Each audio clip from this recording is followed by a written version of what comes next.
Okay, we're gonna see if the internet works today. Streaming to Ohio, it seems. And hoping it works.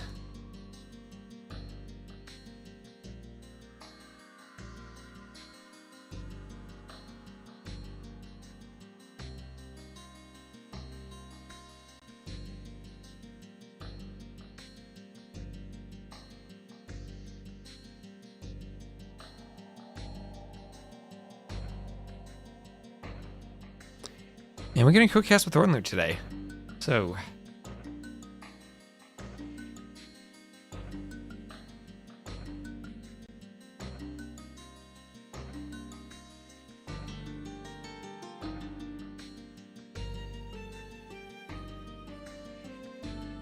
And grab this link. Hello there, Kai World. How you doing? Yeah, yesterday I was having a doctor's appointment and I missed the first set. Well, I can't not spoil yesterday because the results are being played today. That's kind of unavoidable. Hello, Hexacatty. Meow. Meow, welcome to the Twitch stream. It is a bit unavoidable.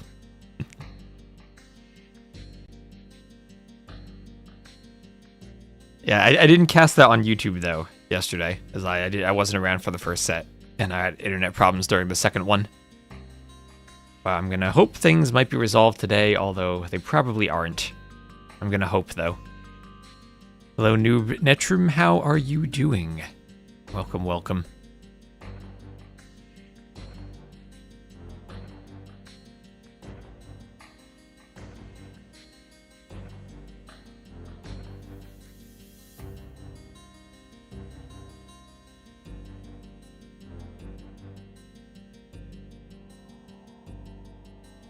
Let me double check my Discord audio settings are correct, and then give Ornlu a voice call.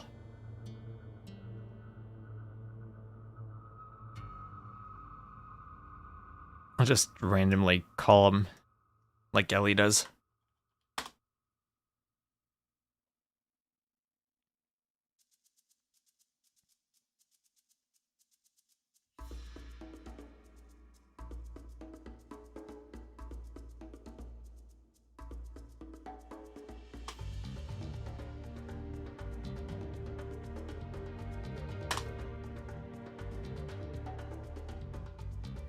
We'll see if he answers. Oh, he doesn't answer. He's probably getting coffee. I had my coffee already today. I'm just going to do the ads, so if you're on Twitch, apologies for the ads, but I'll get them out of the way before the game starts. And I'm going to hope that my stream holds up today. I have no idea whether it will. I've had horrible internet issues the past few days, but so far so good, I think. See Viper's FC. I didn't catch that, but I heard about it. Stuff like that is really strong. There's a reason Phosphoro is so high on the ladder. It's the old school Drush FC plumes. We don't see that anymore, but we see that reimagined.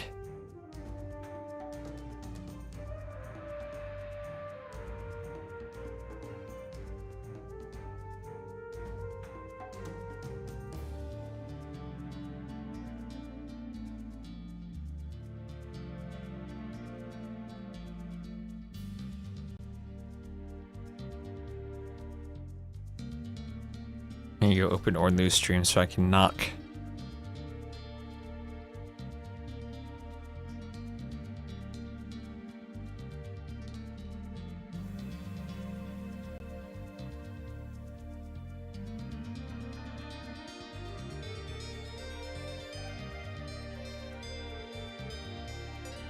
I shared chat with Ornlu. Let's see if he enables this.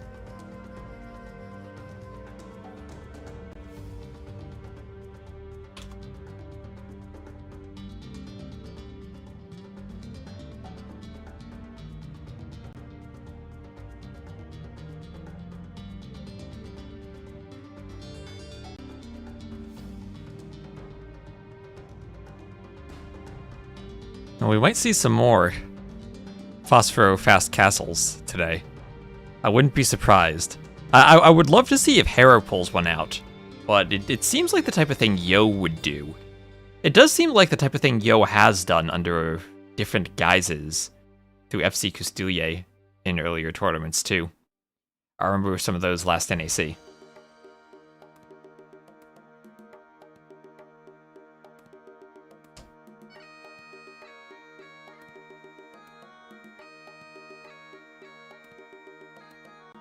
Oh no, I've been alone in a call and Discord disconnected me.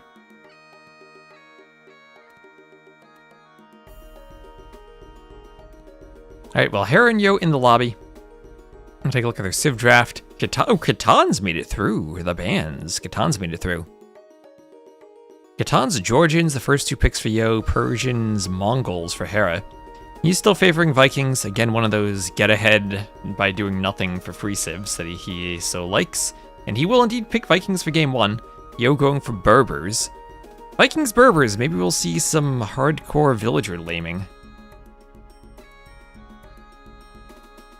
Bulgarians at the end of the draft for Yo. Ooh, Bulgarians. That's an interesting pick. So 7 games, they have 9 civs to use. Malay falling really late in the draft for Yo. I think Malay would go higher up. Malay Italians could both play that Vinchester style fast imp forward castle arbs. Vikings could do that too, honestly. Vikings would be a good civ for that. Wouldn't be surprised to see Vinch picking Vikings himself later on. Let me give Ornu another call.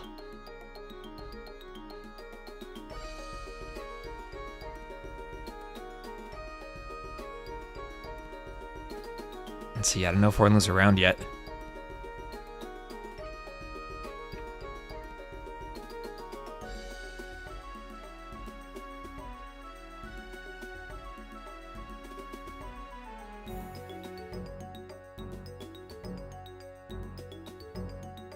Hello! Here he is. There's Ornu.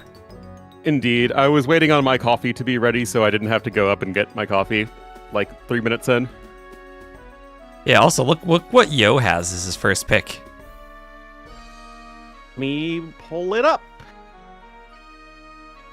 Let's see. AV2 Captain's Mode, and then we go to the Hera versus Yo, and that is the Kittens! It is the Kittens, yes. The cute, cuddly kittens made it through the banning phase. What's interesting is that they made it through the banning phase, and yet Hera chose Persians over Khitans, which I find a little odd. Maybe, but Persians are really, really good. Like, Persians super are very S good. tier. God, my scene didn't swap. There we go. All right. Oh yeah, we'll merge our chats in a beautiful metamorphosis. Kafka-esque chatting. Yes. So we will Like have the Yo. coach of the New York Giants. Like, oh my gosh, let's not talk about the New York Giants. They're worse than the Bears.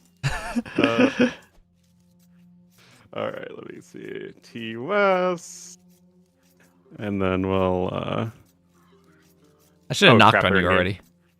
Yeah, they are in game. Oh, you already did? So we'll Why have didn't I Yo get, like- as the red Berbers to the west, Hera as the blue Vikings to the east. And Yo is forward, and he might be trying to lame a boar. And he is laming a boar. Oh, let's go. Let's go, Yo. Berbers, and he's not even laming with the Vill, he's laming with the Scout. Oh boy! All right, And didn't we have this exact Civ matchup, and it was like a super good game in Yo versus ACCM? We did. Yeah, that's what I thought. Well, that's gonna be fun. So let's see, did you figure out the knocking? I did not figure out the knocking. Where does Okay. said notification pop up? Somewhere in Twitch, there should be like a thing that pops up. So I In my have it open and dashboard? we're sharing the chat. Yeah, let me see if I Huh. can invite again. Invite guests. Ordenlu AoE. Tried to invite you again.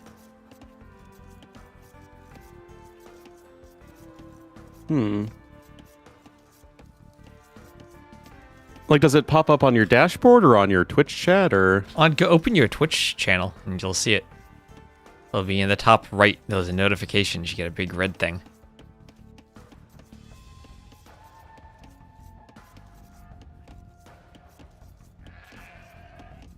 Zio will be finding the rest of his sheep, finding a very awkward woodline to the south of the map with a cliff near it.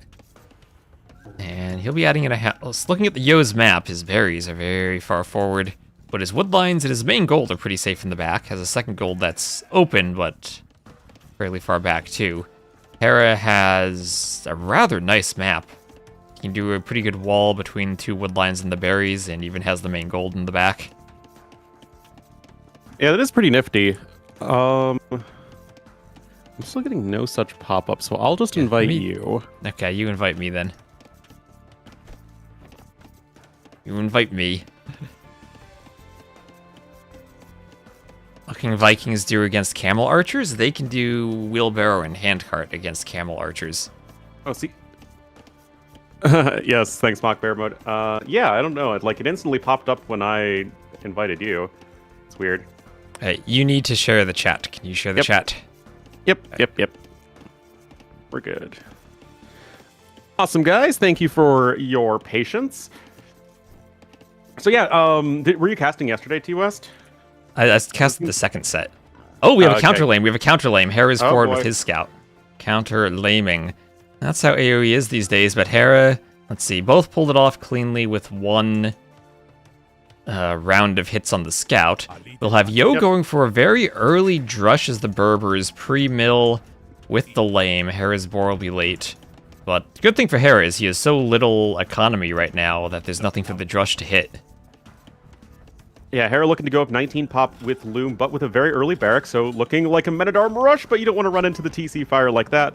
Hera's still going to get his 4, and he's going to still have pretty minimal idle time. Okay, that wasn't perfect, but he's still on his way up to Feudal Age. 11 seconds. Yeah. Oh, he's walling out the militia. And 2 militia get on the wood line. Well, that's 2 militia instead of 3 militia and a scout. 4 HP scout's not going to do much. Nope.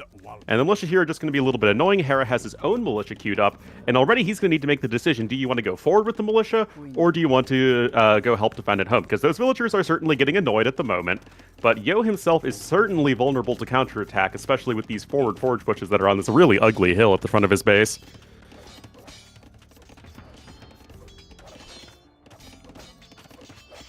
Yeah, now Hera can wall up the wood line and go to the gold and be mostly safe. I'm still wondering if he's ever going to go out to a mill, because he is the Vikings, and since he gets free wheelbarrow, he wants to put down farms early, and he needs a mill to make farms. Yep. And looks like that house is just being harassed a little bit. At the very least, Yo has some very nice wood lines and a back gold, even if his forage bushes are, horrible, and his main stone isn't really any better. But at least for the time being, he should be relatively okay, as long as he quick walls in his vills on the wood line. But a vill is coming forth as well here for Hera. Ooh, and he is going to harass this. Yeah, this forthcoming vill could look to wall in some... It's interesting to send the vill forward against the Berbers, but because you have free wheelbarrow, you're actually faster right now. Yeah, for the time being. And we didn't talk about it, but this was a very traditional drush from Yo. It wasn't the, 2 militia, click up, 2 more militia men-at-arms build that we've been seeing recently. It's just a... Yeah, it was a drush flush. Yeah, just a good old-fashioned drush. Which does mean his feudal age is going to be significantly slower than Hera, who did go up still on 19 pop. And it's not like Hera's going to take any significant damage at this point. And those militia are likely going to need to come back home, because we have the first archer on the way, as Hera's going to start to wall in these vills. Berberville's walled in. That's the opposite of what you expect. It sure is. I mean, Yo sees this, but he's going to need to do something, isn't he? Yes, that right? He is. He can't run anymore. He deletes the mill. He runs headfirst into the men-at-arms. Boy. Now, the archer is firing uphill, so it's going to take a hot second for it to actually, kill anything. And the militia are coming back home. Might sort of make things a little bit more awkward. But remember, these are Viking men-at-arms with their extra 9 HP at the moment. And this could be absolutely disastrous here for Yo. Very good heads-up decision here for Hera. And there's Yo up to the feudal age. Oh, he's bleeding through somehow. Oh, he overforaged and he took one of the berries and he just walked through. Oh, he just walked through. Wow. Okay, that was pretty amazing. Not gonna lie. Hera didn't wall enough. First tactical overforage I've seen. Oh, also, did you notice ever since a few patches ago, berry bushes have these little dead branches underneath them? I honestly did not notice that. But Yeah, that's that the thing does now. make sense. Yeah, that makes sense. It's kind of neat. They should not be there for the Portuguese. Oh yeah, no. use the full forage bush. Oh, what was Hera trying to do there? He was trying to steal the farm? I think he was. I think he was. Oh my gosh, does your capture age bug out on the farm graphics now? No, looks fine to me. Oh, wait, Yo hold has on, a hold 3x2 on. farm. The 3x2 Yeah. farm. Yeah. Oh, where's Bazzi? Bazzi, file Oh, a bug oh my report for goodness. us. Oh, man. Well, fletching is about to be in here for Hera, guys, and this is going to get real scary for Yo to deal with. Archer's still able to work around the high ground. There are just so many little hills here near the base of Mr. Yo. That said, for Yo, he is with a lot of farms down already. 11 farms to Hera's, what, 6? If I can click, yeah, 6. Yeah, 11 to So- 6. Hera does have Viking farms, but not as Right? many as Yo. Doesn't have a rectangular farm like Yo does. I think that'd Oh, actually those be are a going the 6 wrong way. civ bonus. Rectangular farms, but you can rotate them like gates. Ooh, yeah, that'd be interesting. That would be a whole new layering of efficiency.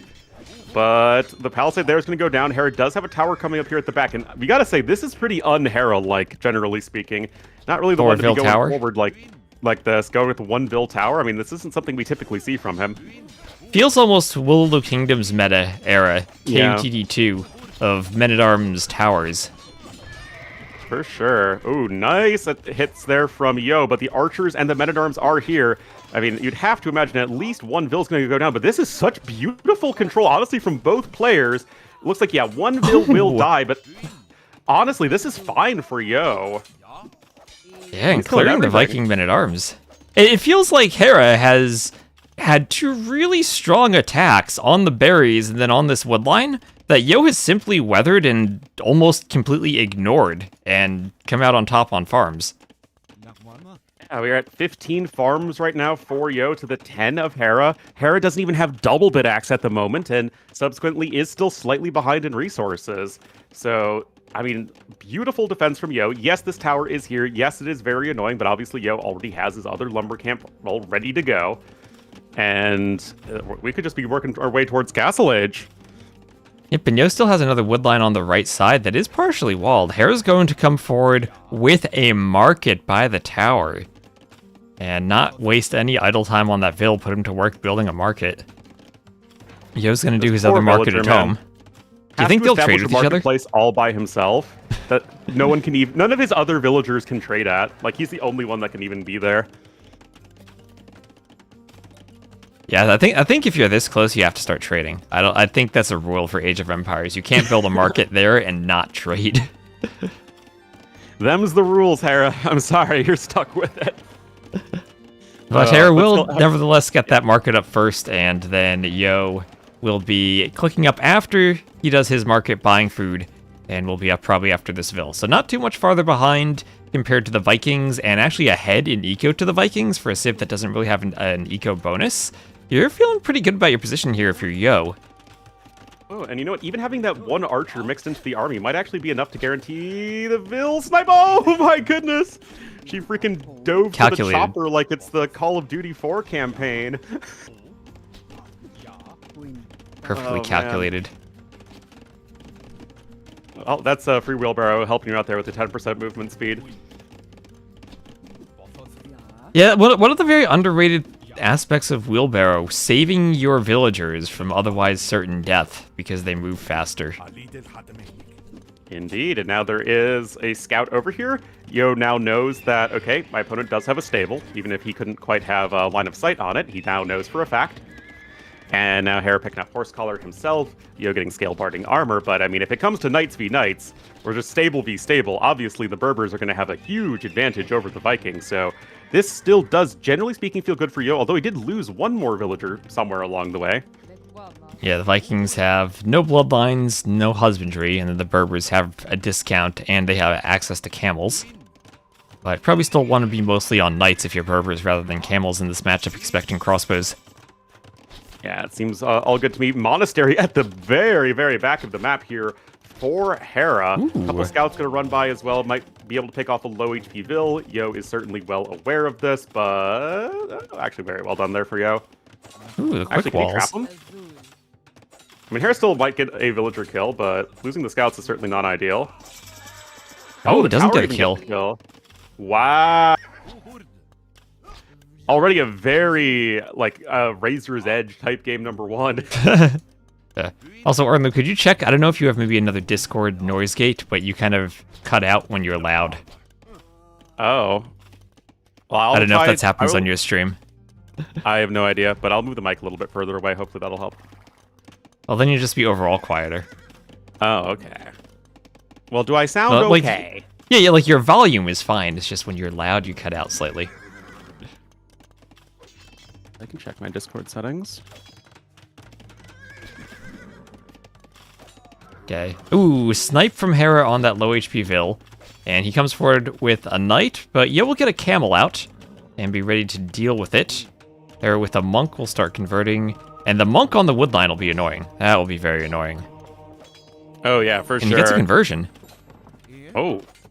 They'll fight time.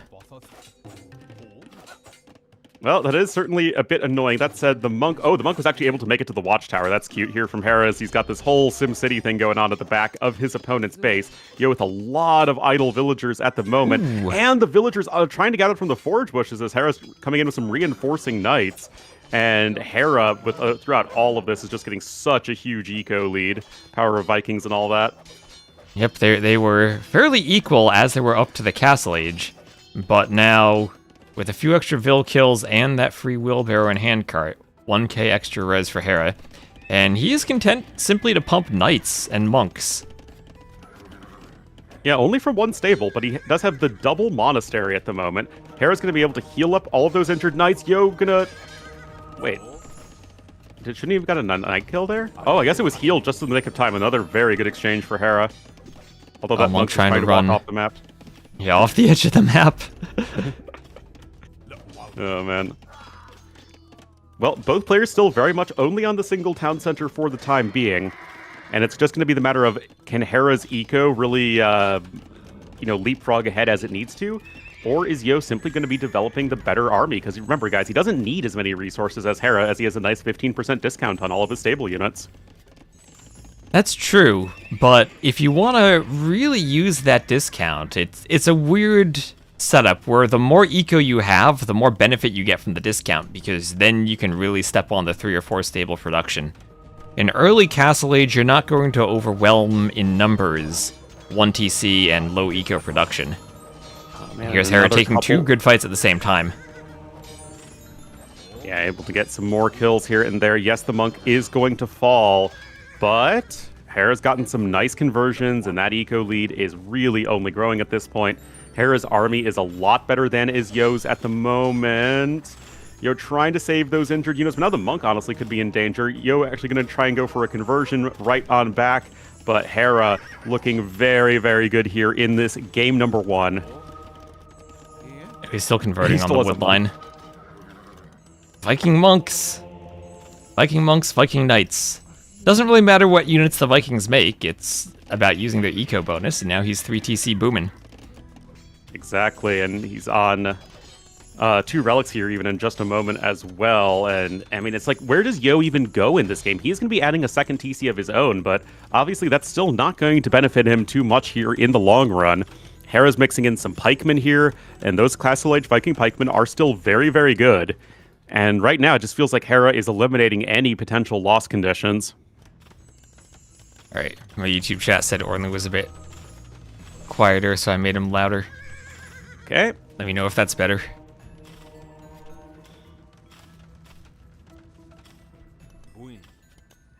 And Devotion coming in devotion here. on the way for Yo. But still, like, how does Yo get an advantage in this game? I mean, his eco is completely falling off a cliff relative to his opponents. Hera's got his defensive monks here. And pikemen. Yeah. As much as Vikings don't have halbs, they have really good Castle Age pikemen with extra hit points. Yep. I mean, full 20% extra hit point.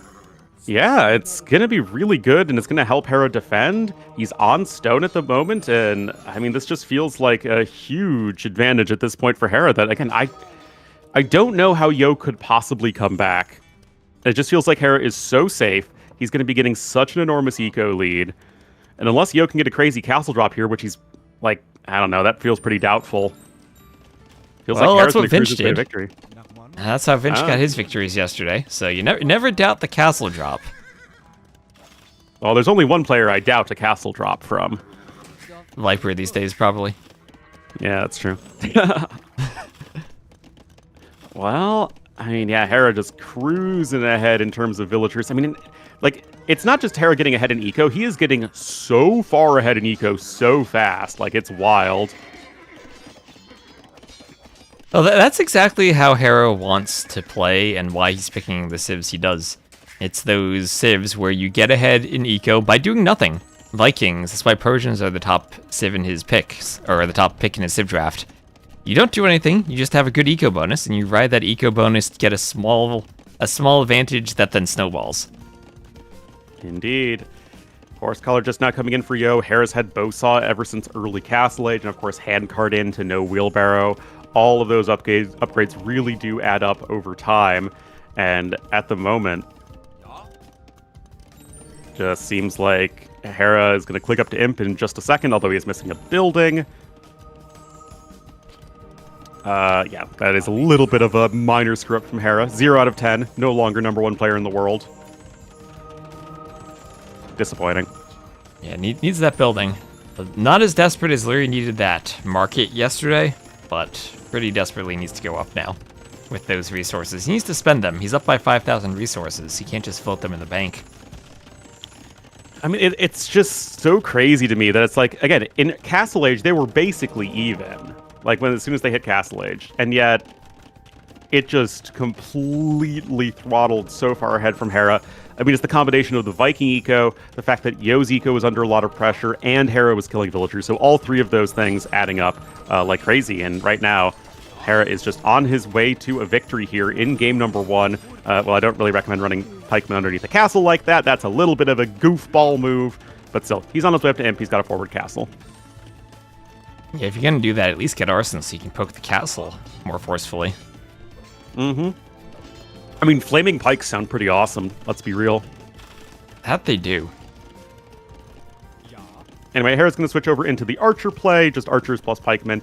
You're never going to win in a population efficiency battle against Berbers in the late game, so just go kill them beforehand, because that seems like a pretty darn good way of going about things, and that's going to be exactly what Hera's going to do here. A minute 40 from Imperial Age. Basically, what he needs to do is not take catastrophic damage in the economy before he gets to Imp. Yeah, he loses a couple bills. It's not perfect, but he's still fundamentally working towards the win. What I like what Hera was able to do this game is he used everything in the tech tree. He opened with men-at-arms and a tower. He added some scouts behind that. He went knights and pikemen in the Castle Age, or knights and monks in the Castle Age, then added some pikemen, and now he's adding in ranges. He is doing everything he possibly can. Except swordsman. Feels bad. Maybe he'll make berserks. Well, that would be fun. Regardless, though, Hera around 20 seconds from Imperial Age, Yo just nowhere near Imp. Now, we do know that Yo, especially in game #1s, does like to play on even when he knows he's lost. So, chances of us getting a quick GG do feel pretty slim. But we know, watching this game, that Hera is certainly going to be working towards that dub. Getting a Trebuchet Embracer immediately. He's looking good. Yep, and crossbows popping out now for Hera. His knights start killing some vills. But he has vills to spare at this point. And bracer chemistry on the way. And we'll see, somewhat similar to how Vinch played the other day. That forward castle with Trebs as Arbs push now in early Castle Age, or in early Imperial Age. Oh, was Fast Vinchester back yesterday? Yes, he was indeed. Just like he played in KOTD4. He actually went Italian's fast imp. Oh, that's fun. You know, I gotta say, Vinchester is one of those players that somehow he's like, Vinch can play every map type. Like, he's good on, like, you know, all the different settings. And yet on Arabia specifically, he seems to even, you know, level up one step further. It's really fun to watch. Yeah, and it was the same playstyle he used to beat Hera in KOTD4. Forward castle with a faster imp taking map control of Tribs. Even in games where it felt like he was behind or losing, he has a way to get the castle up. Yeah. I mean, it's fun to watch, right? How different players really can express themselves through their play style. I mean, it's one of the reasons I love casting so much. Yeah, and these days it feels that Hera is, to me at least, similar to the way Viper played back in his heyday of putting the meme strats aside. The very defensive play of getting a small advantage while booming and just snowballing as you boom more, and gradually with a defensive play style taking the lead.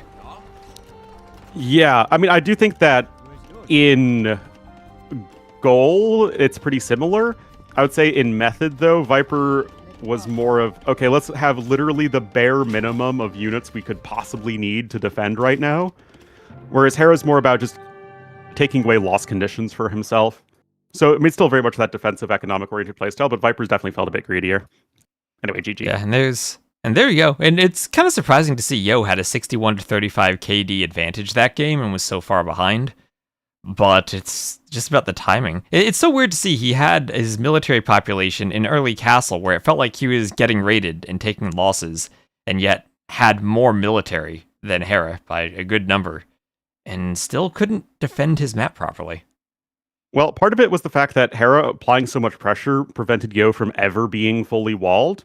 And two was the fact that Yo had a lot of skirmishers in early Castle Age, so like feudal age skirmishers, which obviously didn't really do a whole lot against the knight-centric opening of Hera. Yeah, once Hera gets that slight lead, the Vikings eco doesn't look back. Nope. And there is game number 1. We are still on best of 7s, though, I believe, so Yes, best of 7s. don't have to deal with the best of 9 just yet. That is the Vikings triumphing over the Berbers, so definitely higher draft priority there for the Vikings. I do think they are the better civ in general, but still a nice game number 1 win here for Hera.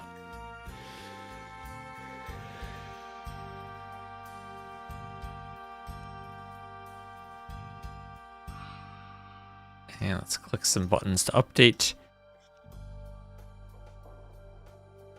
All right, it's too many tabs, and looks like we are jumping into the game number 2 after an 80-second countdown.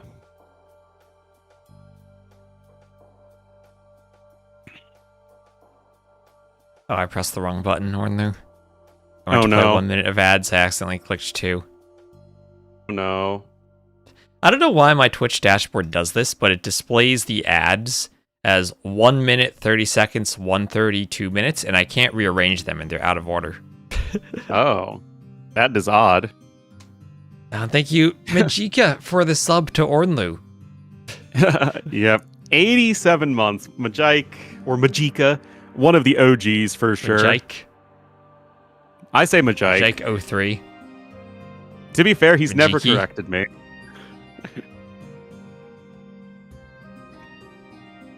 Classic. 87 months, though. How many years is that?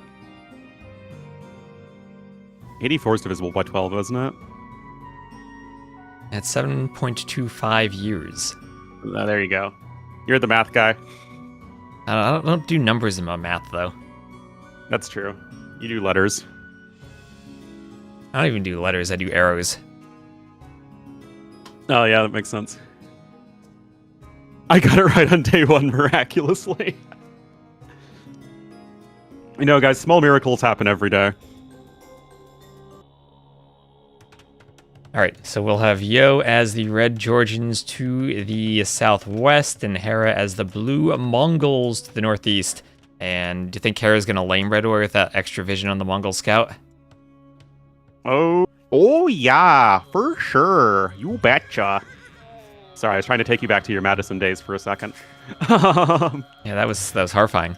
Right, Yeah, I know. So, this matchup we also saw in Yo ACCM.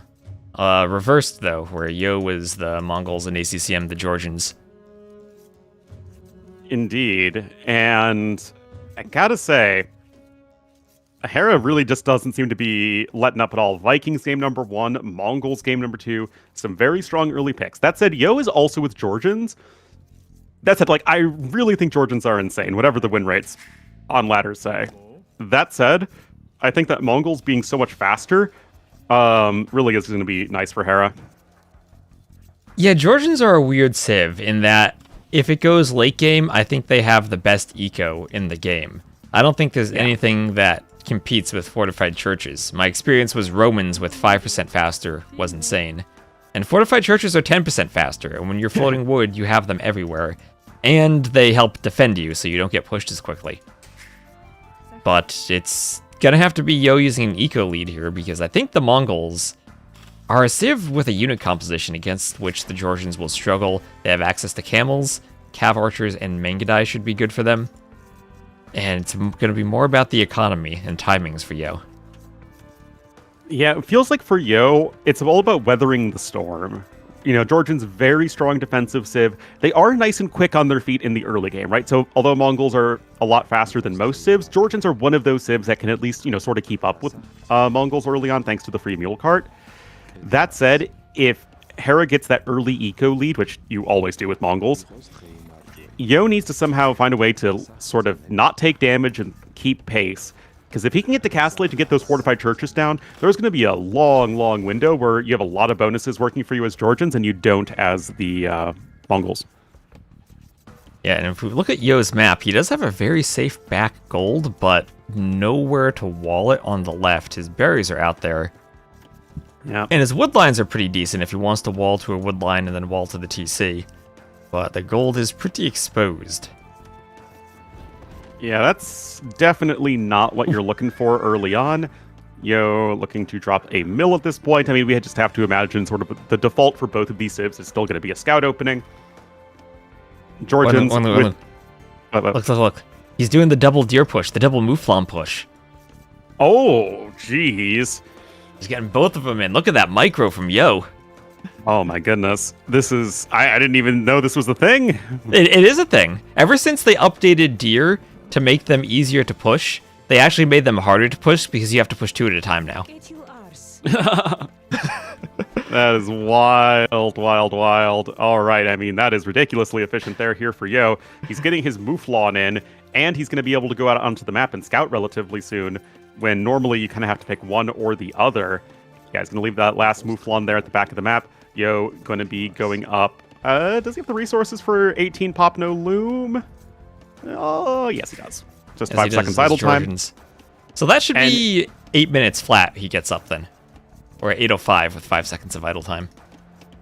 I mean, that is really, really nice. And of course, like I was saying, the power of Georgians being a civ that you can click up just as fast as Mongols. But Hera's going to kind of one-up that. I mean, he's going to have a huge early resources lead with Mongols, and he's going to be going for a fast men-at-arm rush. This is interesting, because this feels like something that'd be very good against a scout opening that is also going to be pretty sharp on your economy.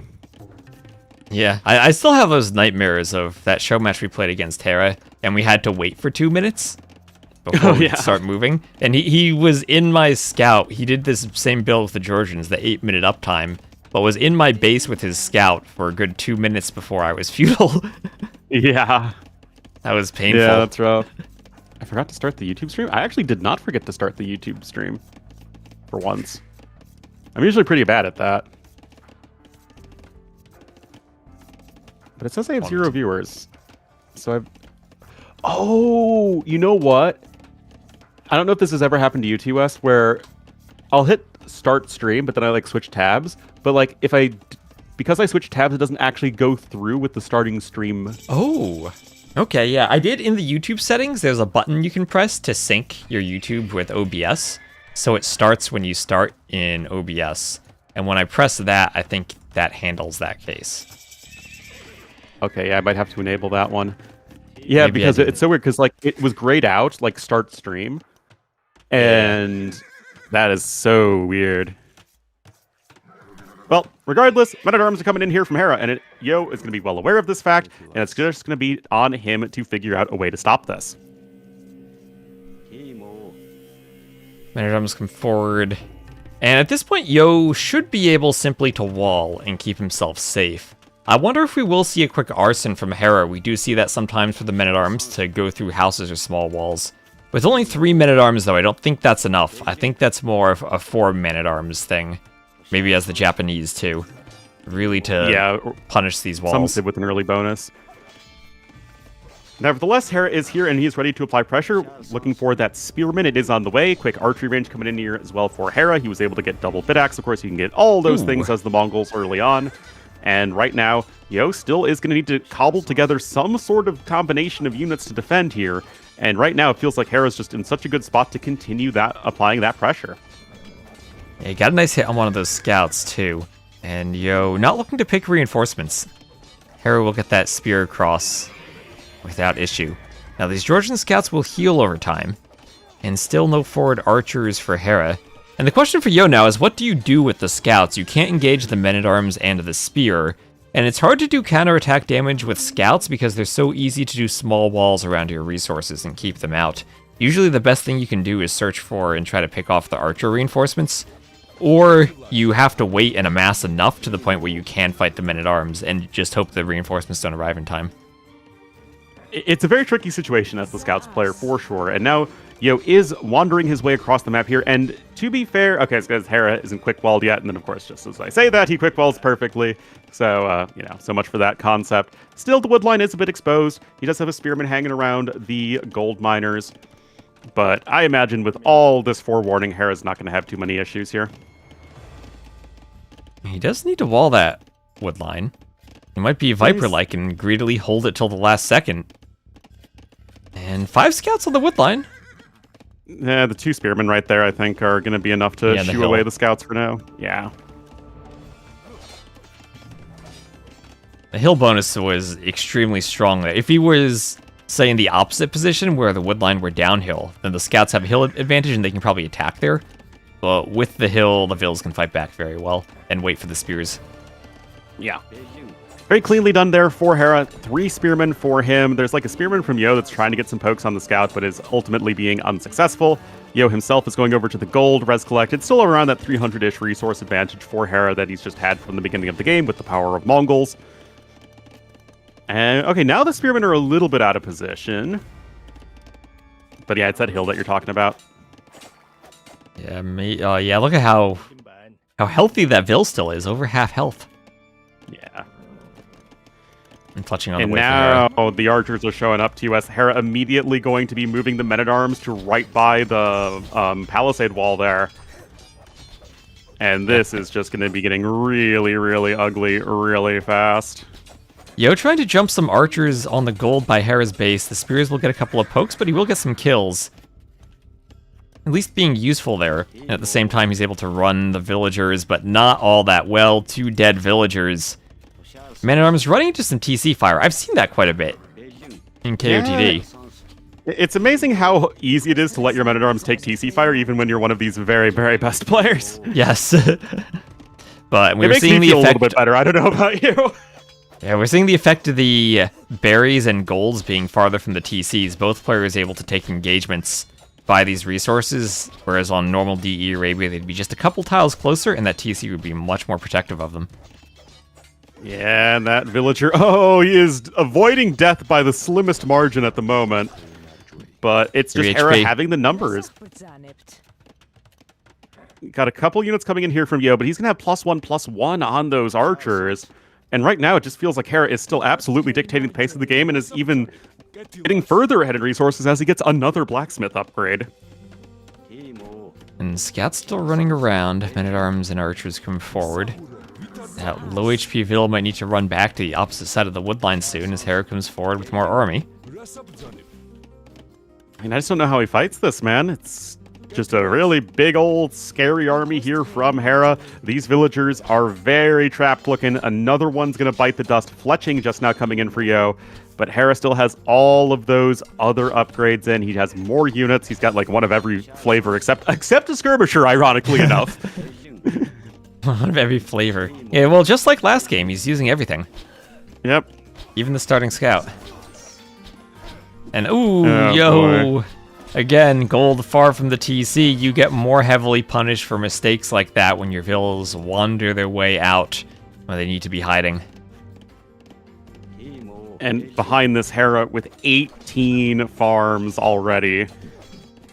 I mean, this And is 900 just getting more resources. Yeah, I mean, this is getting pretty out of control pretty darn fast as Yo is simply unable to take a good fight. Hera continuing to apply the pressure here. Oh, another Vil down. That's 6 Vil kills for Hera. Yo trying to do you sure armor. It's 6? Well, that's what Capture Age tells me. Ah. I was about to be cheeky as Hera got another Vil kill and he just stopped attacking the Vil for some reason. And, well, this is what Hera wants to do. Find those small ways to pull ahead, and he's kept turning that into a larger and larger advantage throughout Feudal. Oh, still blocking with his starting scout. Guys, this is just Hera's starting scout cavalry. Neo just immediately has to tap out. And he is, in truth, quite dead. It's Hera completely dominating that game. Once again, just a Civ with an overwhelming early eco advantage, and that is brutal. Early men-at-arms, 20 seconds later up, but got the men-at-arms with it since he added Loom. And there was nothing Yo could do with the scouts when he went forward to counterattack. Was simply defending against men-at-arms, and even though he walled them out, wasn't able to stop archers from coming forward. Yeah, it just... Like, Hera himself was not ever going to take any damage at all to the scouts, whereas Yo was never able to get rid of the units that were in his base. Hera just kept on making units. He basically started Feudal Age with more resources and more units, and was never, ever, ever letting go throughout the entire game, and that are 2 very decisive wins here for Hera early on. Indeed.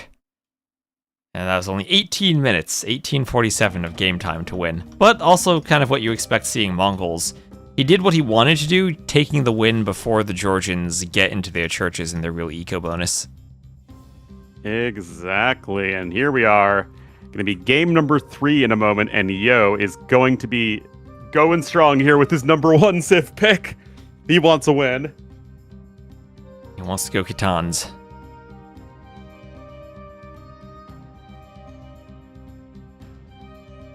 Let's see here. I mean, 4-0.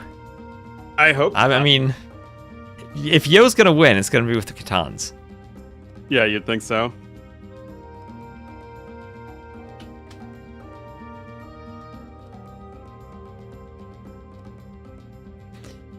So remind me of the patch notes recently. The Khitan pastures were changed in that they are slightly more expensive, but have more total resources on them.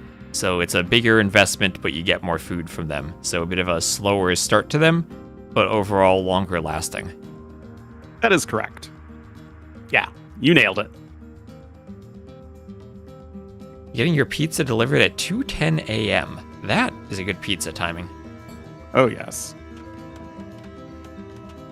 Alrighty, guys. Here we are with the very imperious Roman theme. The only thing I like about the Civ. And it will be Hera up 2-0 to the southeast in the blue as the Romans, and to the north in the red as the Khitans. It will be Yo. Yeah.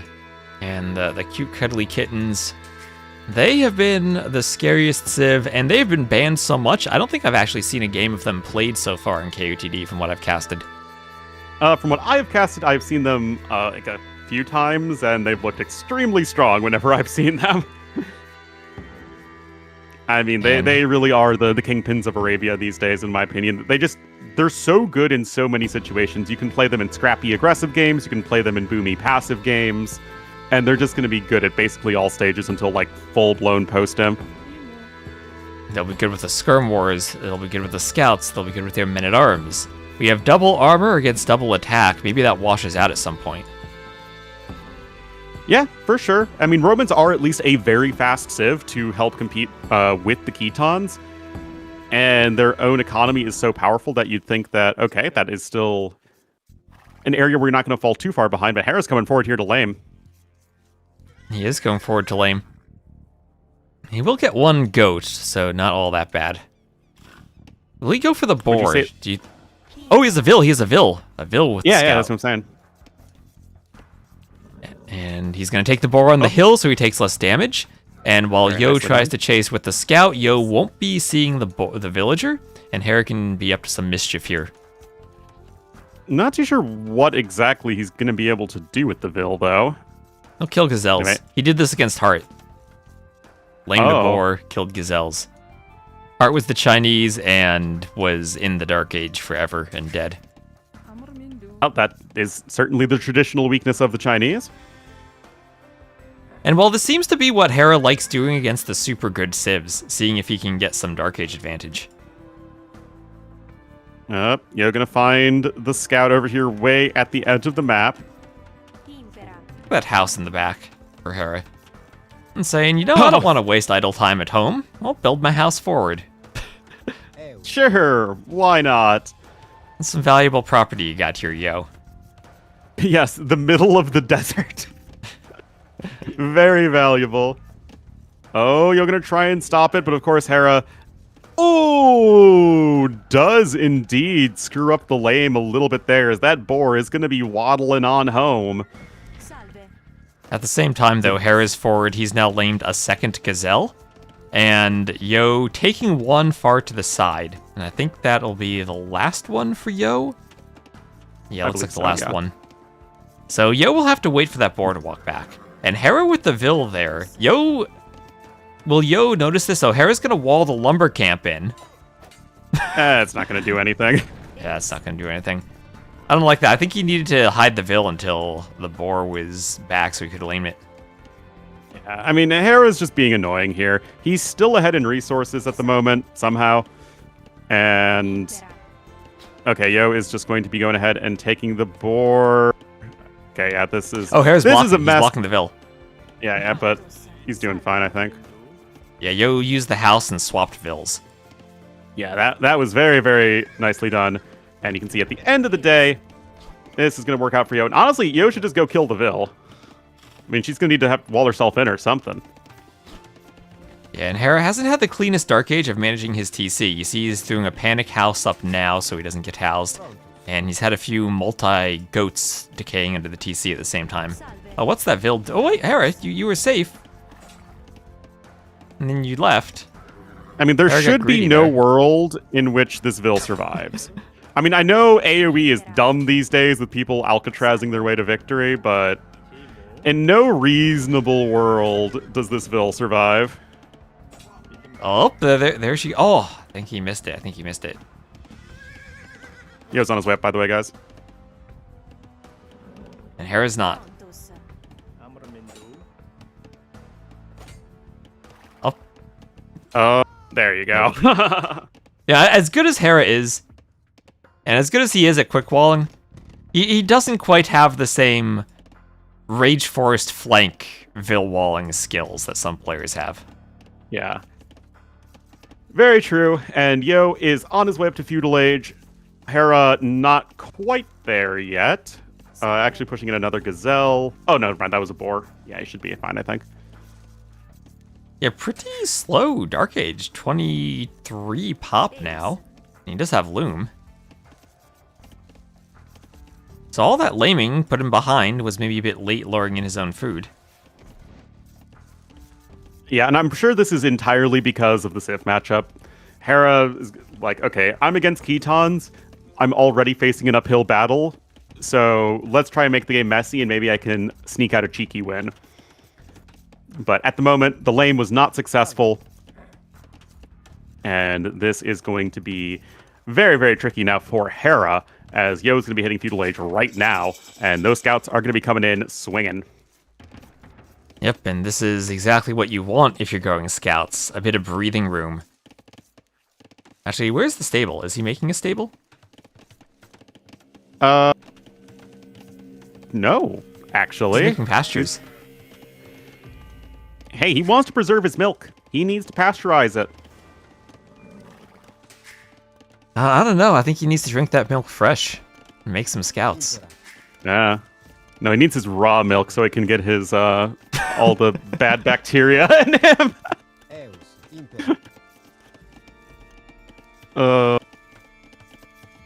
Well, villagers he's there. domesticated. He is domesticated. He is domestication. And barracks for There we Hera. go.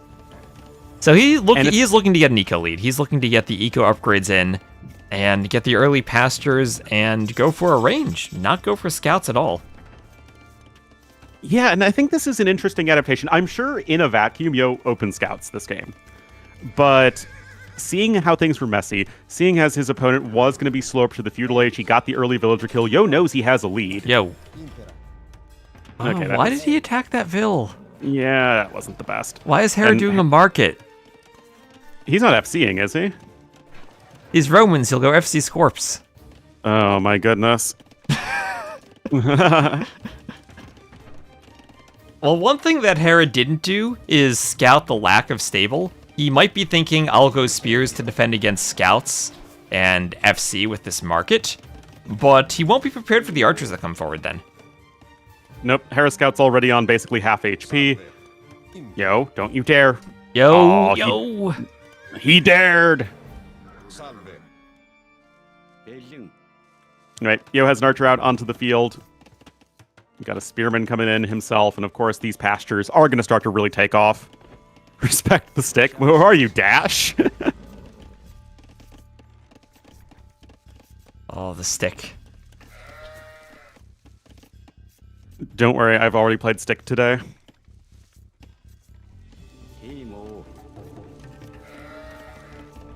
So another pasture coming here for Yo. There'll be 5 pastures for him. Cute little rugs around the pastures. Well, rugs are always very important. Even in a nomadic lifestyle, you want to make your tents a bit more comfortable. Or yurts. Yeah, and here's Yo forward with an archer. Hera can look to buy 1 round of food and then go up, but keeping his wood line safe then will be a problem because he doesn't have a range for skirms. And if he wants to use the stone to buy his way up, yeah, he needs to buy stone to do another tower on that wood line. That is definitely not what you're generally looking for. That said, Hera is going to be able to make it up to Castle Age without, I think, too much more hassle. No, okay. Oh, we just spent like 200 food on something. And No, he queued an unqueued wheelbarrow. Oh, okay, I'm like, where did all that food go? But yeah, Hera's going to click up here in a moment. Moral of the story, guys, Hera's on his way up to Castle Age. Actually, Yo might even be a hair faster. Ooh, he is a hair faster.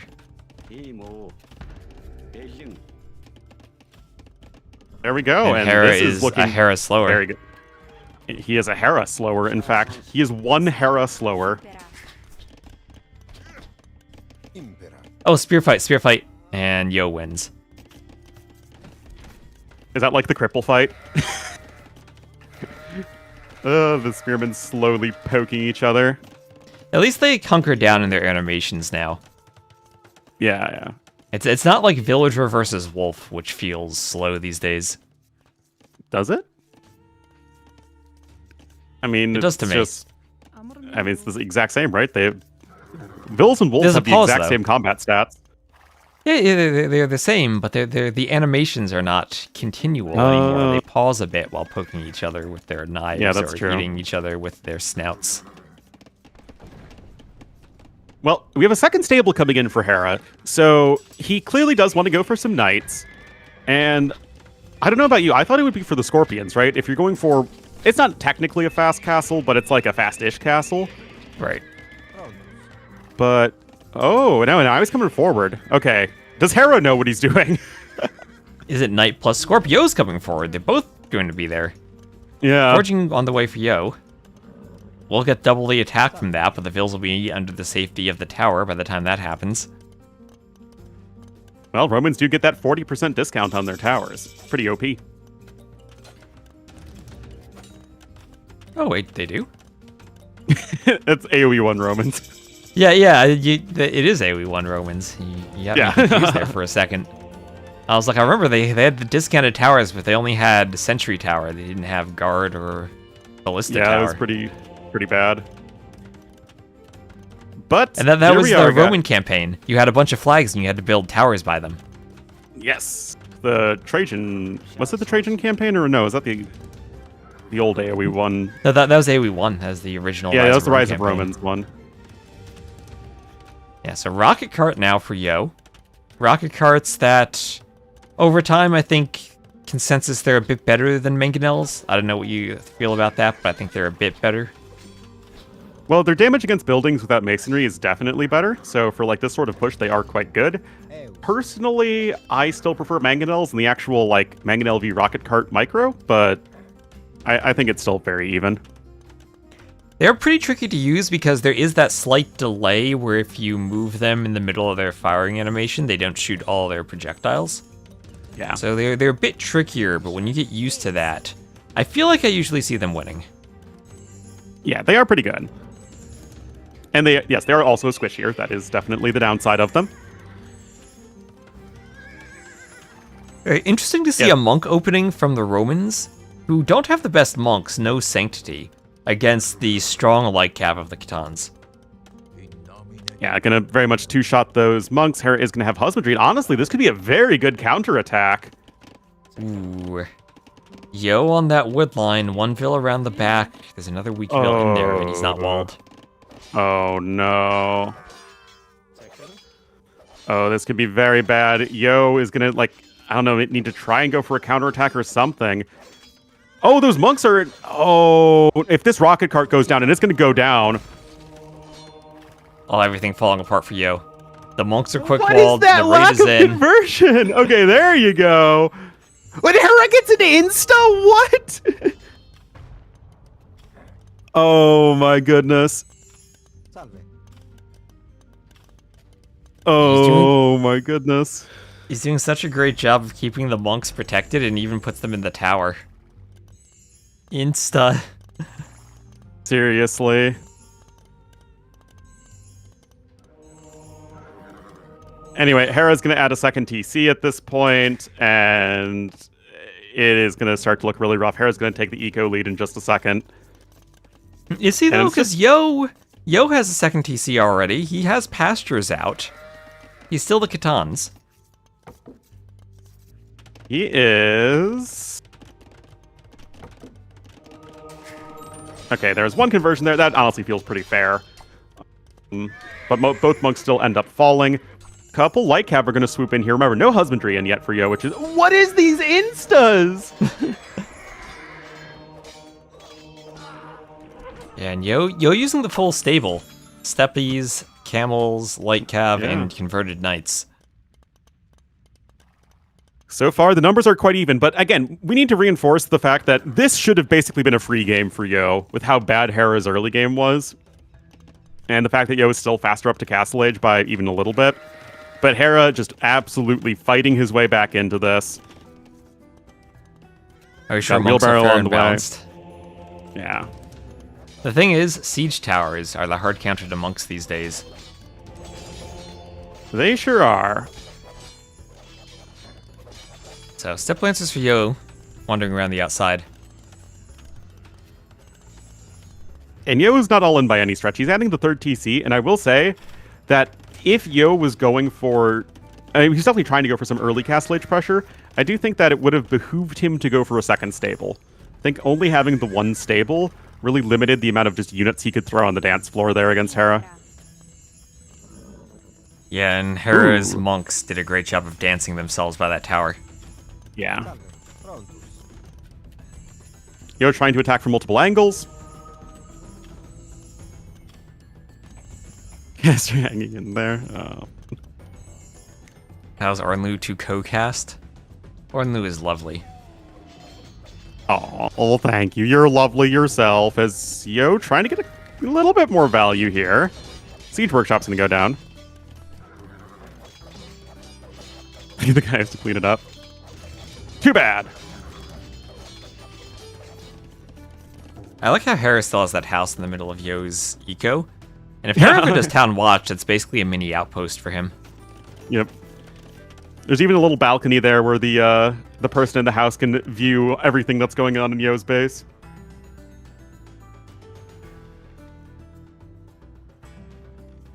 And Yo can go camels now to deal with those knights. Could open up a Scorpion Pikeman swap from Hera, somewhat like he did in the Vikings game. But for now, the camel should be enough for Yo to defend. Indeed. Hera's now also he's picking getting up relics. You didn't mention that earlier, but there are 7 relics on this map, and Hera's taking the initiative with the monks and gathering them. Yep, both these players are generally very good about doing that, as you would expect from 2 top 5 players, obviously. Yo gets another kill right there. Hera adds in his own 3rd TC and is looking to do some pressure on the other side of the map, but these palisades at the very least are going to give Yo the time he needs to cobble together a reaction.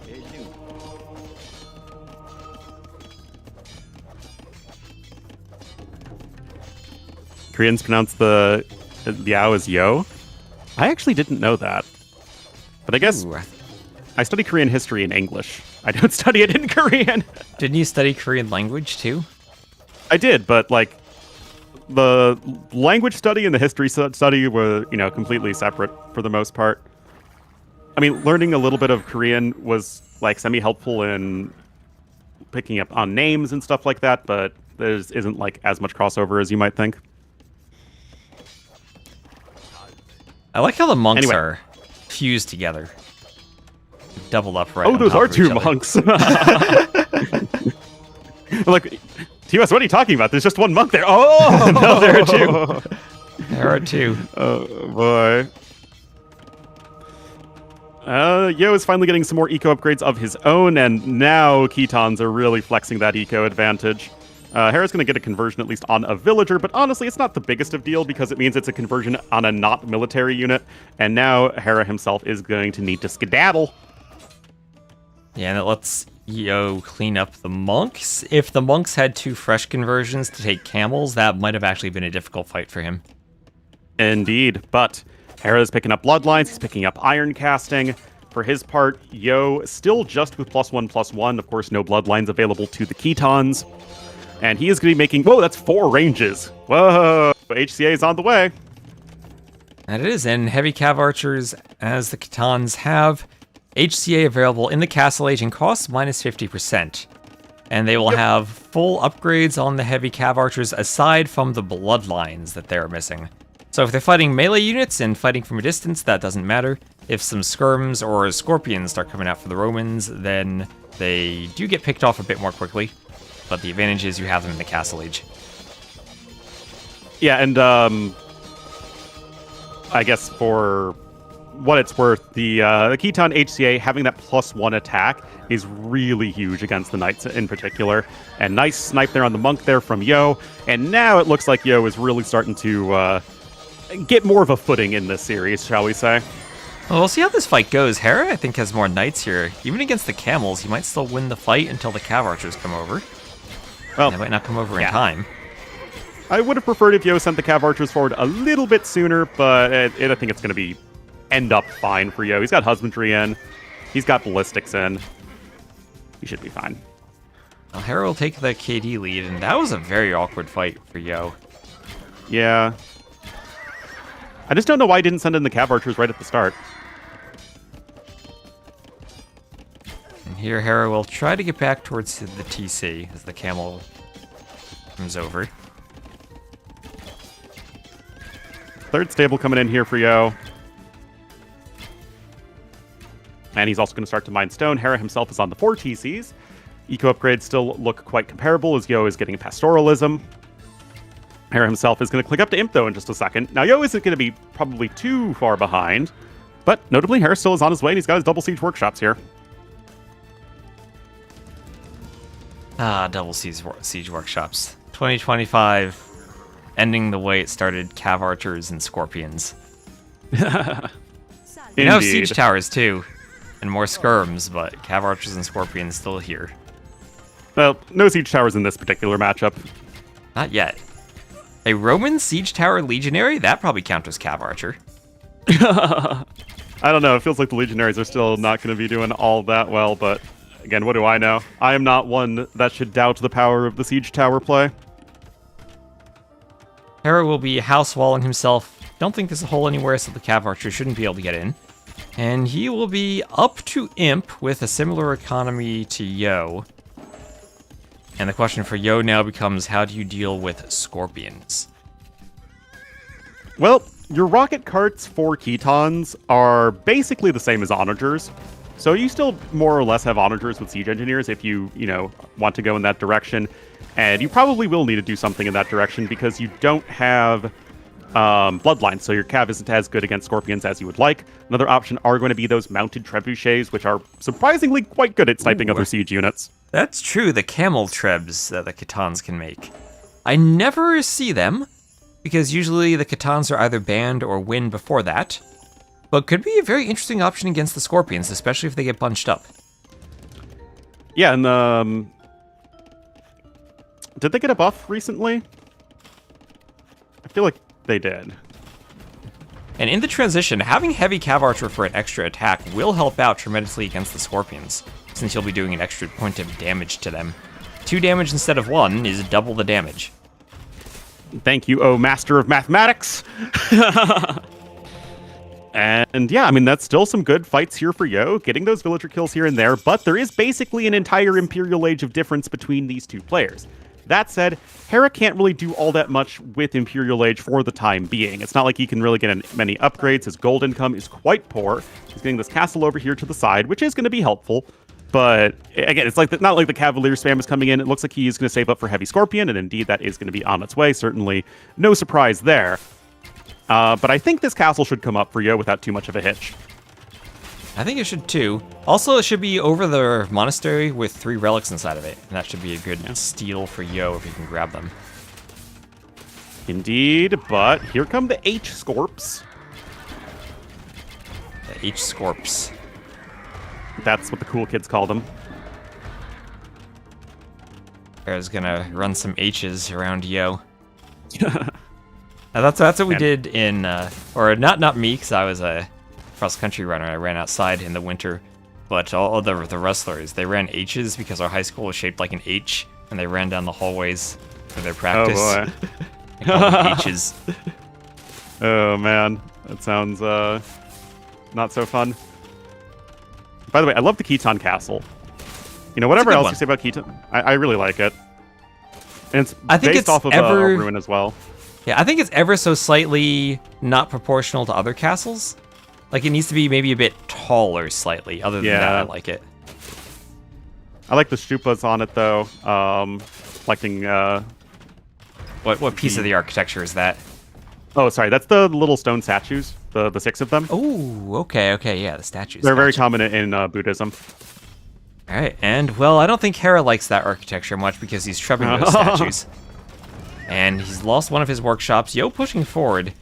Hera, I don't know if Hera's going to be able to get much damage done with only scorpions, but there will be a lot of pastures he can stop, and will scorpions and cavaliers get through the houses? It won't be too long until he gets in. He's getting pushed to the front. He loses his treb, but also he's pushing at Yo's base. Yeah, guys, scorpions do have 6 bonus damage against buildings. They're not good against buildings, like, don't get me wrong, but they're less bad than you might think, if that makes sense. And there is a panic castle. Yo will send his entire village to raise that castle, to protect his back pastures. And the scorpions from Hera will roll on out. I just want to see one beautiful rocket cart when they're so bunched up. One shot. For all the discussions of rocket carts, it's like we never see heavy rocket cart, and that's the fun one. Is like having all of those rockets go everywhere, especially with, Chinese, Jurchens, Koreans, of course. We'll probably see that more if we have team games. Yeah, true. We need another Nations Cup, man. Ooh, I think we do. We might have a USA Cup next summer. Ooh, would that be team game? That would be 1v1. Oh, okay. You could play. No, I'd still participate in that. Okay, Hera getting raided. Yo coming in on the side with cav archers. Hera trying to go tower defense, but doesn't have guard tower. But I bet he wishes he had that AoE 1 Romans discount. Yes, for sure. But yes, Yo's being very active here with his HCA, as he should be. And now the villager kill count is really starting to climb, and Hera's going to have to spend a lot of food just replacing the lost villagers. Now, he is on 5 TCs. Like, he can replace lost villagers, but that's still a lot of food he'd rather be spending on Cavalier, as Yo's going to try and abscond with a relic. Yeah, his beautiful castle is destroyed. Scorpions with ballistics, though, they'll hit the monk. The monk not dancing. He's not dancing, and he drops the relic. What are your thoughts on the ballistics affecting all scorpions now? I'm okay with it, but I think I'd prefer not having it. Yeah. That's my thought. It's low on the list of like the issues I have with AoE 2, but I feel like the unit's a little too easy to use now. Like it's just a little Yeah, too fire and forget. I agree with that. For how powerful they can be, of course. And it's not like it was a unit that was never used, because you saw Scorpions all the time against crossbows and cav archers. It was more the heavy Scorpion, which was a bit more niche. But I think it's kind of good when AoE 2 has really powerful units that also don't have immediately clear uses, because then it makes you feel clever when you figure out how to use them. And now Heavy Scorpion Ballistic feels normal instead of clever, and I think that's a bit less fun. Yeah. That's my Especially when you have civs that. that have otherwise powerful Scorpions, like the robots. Yeah. And here come the camel trebs. Yep. If you guys are so confused by this unit, which is totally understandable, think of it as bunched like up. Yeah, those units are very bunched up. They're more specifically anti-personnel or anti-siege units than bombard cannons, and they're actually quite bad against buildings. But they are very good against other siege units, and they're pretty decent against like archers and bunched up infantry and stuff like that. Kind of underrated, honestly, and they're all a lot faster than bombard cannons, of course. They don't have the biggest blast width, but at least they can do some damage against the Scorpions. And you can see they are starting to run away here. They also have that lingering fire damage, remember.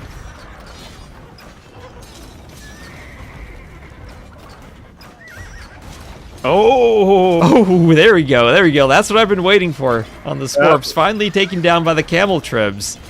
Oh, man. I think that's it. I think that's going to do it. I mean, he does snipe the castle, but Yo still has another castle on Hera's base, and Yo now 60 pop ahead. That is fun to see, the power of the mounted trebuchets. -3 trebs for Hera. Feels like this is a specialized anti-Scorpion unit. They're also good against trebs and bombard cannons and onagers. I mean, they're good against all siege units. Yeah, but bombard cannon outrange them. They should be able to play dodgeball. Onagers are, I think, just overall more powerful. Scorpions, though. Yeah, that's true. Scorpions go down.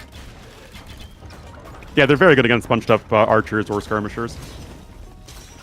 Not very good against buildings, though. That's their big downside. Wait, a siege unit that's good against units and not against buildings? Where have I seen that before? Well, Hera's made a bunch of them. But Hera's not given up yet, and of course he is probably the hardest player to actually finish off in the game. And Yo is about to lose another castle.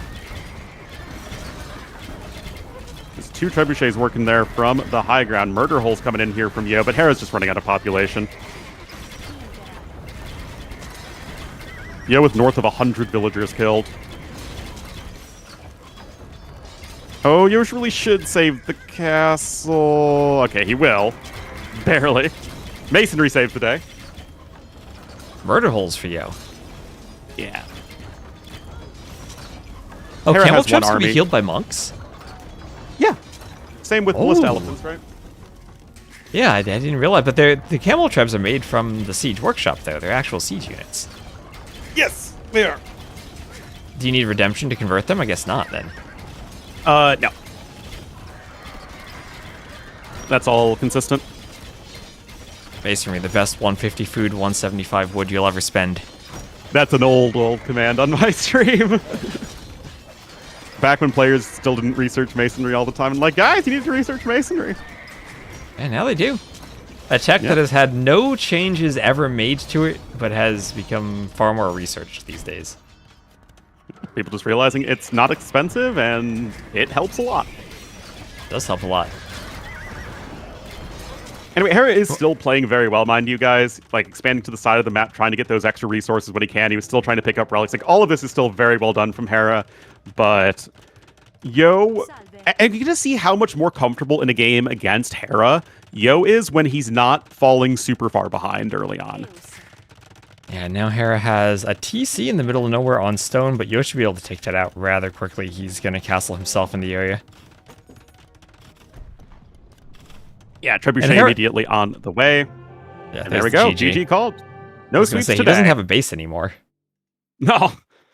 Well, I mean, you never know. Vinch might sweep Viper. Well, okay, that's true. But I'm not able to cast that series, so that might as well not exist for me. Ooh. No, but honestly, that was a game where, like, yeah, Ketons were really insane, but Romans are also super good, and that felt like that was more about Hera really trying to pressure early game with the Dark Age stuff that wasn't especially successful. And although it didn't, like, win Yo the game, it put him in a situation where he wasn't super far behind. And it feels like, again, like, that's just the difference there for Yo.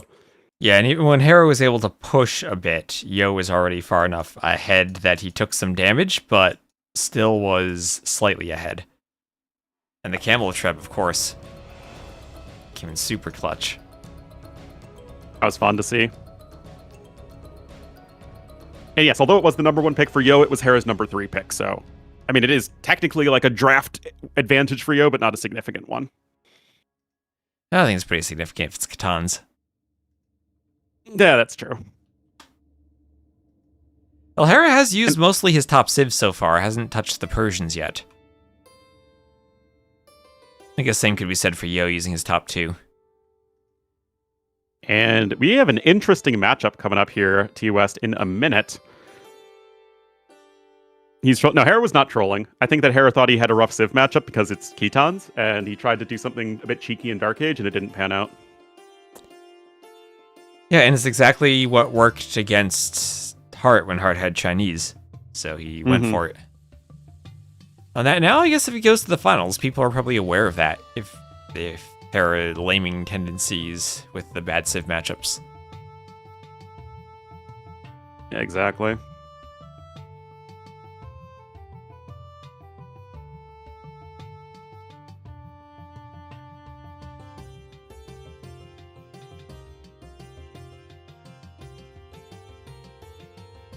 All right, guys, 20 seconds and we will be getting into game number 4.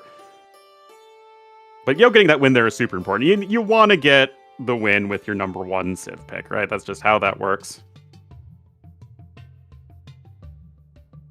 Indeed. You want to get a win with all your Civ picks. Well, yeah, but it's some more so than others. Anyway, I get some coffee. Be right back. All right, Orton Luke getting caught. What's your scene so your chat sees the TC as we have Hera? I did. I even put it on follow the Scout Cavalry. Ooh, using those Capture Age Pro features. So Hera will be the blue Ethiopians to the northwest. Yo, the red Hindustanis to the southeast. And it was super good back gold for Yo with that back wood line. His berries are a bit exposed. And the rug report, there are duplicate red rugs for Yo. And also duplicate rugs for Hera. 3 yellow rugs, 2 red ones. We don't have all individual rugs for any player, unfortunately. Imagine both go unique units. Showtails. Showtail should wreck Gulams. Absolutely wreck them. I imagine that full Ethiopian Arbs would be difficult for the Hindustanis to defend with how fast they shoot. Usually the Shiitake hand cannoneers are fairly decent, even against Arbs with all the range they have, but probably not against Ethiopians.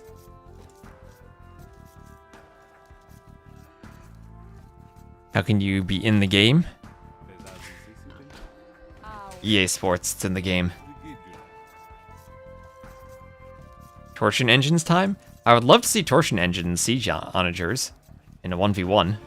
That'd be amazing. Imagine them flattening some Shiitake hand cannoneers. Anyone getting their engines torsioned today? Let's see, what's Hera doing with his scout since Ornlu's following? He's just scouting. Back of his map is actually really nice. Berries and a gold in the back. His main gold a bit exposed on a hill. There is a wood line near it he could maybe use to wall, but kind of awkward for him.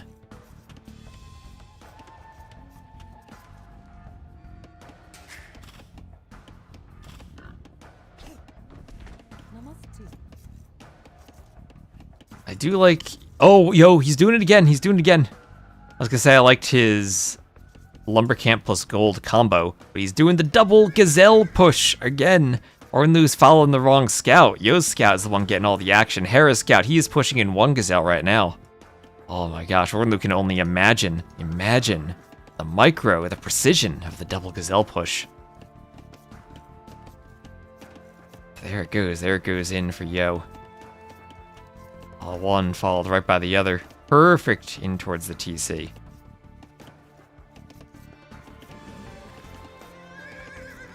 Right around that straggler and in. There he goes. Oh, the majesty and glory of the double deer push. And Civ-wise, I'm not sure which I prefer. We talked about the fun of the torsion engines, but we don't usually get there in a 1v1. Alright, I'm back. Alright, you missed the double deer push again. Oh, no. Well, which scout were you following, Hera's or Yo's? The Hera's? Oh, you followed the wrong scout. Oh, no. I have chosen You only poorly. you saw a single deer push. Yo makes that look so easy. The lobby He does. host, and I automatically defaulted to his point of view. Anyway, have you talked about Ethiopians? Because I love seeing Ethiopians. Yeah, we talked all about torsion engines already. Oh, that's a fun one. Man, it's... You know, I'm thinking of maybe just doing a video dedicated to power creep, but Ethiopians are one of those civs that, like, I don't even think they need any changes. They're really fun and unique, but we just never get to see them. We don't see them because they're well balanced, right? Exactly. There are civs that are too powerful, but Ethiopians are very well balanced. That's what I'm saying. Like, if you nerf some of the very top performing civs, then I think we see Ethiopians more often, and then we can see, you know, a civ with real strengths and weaknesses. Oh, did Sato? I heard Sato had a complaint video. I meant to watch it, Yeah. but didn't because my I haven't internet was seen it on yet. fire. Yep. Anyway, guys, Hera's on his way up to feudal age. He's just going to be going with 8 men-at-arm rush on what would be 19 pop. And Yo is coming forward with Hindustanis? Cheap Vills, good eco for a forward, maybe. Yeah, I mean, that's the power of the cheap Vills, right? It's a bit different than the civs you're talking about, like Vikings and Persians, who just kind of get ahead in economy without having to do anything. Because you don't really get ahead in resources as Hindustanis, you just get those saved resources over time. But it's still so flexible, so it's still a very good bonus. Forward barracks, and he's not doing the barracks anywhere near Hera. He wants Hera completely to miss scouting this and walk past it with his men-at-arms. And oh, look, Hera sending a Vil forward too. Again, Hera with the forward Vil. Just like that Berber's Vikings game. Indeed, and that was very successful for him in game number 1. But yeah, Yo scouted very well where Hera was and all of his important resources. He scouted the wood, forge bushes, and gold. So this is a very intentional location of the barracks. That said, Yo is going to need to make sure he doesn't die on the other side. His wood line's already completely walled in. We have the foundations of some quick walls then here for Yo, but he still have to be super careful. And Hera will go for a forward range. Yo going for a forward range too. Maybe an awkward position for Yo in terms of the berries and gold. Both are in the back and not pressured immediately by the range, but still in a good spot to hit the wood line. I'm so used to seeing those stray dog forwards on Arabia where he goes straight for the berries. Yeah. And like historically, I do think that's the best way to go about things, but builds are kind of different these days. And players are just not focusing on the forge bushes early on as much. But yeah, Yo's still going to be coming in with his skirmishers. Hera, for his part, is going to be making a forward archer. This is extremely reminiscent of game number 1. And Yo still has not scouted the forward range. To be fair though, Oh, neither and is Hera got Hera. to poke in. Yo, I don't think Yo should run the scout over to that stuff, because now Hera will see the houses and know Yo's forward. Well, he'd see the Vills anyway, I guess. Yo's fighting on the woodline with the villagers. He's fighting with the Vills. Yeah, he is. And it is already getting very messy for both players, because now an archer is on the other side of the map. Now, Yo only has 2 villagers on the forage bushes. So, and Hera himself was already lost a villager. So, I mean, this is just getting really, really messy. Yo has a low HP villager himself that he's going to need to be able to micro back appropriately, which he does not. And, okay, Hera loses one, but then Yo loses... Oh, wait, that's the villain on the other... Okay, now it's both players have lost 2. Oh, my goodness. But think about this. It's cost efficient to trade evenly for the Hindustanis since they have cheaper Vills. Yes. The classic Lord Farquaad strategy. Some of you may die, but that is a sacrifice I'm willing to make.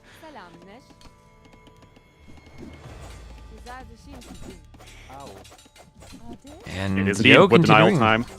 He likes this pressure on the wood line, has the spears mixed in. And he's getting more kills. This is nice for him. Ooh, low HP Vil for Hera, 1 HP. The got Skurms it, pick yep. it off. Yo's going to lose another bill himself, though.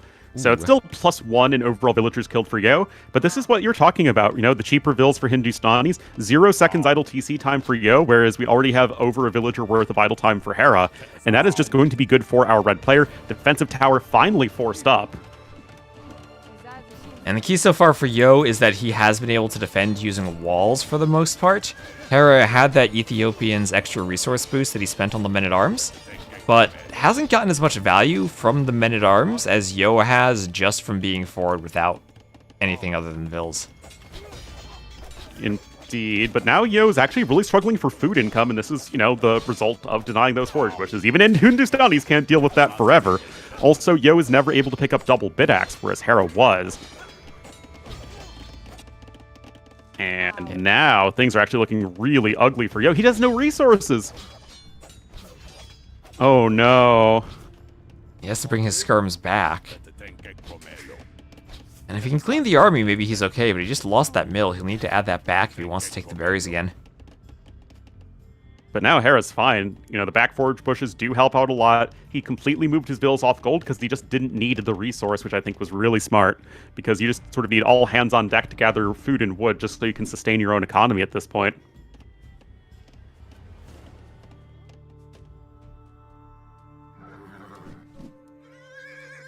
Just a bit annoying right there. That said, Yo could easily pick up at least a couple of those archers. Ooh.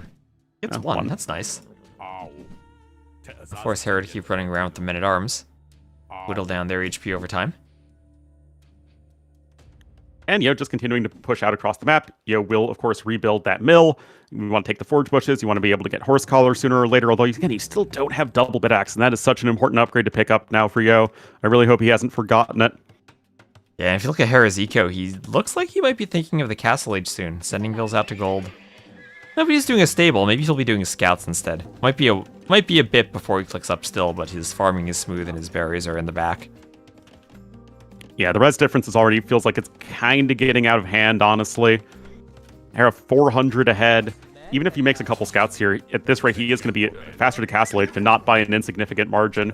Even the scout kill there is nice for sure, but again, it just feels like having double bid-axe, having the more efficient economy, it's really going to pay off for Hera in the near future. And indeed, not actually going to make anything out of the stable, at least not yet.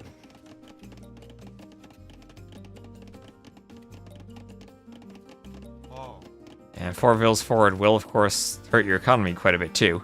And that's a 500 res collected difference so far. Yo would really like to pick off the rest of this military from Hera. He would, but even if you kill all of these units, it doesn't seem like Yo's going to be able to get any counterattack damage done, and he's still going to be slower up to Castle Age, and he's going to be behind in economy. So where do you think this whole plan really sort of unraveled for Yo? Was it just the defense at home? It felt like there is that moment where he was okay, but then he ran out of resources, and in that transition, Hera took what probably should have been a Vill lead for Yo and turned it around. Yeah, I think it's like that minute of idle time where you also didn't have many villagers working, and that's where denying the forage bushes when all of your other food resources runs out. And it just seems like that has been a huge issue for Yo. Now, it's not like Yo is dead in the water, but it's hard to imagine him, again, finding a way to get an advantage right now. Hera continuing to wall himself in. Yo continues to be very exposed. And he's going to be going on to stone with 5 villagers. Looks like he might want some gulams.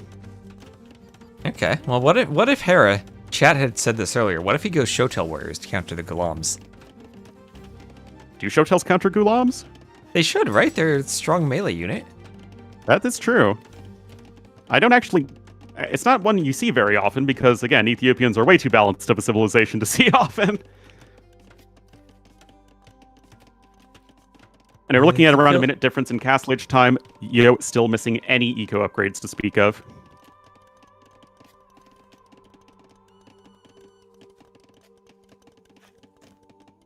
Felt like he still had, or that Hera still has a good stable transition here, like he did in that Vikings game, even though it's not a civ you normally think of for a growing cav.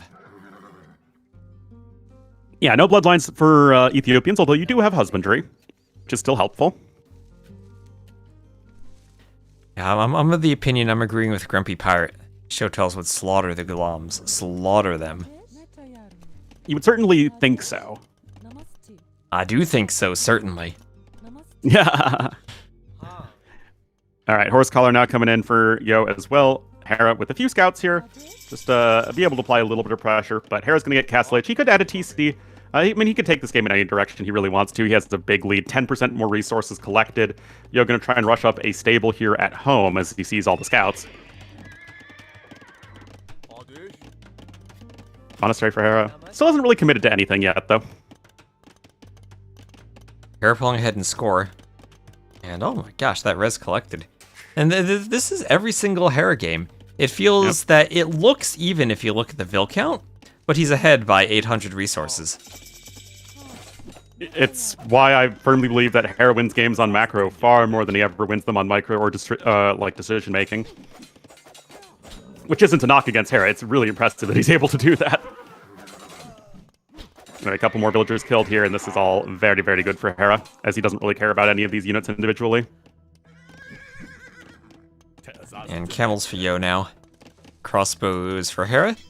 And crossbows should be a unit that's pretty good against the Hindustani camels. Or against camels in general. Yep, crossbow and pop out of the archery range right there. Yo is about ready to drop a castle. Where is he going to put it down, actually? Okay, it's kind of at the front of his base. And there's squires and scale mail armor, so clearly does want to be working towards those Gulams. Second TC coming in for Hera, though. He already has a huge eco lead, and he's going to look to extend it even further. And where are these skirms coming? The scouts are still running around. Camels will give chase. I don't Oh, know. micro. Hera just killed 3 skirmishers with crossbows. Yeah. Remember when Yo had an army there? Yeah. Good times. Good times. And the thing is, the gold miners are extremely exposed, and Yo's going to have to buy another watchtower. Oh, man.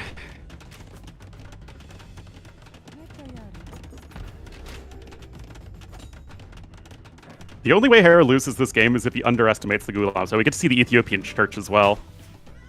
I think the only way Hera loses this game is if Gulams are better than they actually are. I mean, Gulams are good, but I don't think their conquistador win a game from this situation good. Exactly. Very few units are, to be fair. Yeah. Yeah, the Hindustani castle looks very nice. Oh, it's just the old one, right? No, Dravidians have the old one. Oh, really? I thought this was the old one. Nope. No, it's got the Islamic dome on it. There's the old Indian castle is a South Indian castle, so makes sense it was for Dravidians. And ooh, conversion from that monk on the camel. Yeah, it's gonna go down though, so nothing too wild. Hera just adds in a third TC, and again, Hera is just super, super, super far ahead. Yo not able to get +2 defense for his Gulams, which I'm sure he'd really want. Get that 5 pierce armor. And he is still mining a ton of stone, so Yo recognizes he's not going to win this game on economy, so at least there's that going for him. But Hera already starting to mine stone himself, and again, there is no practical area of this game in which Hera is behind. There is no theoretical area of the game where he's behind either. Yeah, that's true. That's true. Actually, who has the better map exploration? It's still Hera. Darn it. Let's see that. Yeah, he does. He does.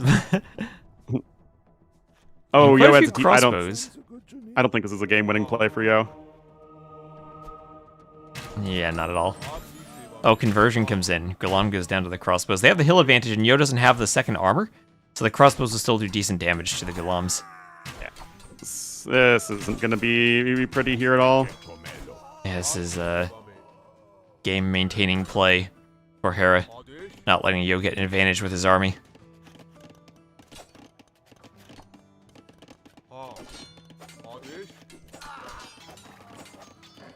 And once again, I mean, it's a feudal age that Hera just finds himself with a huge lead in, and The one game that Yo has been able to take so far has been when Hera basically shot himself in the foot early on. And it just really seems like Yo is just not able to compete with Hera in the feudal age specifically. Will Hera snipe a low HP Gulam? Yes, he will. And then turns around. Only a 10 villager lead, but 3,000 more resources. Again, most players, like even in Hera's position, would be like 1,000 more resources ahead. It's wild. Yeah, only 30 minutes into the game, he's super far ahead and doing a defensive castle himself, securing another gold and a wood line. And looking at his resources, doing gold mining right now, he's getting close to going up to Imp as well. Yeah, this is pretty brutal here for Porio. Already had a very successful series, though, against ACCM. I mean, like, still a top 4, I think, is probably the baseline of where Yo wants to make it in the tournament, especially if he runs into Hera in the semifinals. But I think at this point, I have not really seen anything that convinces me that Yo's actually going to win a best of 7 here.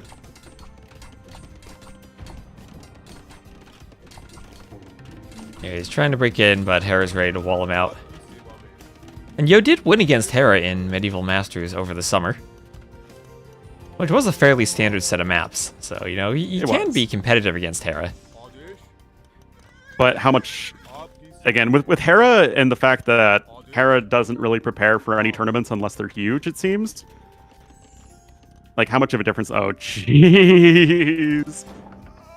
Salt the wound right here. There he is on the TC.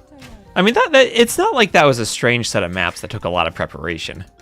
No, that's it was true. Very, very standard, all DE things. And same thing with the Sax Cup that he lost. It's one thing to lose a Wandering Warriors Cup, where he didn't prepare for it, but it's another thing to lose an Arabia tournament. Yeah, I don't think... Yeah, preparation matters, but not to the same extent for custom maps that you have to prepare builds for. Yeah, definitely. The Sax Cup tournament was like one of the craziest tournaments we've had in a very long time. Yeah, that was crazy to see the Arabia tournament completely the opposite of this one, filled with upsets, where we have, other than Daniel Sorakuma, not really had an upset here. And again, the Daniel Sorakuma upset is a lot less interesting when, at the end of the day, either we're going to get bopped in the next round, which is exactly what happens. Or what happened. Oh, we have the Showtails. We have Showtails versus Galams. Yep. We have it, Ornlu. We have it. There we go. Alright, they'll go through the house, no problem. Look at them go. Nom nom nom nom. Unfortunately, they don't have any bonus damage versus buildings natively, just with Arson. Well, they have enough attack. Yeah, they do have 16 attack. Castlight Showtails with 2 more attack than a champion.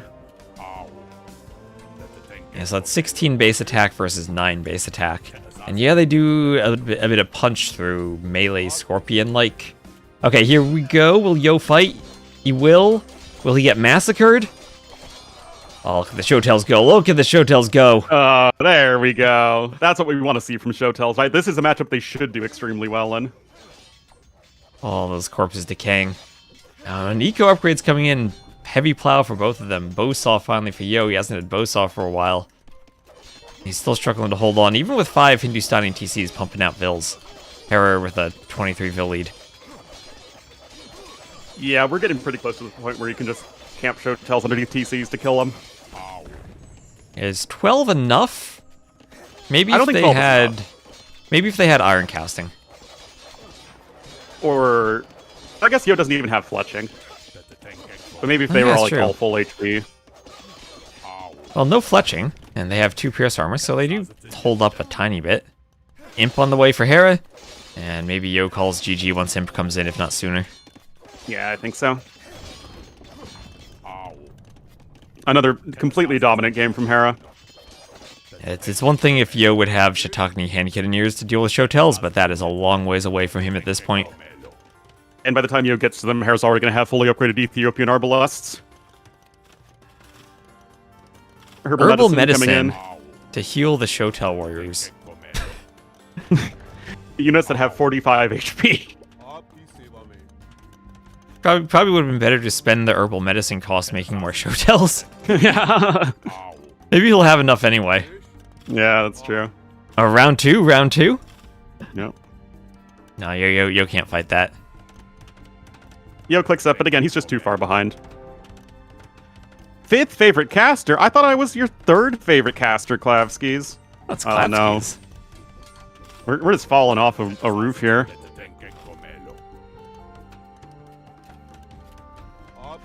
A very appropriate thing to do at this time of year. Be careful with your decorations, Ornlu. That's true. Thankfully, we're all done decorating. That sounds like a very Midwestern thing, too, falling off the roof, decorating for Christmas. Yeah, that is very Midwestern. I am not going to Red Bull. I don't know about you, T West. I bought tickets to go. All right. I might make a mini vacation out of it. Cool. Okay, camping the TC. Camping the TC. And that'll go down. Now, good patrol turn around for Hera. Is that an admin loss? He just patrol stacked the Shotels. Only way Yo's winning this game.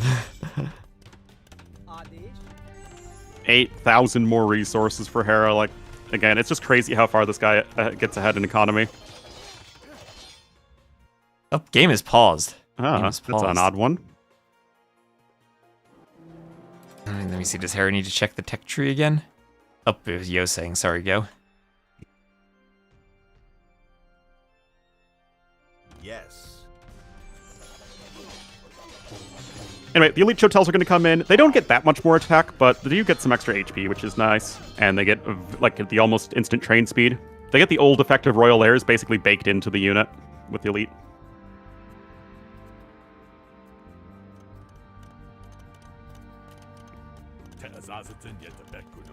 One Shotels, they're going for another TC. And now you get the old Shotel look. They're one of the few unique units that didn't get a new Elite version, but instead used the old model for their Elite version, and then they got a new Castle Age one. Same with Ballista Elephants. Okay, that...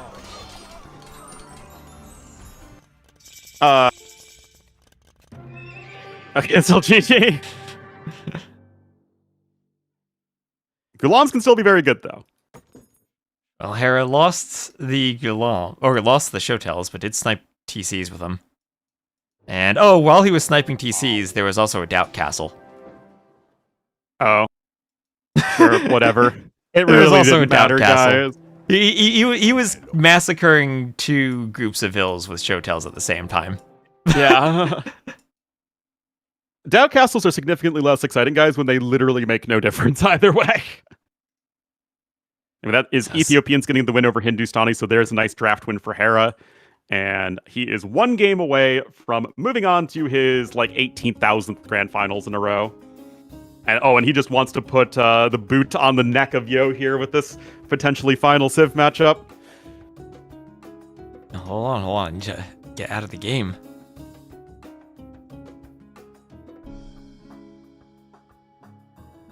And does that mean he's going for the Persians? No, he's going for the Parthians. Will he research the tactics? Indeed. In the Castle Age?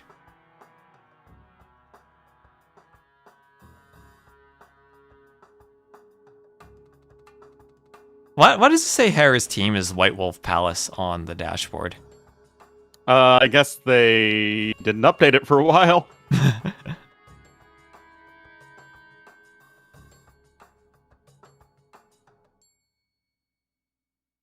Hera's too good. Maybe other people just could improve. So, okay, this is one heck of a Civ matchup. The number one Civ for Hera, the last Civ for Yo. Persians, Bulgarians. Yep. Think we'll see Persian longswords? I don't think Hera wins with Persian longswords. Like, Hera is overall a better player than Yo, but we've seen that, like, Yo can still beat Hera so long as he doesn't fall too far behind in Feudal Age. It's just really hard for that to happen because every game goes to Feudal Age. Every game does go to Feudal Age. Unless it's maybe Hera versus Matza. Yeah. Hera's still dominating everything? Yeah. I don't know. It's kind of weird because Harris, it's not like he's so comically better than everyone else in like every aspect. It's just Hera's like 10% better in most aspects. All right, so Yo will be the red Bulgarians to the northwest. Hera, oh my gosh, Hera's done it. Not only is he the blue Persians to the south with the number 1 versus number 9 Civ pick, but he has all the rugs. Building his house over that rolled up red one, but he has all 6 of the different rugs. Oh, he has assembled all the rugs. He's assembled all the rugs. Easy rug win. Yeah, boy. Yo, meanwhile, only has 3 different types of rug. Yeah, Hera's rugs are far superior. Indeed. Anyway, Bulgarians versus Persians. The thing with Bulgarians is they're not Bulgarians. bad. They're just not as bad. Overpowered. They're bad. I'm trying to be charitable. No. There are some civs that are overpowered. Then there are some civs that are well balanced. And then there are Bulgarians. The issue with Bulgarians is that there are so many civs that have similar archetypes that are just better.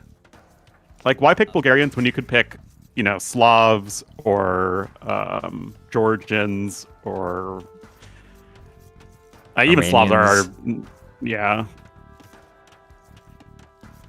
Now, they have good cav archers if you go Bulgarian CA. That can legit be a thing. They could go longswords and siege towers. That could be a thing. It is true. They have great rates on low elos. The free men-at-arms are basically free wins on low elo. And there's still a cavalry civ, so yeah. It's any civ that specializes in cavalry, especially knight cavalry specifically, is going to be good on low elos. They're a top 50 civ. Yeah. Give them mangonel line ballistics. I wonder, does that make it even harder to dodge mangonel shots because you always know you can move at the right time? I have no idea. I guess you still attack. I don't even know what that would anyway. look like. Oh, Yo, once again, look at what he's doing on there. He's going for the double Mouflon push. Oh, boy. Oh, no! Oh, no! And he's giving up on it. Well, he can try again. Well, okay. Horrible start for Yo. He didn't get the same rugs that Hera did. He doesn't get the double Mouflon push. He doesn't have food under his TC for a moment as he's luring in the boar. What do you think about that, Ornlu? Should you be taking a goat instead of a straggler tree, even though you'll have some decay? I think you want the food in the Dark Age. Yeah, I don't think it matters that. If it's only that much of a difference, then it's still probably fine here for Yo, as long as he can sustain build production. And actually, no, he's using it to build an early barracks as well, so... I don't think it matters too much. And it's pronounced mangonel, though it's the second one, mangonel. Then it does get a bit harder for affording the militia, though, early on if you don't have the food. Yeah, that's true. Persians have the civ advantage on Arabia. Do you forget the Kingdom of Bulgaria stretching across the Fertile Crescent? I study history. It was definitely a thing. Also, let's look at the relics for a moment on this map. It's a 5 relic map, and they're all to the southwest. There's 1 to the corner by Yo, 1 to the very bottom of the map, and 3 between the players. It's a slight advantage for Hera overall. Yeah, I guess so. But if it gets to the point in the game where, players are making monks, so, early to mid Castle Age, chances are it's probably going to be pretty over one way or the other here. Is Hart on a top 4 to 6 level now? He's probably on a top 12-ish level. I don't know if he'd be top 6. I'd probably put him top 8. I think that's pretty fair. Yeah, I definitely wouldn't put him top 4. And 6 might be pushing it, because I'd still think Vinchester clearly up there. We have the other Viper, ACCM Leary, as well. Hera, Yo. Yeah, ACCM hard. Maybe I'd slightly favor ACCM. I think that's very map pool dependent, though. Yeah, that's true. But I like the flexibility that ACCM has. Yeah, same with Tato. Or map Tato, point I have no idea, dependence. because he just doesn't seem to be in the best shape these days. No, he doesn't.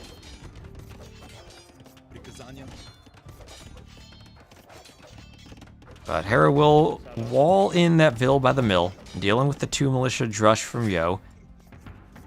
And guys, this is likely the build trademark. So it's 2 militia into 2 more militia on the way to feudal age into men-at-arms. And it makes absolute sense for the Bulgarians to do that, since they will get the free men-at-arms upgrade. Oh, come on!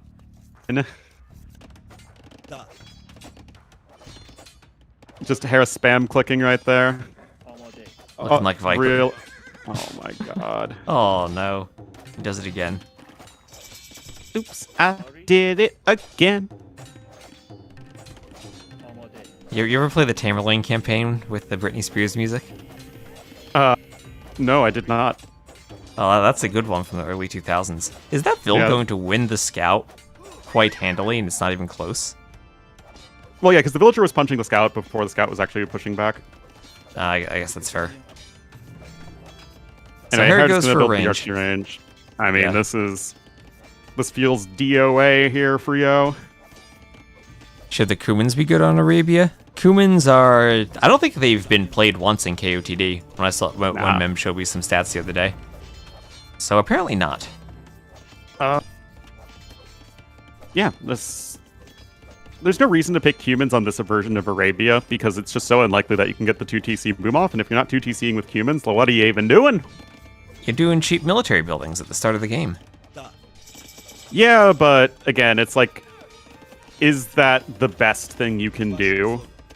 I mean, it's like best you can do with humans, but are there not other civs that are better in general? And the answer to that is yes. Well, here come 3 more men-at-arms as a follow-up. Yo will try to free the trapped men-at-arms that are being hounded by that archer. And Hera will repair the gate to keep them trapped.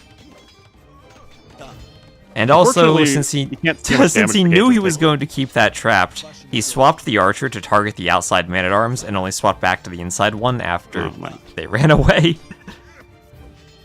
Oh, boy. This is rough, guys. 3 kills, 0 deaths. Hera has an eco lead. He's just playing extremely safe, and it's just all those quick walls. Which I personally don't like. I think the degree to which people are just quick walling everything is just kind of silly. Oh, I love it. I love it. I know, it's... It's fun. I think it's fun. And that's what the game needs with auto farm and auto scout. It needs more things where you actually play the game. I'd just rather take away auto farm and auto scout. I would too. Oh boy. And it needs more gameplay features. That's the type of thing you get from AoE 2 that you don't get from anything else in AOM, AoE 3, that 4th game. You don't get as much 4th game as much gameplay where you actually have to micro the units. AOM, do you ever get the feeling that AOM units don't feel as responsive as much as they have better pathfinding? Yes, absolutely. It's a weird thing, but they don't respond as well. Especially archers and cavalry do not feel very good to control. Yeah, they don't have the same weight to them. Yeah. I think the attack sounds are also not as good. Like, AoE 2 just has better attack sounds than AOM does. That helps the units feel more weighty. They're very punchy. Yeah. Anyway, guys, Hera hasn't lost a unit yet. Like kill skirms with archers.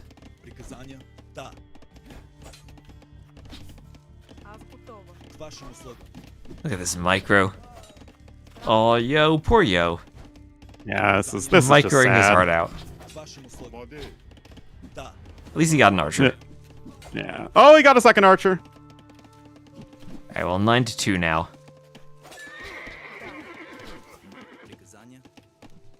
Got an archer armor coming in here for Yo. Oh, man. Well, he trapped the archers, but who's trapped in with whom? That's a very low HP skirm. Yep.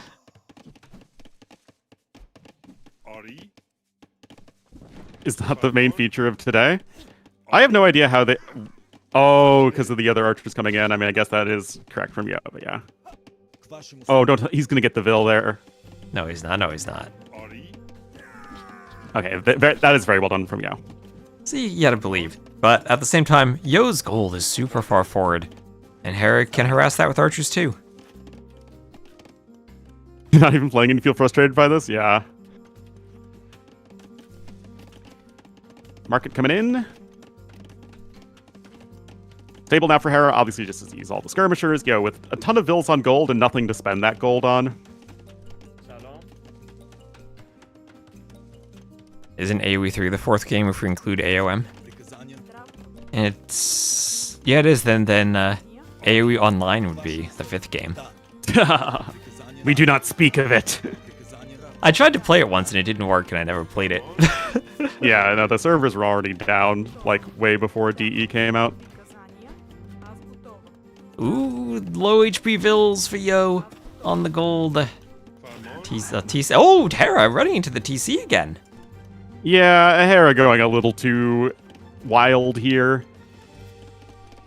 Again, I don't really think it matters. He's just going to go double stable knights and immediately win the game.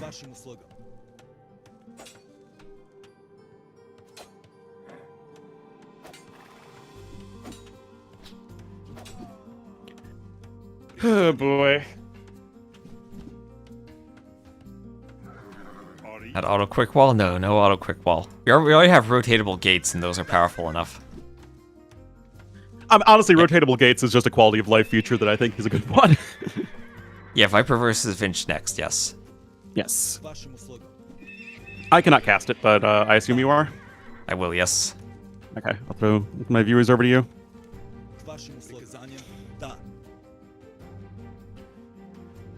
Vinch, I think Vinch is the favorite. Yeah, I mean, I think Vinch is looking really good.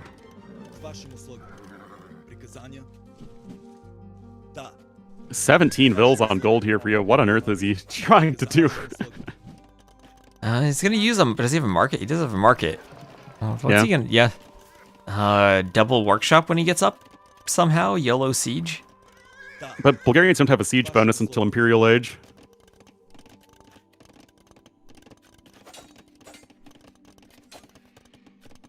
He's gonna buy Kreposts, maybe? No idea. Low HP Vil, goodbye.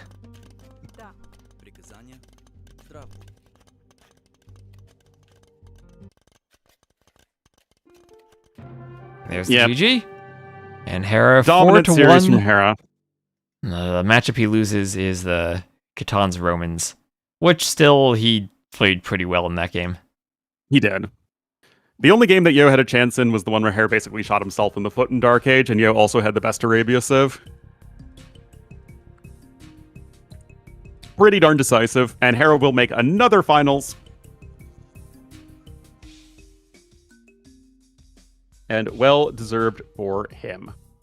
Yes, and G for Hera. So we'll figure out, will he play Viper or will he play a Vinchester? So this next semifinals will be a matchup of the KOTD4 finals, Viper Vinch. Ah, yes. And remember when KOTD4 Vinchester did beat Hera? He played pretty much the exact same style he did against Leary. The Dark Ages might have been a bit different, but the Castle to Imperial Age transition of forward castle, faster imp, Arbalest was what he did, and pulled it off very successfully until Viper shut him down in the finals. Yeah, that was like Vinch ran the gauntlet in that that time. Anyway, easily that is fourth seed. Well, he is top 4. Yeah. Yeah, I need to head off now, but thanks for casting with me, T West. Was a lot of fun. All right, thank you, Ornlu. I'll see you later, and have see you later. Good rest of your day. And also, thank you for bringing good luck for my internet that has held up so far. Yes, it has, and best of luck for the rest of the day. All right, see you later. See you, man. Give some flowers to Ornlu. Oh, thanks. Bye-bye. Yes, and on the schedule, there's still another hour, but the set will start right away. Viper will start as ASAP as he can. He likes to start early. So I'm just going to get some ads out of the way as we wait. Member will probably have an interview on his stream. So let me just give a shout out to Memb for hosting this. And I'm going to take a quick break myself. Run to the bathroom between the sets. Thank you very much, Ornlu, for the raid. Give Ornlu all the flowers. I don't know if you'll redirect on YouTube too, but thank you. Alright, so Ornlu has IRL stuff to do. Ornlu's running away. He became Kushlook. He swapped from Genghis Khan 1 to 2.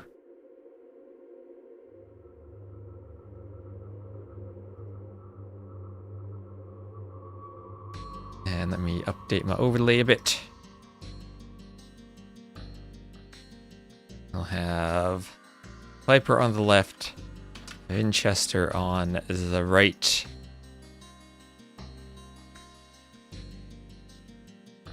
Oh, and Tomate, thank you very much for the raid. Hope you had a good stream. We are here. We just finished the first semifinals. And we are about to start Viper versus Vinchester. And let me find their draft. I'm just swapping my overlay over.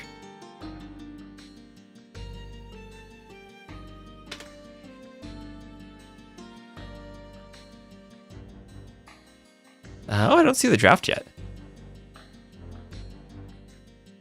That was probably over so fast they didn't draft. Oh, I'm still in a call with Hornley. Let me end that.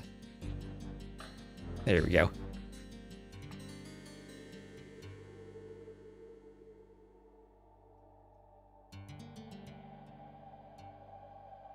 Kind of hope for Vinch doing weird stuff action.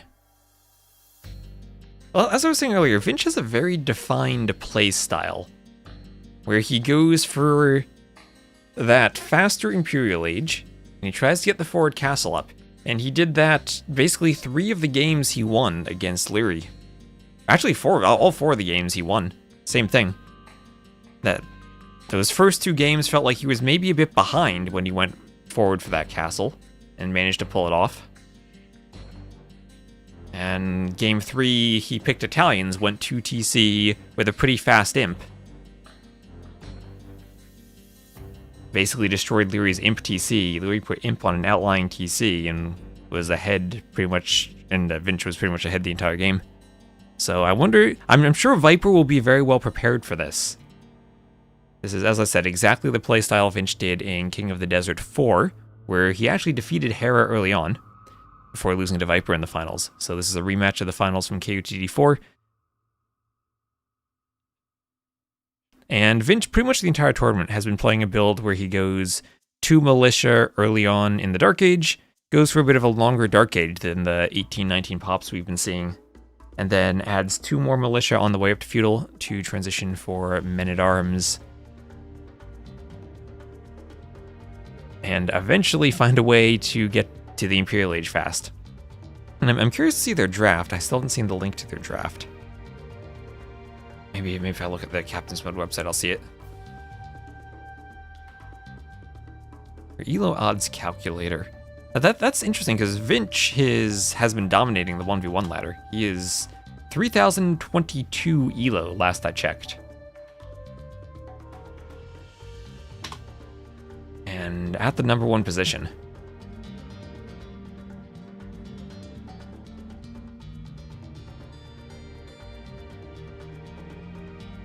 Yeah, tourney Elo is a different story then. Oh, okay, here's the draft. I found it. Oh, look at these. Look at these picks from the players at the start. This is an interesting draft. #1, Civ. I'll tell you this, chat. Oh, wow, I swapped my scene. I was gonna not swap my scene, but then I swapped it. Oh, look at that draft. Chinese #1 overall pick. Persian 2nd for Vinch. Khitan 2nd for Viper. And Viper pulled off, in a set against Sebastian, pulled off some Phosphoro builds. And Viper, definitely not a player who's going to do the same build over and over every time. He will have some more creativity there.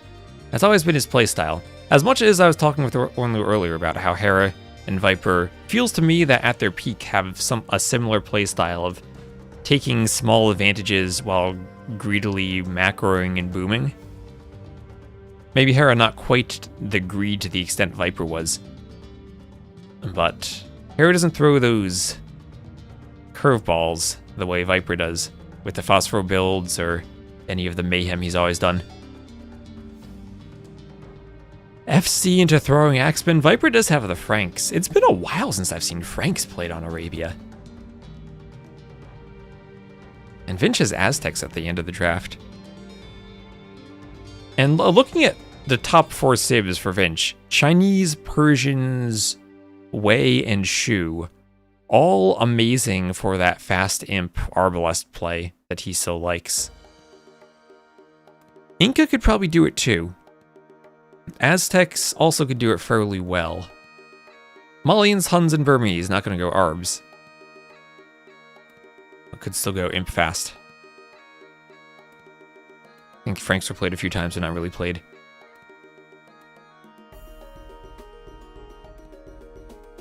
We haven't really been seeing much in the way of Franks.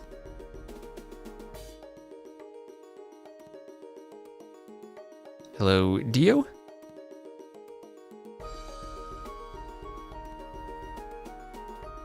You've been following recent pro play. I think you favor Vinch here. Why weren't I casting yesterday? Yesterday I had some internet problems. And I think so far today it's been good. I'd cast it only on Twitch yesterday. I had a doctor's appointment during the first set. Isn't it middle of the night where Vinch is? He's on. Is he in the Asias right now? I have no idea where he is.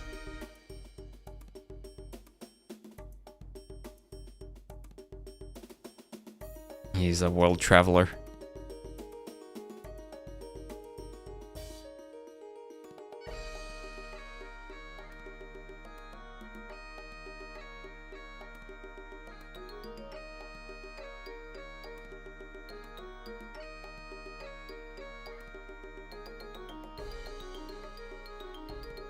Which one is Viper going to Phosphoro with?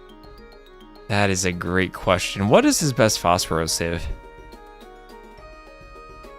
Bohemians. There is only Phosphoro civ, honestly. I don't think Gulams or any of the other unique units can do it.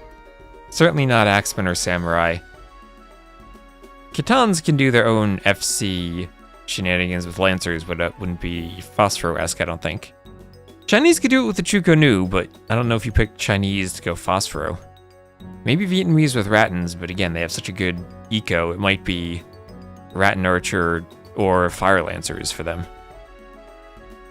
The one thing that Vinch doesn't have, outside of Chinese, are Fire Lancer civs. Let's just look at those bans. Viper didn't ban any of the Fire Lancer civs, and neither did Vinch himself.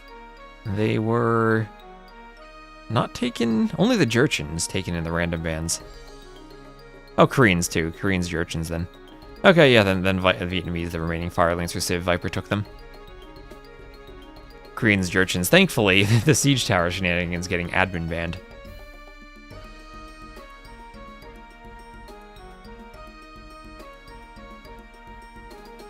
And still don't see a lobby up for them.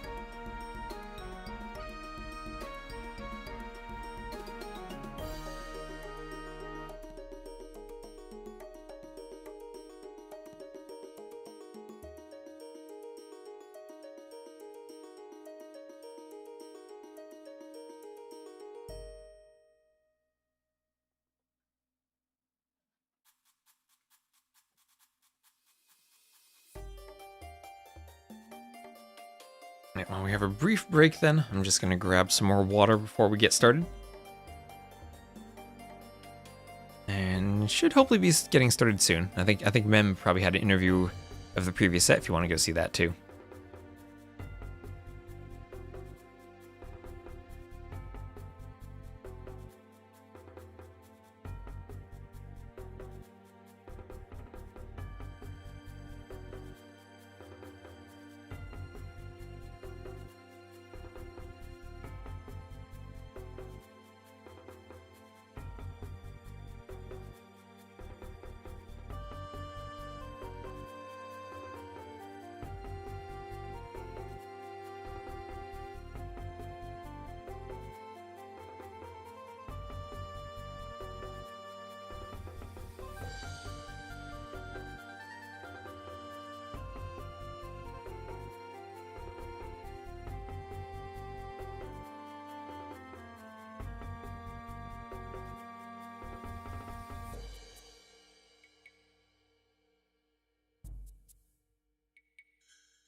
You missed the end. Did Hera win? Hera did win, yes. And still don't see them in a lobby yet, so they must be taking a good break.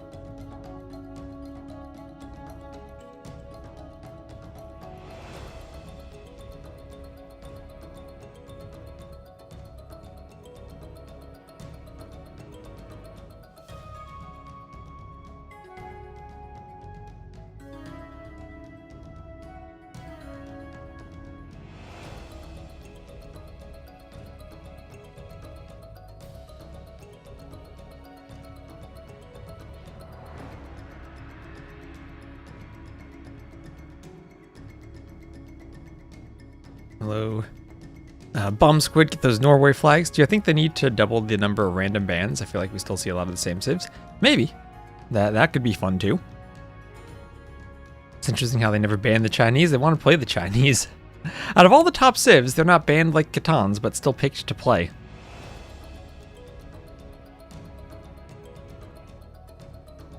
So thank you all for sticking with us. And we'll try to see if they're starting. Still don't see them starting yet.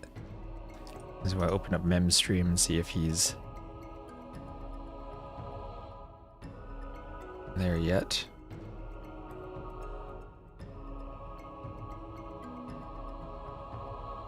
Okay, I don't see him in the game yet either.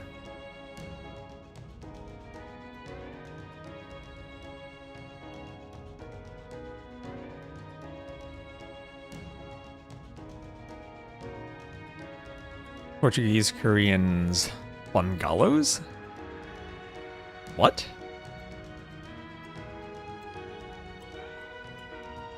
Bungalows? Is that Bengalis? Or Mongols? You're one of those two you're mentioning. I have no idea what civ you're referring to. The Bengalis, okay. Double Chinese first pick is a staple. It is a pretty common occurrence.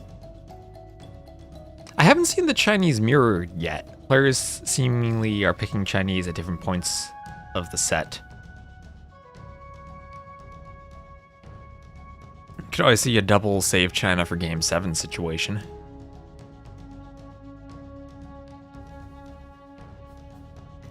Yeah, but Bengali Phosphor did look good for Viper the other day, and I imagine that's the same thinking of Vinch banning Portuguese. Could Phosphor with the organ guns, which he has done in the tournament so far. As I mentioned earlier, Bohemians at the end feel like his only Phosphor civ.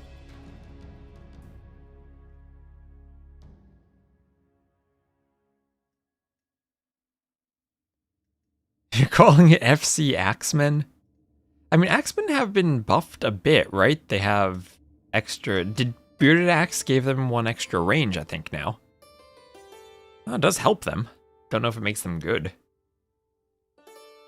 But it would be fun to see, for sure.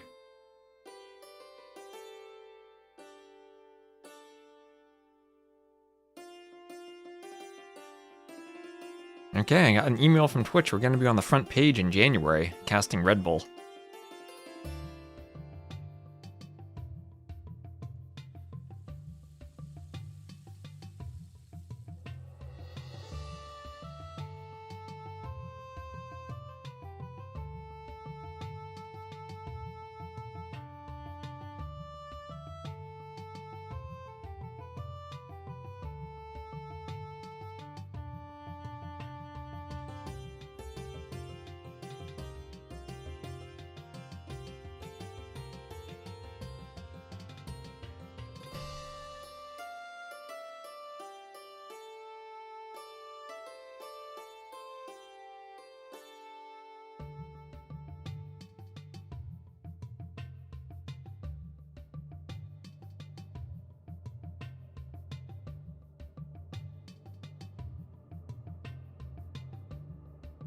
Viperu sounds better.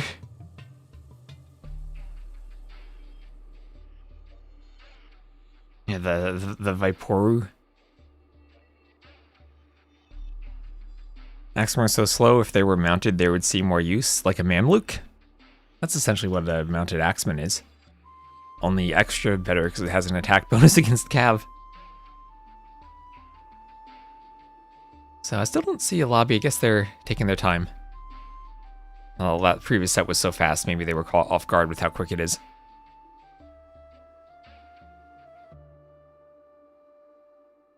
Haven't seen much use of Saracens.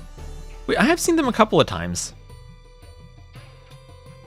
But yeah, I think we're probably going to see Saracens more during the Empire Wars for Red Bull.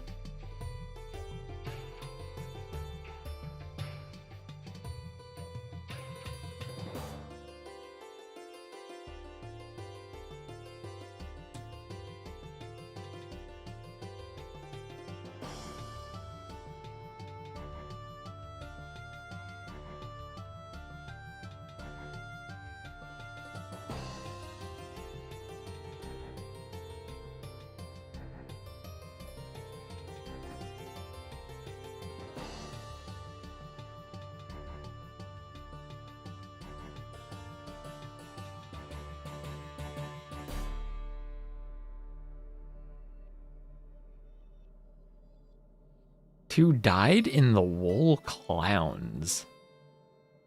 That sounds like you're describing Woad Raiders.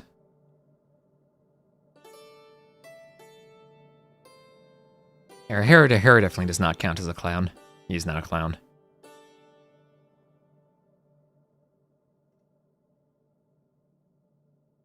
What is the tournament in the background? It is very un-Arabian. That is from the Terra Nova duos. That is from several years ago.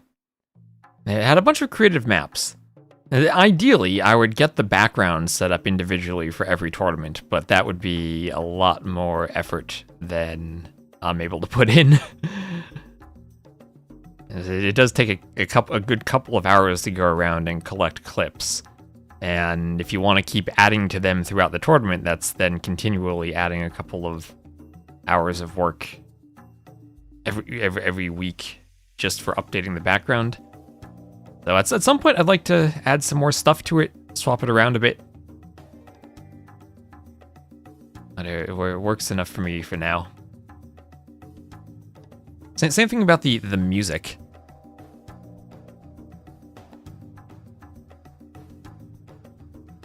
Mistake for Vinch to let Kitans through? Might be.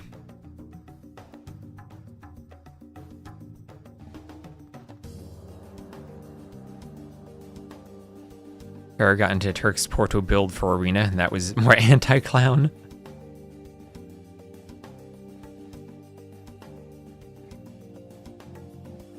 Axemen don't work as a complement of Frankish Knights because they don't have the same mobility. The idea would be they kill the Halb line, but Franks also have hand cannoneers for that.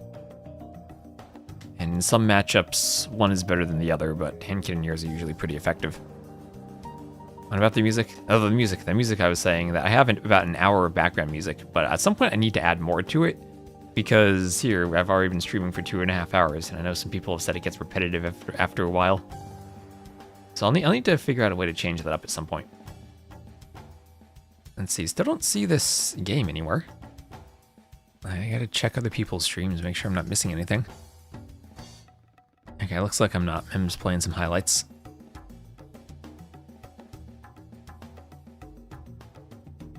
T90s between games too? Alright, we're good. We're good.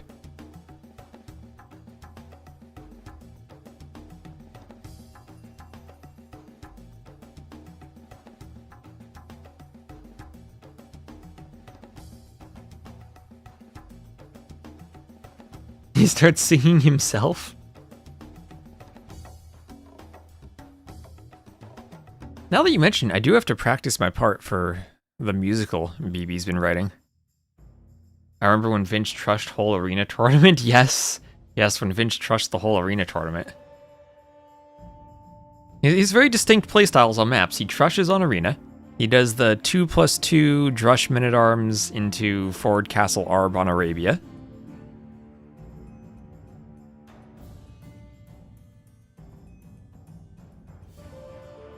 Well, once he finds something that works, he sticks to it.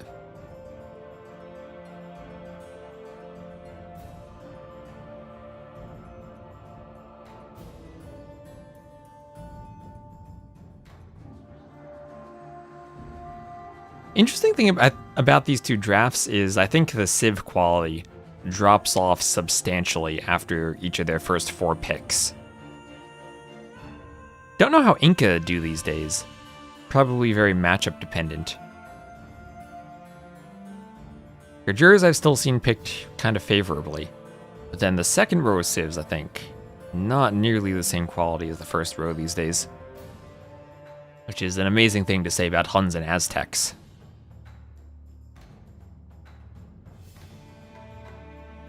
Their first 4, especially first 3 Civs each, are great.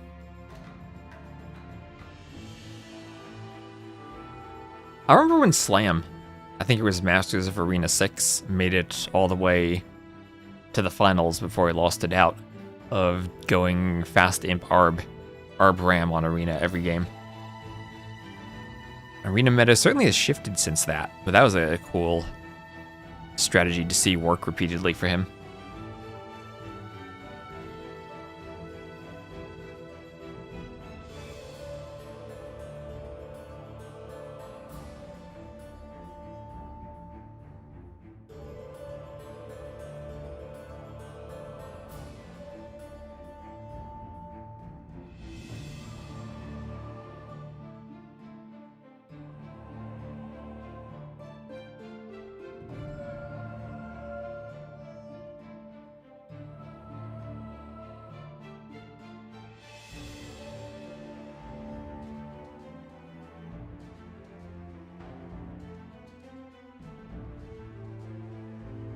Like in the day when Eddie revolutionized the meta. A slammed out final sounds so quaint. More of that, please. Oh my gosh. That was great. Back in the day when Eddie revolutionized the meta with his 1TC fast imps. I watched so many Eddie games of Arena.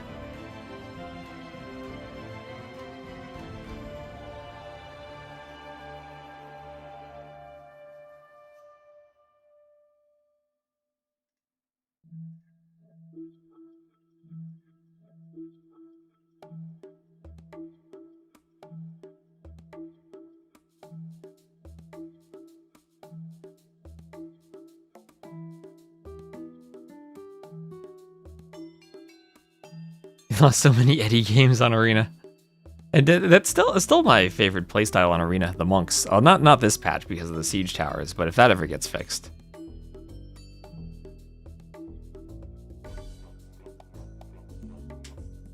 I still think 1TC Monk Rush is one of the strongest builds. I think if you execute it properly, it is incredibly difficult to stop. What is with the siege towers? So siege towers have been absolutely busted for the past few months. And there have been a couple of changes. One, they have been made cheaper, so it's easier to build them. 2, Fire Lancers have been added to the game, which are essentially an infantry unit that has a ranged attack. It's a charge attack that charges up over time, and then has to recharge, but it'll recharge for them while they're in the siege tower. And since they count as an infantry unit, unlike crossbows, which don't give a speed boost to the siege tower, Fire Lancers give a speed boost to the siege tower. So now you have a unit that pops out, instantly shoots, and makes the siege tower faster. It gets up to 1.3 speed, which for reference, crossbows are 0.96 and knights are 1.35. But then also, even more impactful for Arena than those changes is one subtle thing they did with monks, is they made it like a ram, so you no longer can convert it from range. The monk has to be adjacent to convert it. But different from rams, the siege tower actually is faster than a monk with fervor, so you will never actually convert it with a monk because it can run away. And that means any ranged unit now can use the siege tower to hop in and hop out and hop in and hop out, and break conversions because monks can't convert the siege tower anymore if they have redemption from range. So it is a siege tower plus crossbow is now a hard counter to monk rush. It's not a made-up story, Clapsies. The siege tower is the hard counter to monks.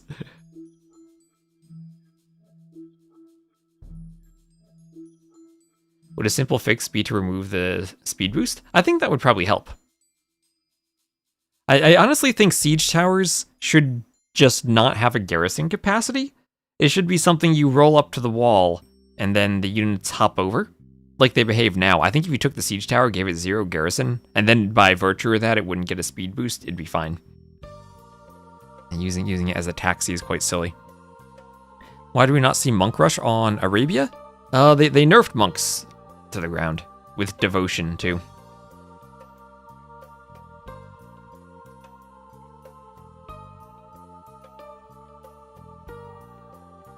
Lower the speed for every unit, so at 2 to 3 would be a crawl.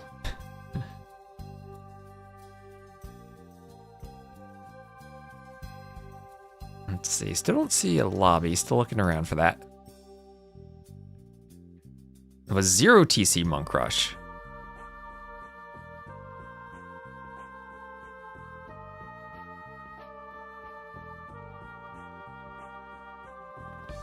But devotion, and also we see a bigger variety of units on Arabia. There was a period where pathing,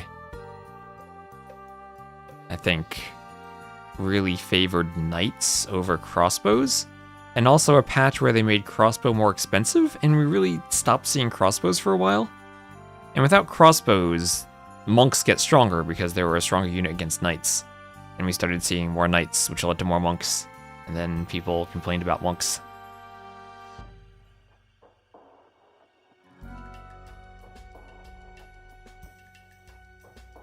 I'll end Elite TC 20 on gold. Leading the TC so that when they win, they see you deleted. Perfect intimidation.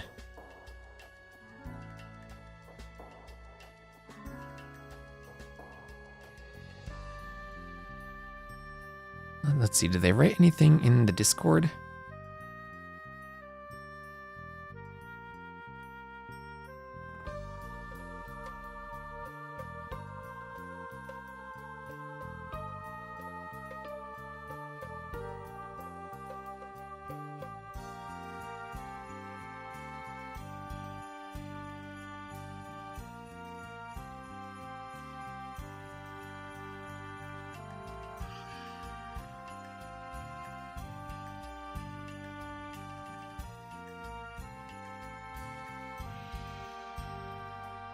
You could monk rush Spring and Hun War.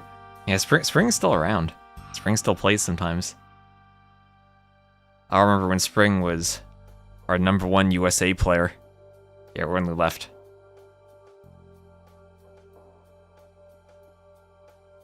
I remember losing a fight against equal number Expo with Knights since they couldn't path to hit anything. Yeah, people didn't really know how to counter monks. Yeah, monks are also, people understand them a lot more.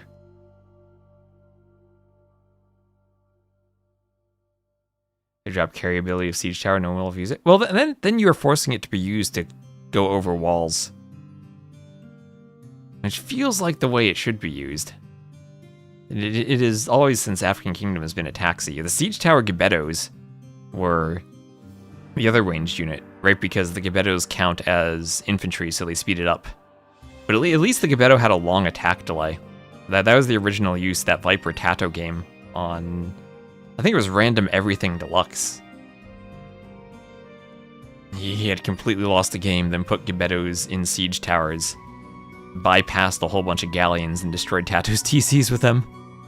Who's #1 USA player now? Daniel. Why is it so underrepresented compared to Europe?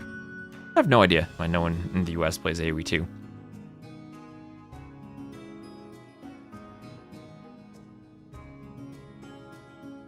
It is very popular in China and various South American countries.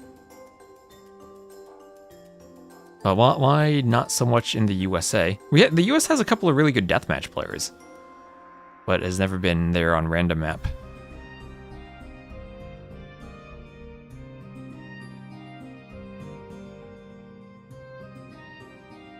And Canadians are good at AoE too.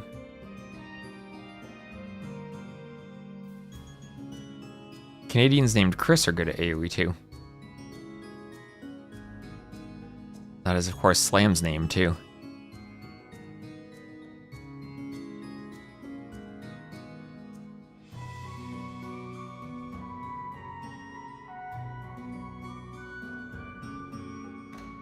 I imagine there's a good deal of randomness to it too.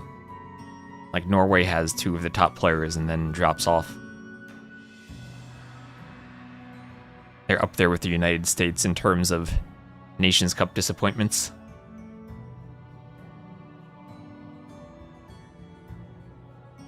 Hera is not Chris, but Chris is Chris. And Slam is Chris. I don't know about Mentalist. I don't know what Mentalist's name is. Okay, I see Mem's still on his overlay. Doesn't have the player cams up yet, so they might not be ready.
Wasn't Spirit of the Law named Chris? I don't know if anyone knows Spirit of the Law's name.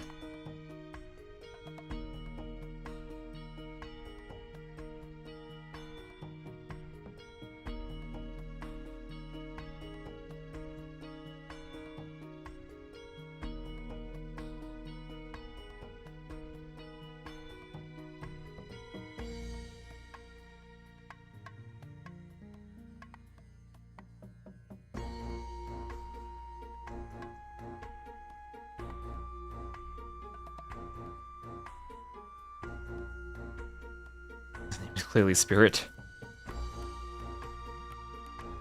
Survivalist has a brother and a father named Chris. True? No, True's an American.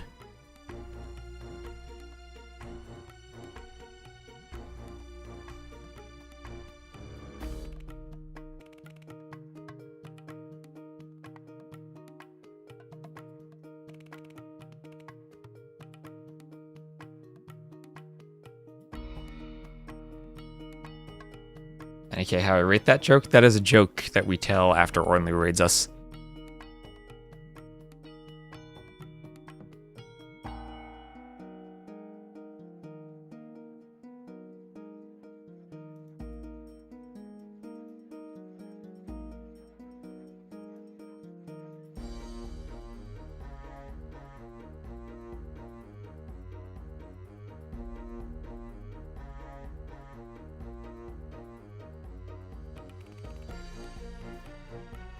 So still not sure where these players are. I guess they're still waiting around for them.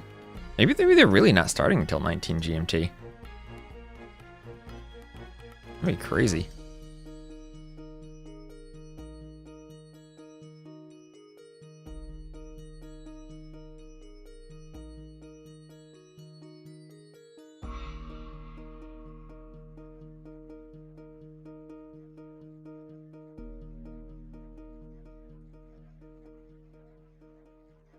This is where I have to spy other people's streams to make sure I'm not missing it.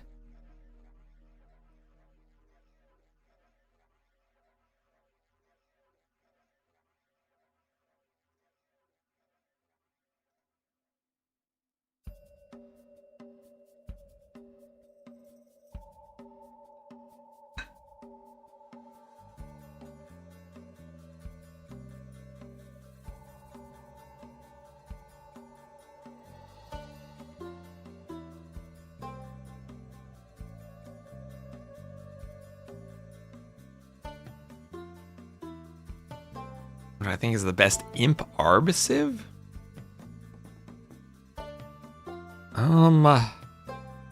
In Vinch's draft, probably the Shu. For Viper's draft, probably Vietnamese and Byzantines. Viper taking Byzantines away from Vinch feels like a key early pick, because that is exactly the type of Civ Vinch would want. For his fast imp forward castle arb treb fight playstyle. That's one of the matchups I remember, Byzantines versus Britons, where Vinchester won a game against Hera. That was very impressive last KOTD. That's the one that stands out to me. Or not last KOTD, 2 KOTDs ago, KOTD 4. Man, that was a while ago.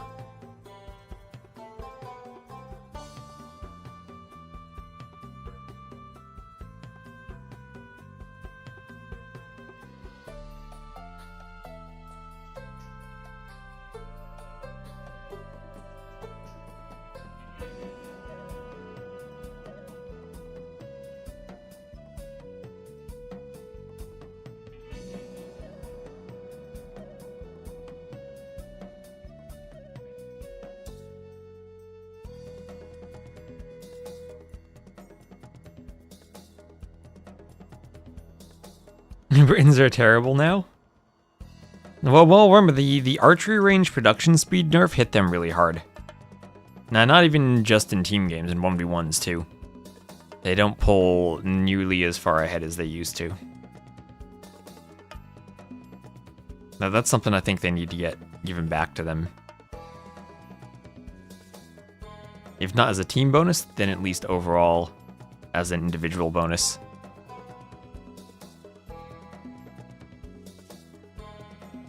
And they still are good as a team, still maybe even the #1 pick as a team game flank. Still great as a Black Forest flank too, or as an arena flank. But and as an Arabia 1v1 civ, they certainly have fallen off from where they used to be. Hit hard by the power creep. Also by lots of civs having really good skirms now. You look across the top civs, Byzantines, Koreans, Vietnamese, Khitans. All of them great skirms. Chinese, Shu, good skirms. Even the Maya, if the Maya are picked.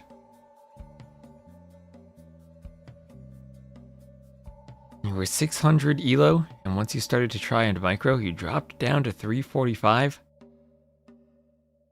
Sounds like you might want to focus more on some of the basics of getting the build orders ironed out and keeping the TC running before really trying to add in micro. Now, the important micro, being able to swap between your TC and your scout. That's the most important micro in the game, having your scout on a control group and swapping between them. I mean, that makes Dravidians a top civ, that's true, but they're Dravidians. These are land maps. Dravidians at least a water civ that is better on water maps and doesn't also dominate land maps. Let me get another look at this draft. Were the Malay banned anywhere? Yes, they were banned by Viper. All right. I was going to say Malay and Vikings not picked, but they were banned by Viper. Vikings, Malay, Maya. 3 fast imp Arb civs. Same with Armenians. Viper banning all fast imp Arb civs, and then Mongols for the Lancer shenanigans.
Maybe we should go cast this. I'd say we should go cast something else, but there's nothing else going on. Everyone's watching this.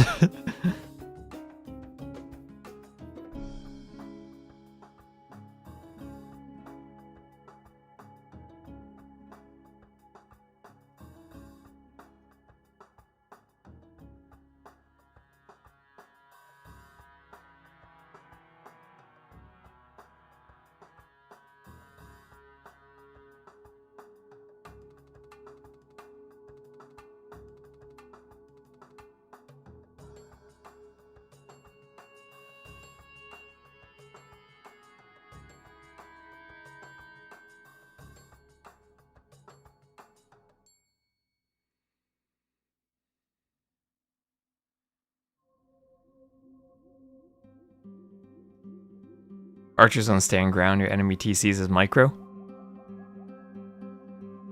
That in itself is actually kind of tricky, because if you ever right-click something, tell your archers to attack instead of doing a stand ground, then they still run into the TC if they chase the unit.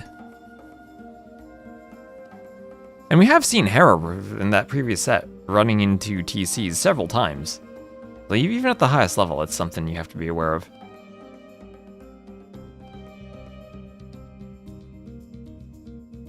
Can't see Viper Hera go anything other than a 5-0 or 5-1. Vinch might make it competitive. I have no idea what to think about Vinch Hera. Because Vinch has played such a similar playstyle throughout all the games I've seen him go into. I think that Hera will be very well prepared for it.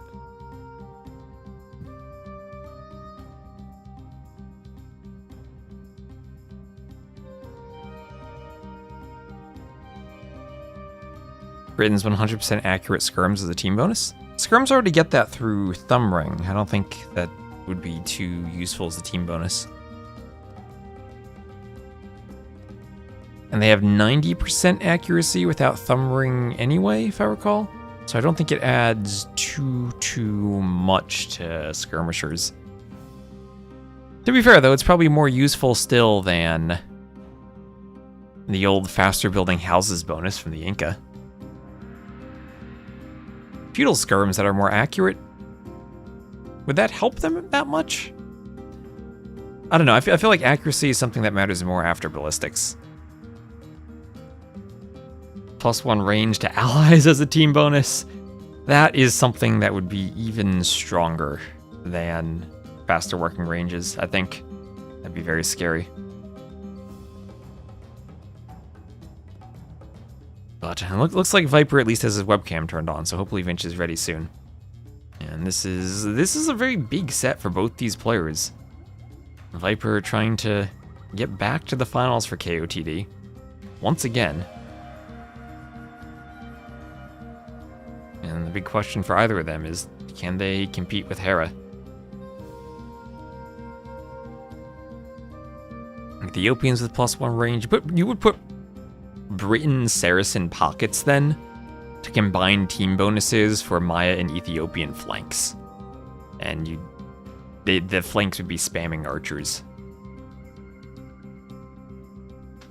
Discounted, faster firing, longer range archers that destroy buildings, that would be crazy.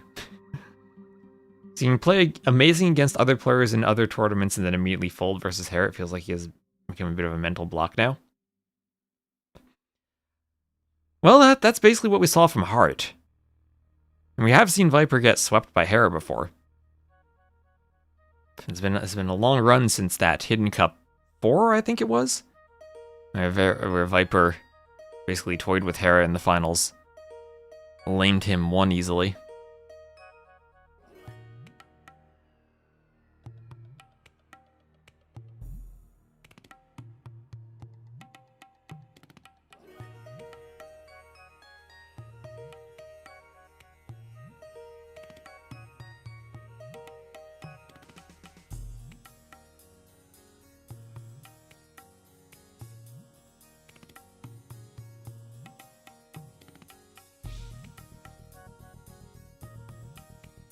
Saracens used to have the Cav Archers against bonus attack against buildings save bonus. I don't know why they removed that. Was that HC3? What was HC4 then? Oh, was HC4 Jordan? Oh, that was Jordan. Yeah, that was Admiral Jordan.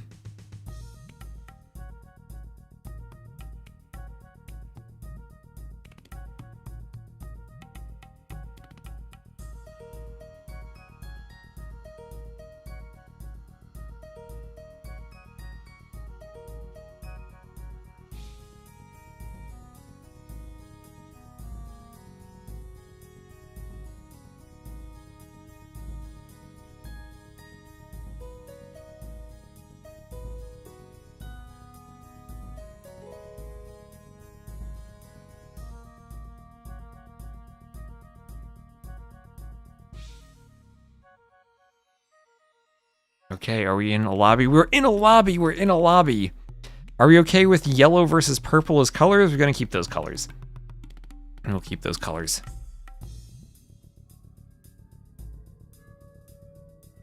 Double the size of skirmisher projectiles like they did to TC projectiles? Make them hit even more? I have no idea what the effect of that would be. That would be interesting. Alright, since they're finally in a lobby, I'm just gonna play an ad. We've been waiting for an hour that we've reset the ad counter. So sorry for that, but we'll get them out of the way before they start.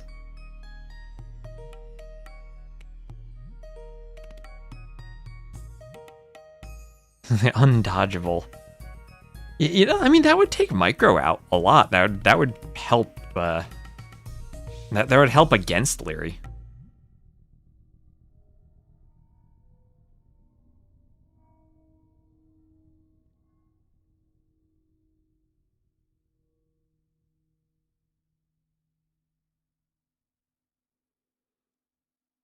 Well, okay, 100 times the size is a bit much. Let's save that for the 256X mod. +1 melee armor for the spear line for the Britons team?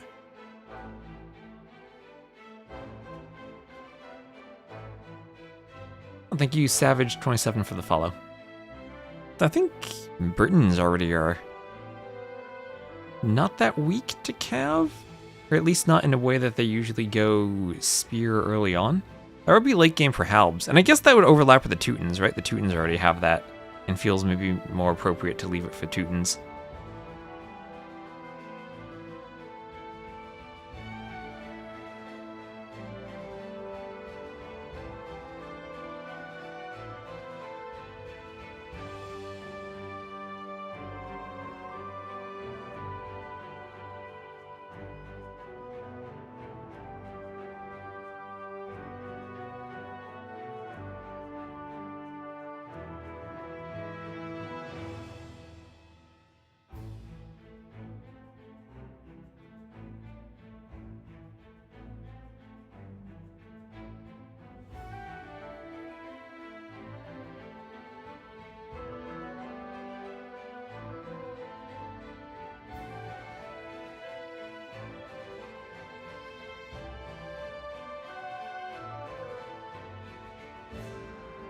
Oop, what is this tag?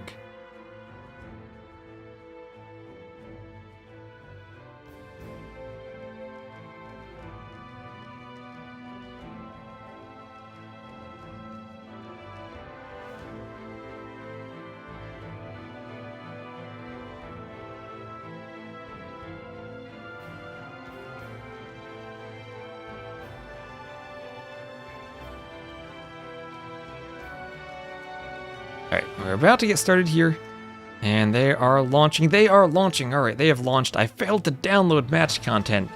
No other way this could start. Thanks, DE. And we're about to load into the game. Here we are, game number 1. Alright, let me get my chat lined up. Sorry, DE didn't load for a second there. But here we are. Thanks, DE, indeed. And welcome everyone to the, oh my gosh, I didn't even change my title to write semifinals. No one pointed that out to me. I casted an entire set. Here's a quick set though.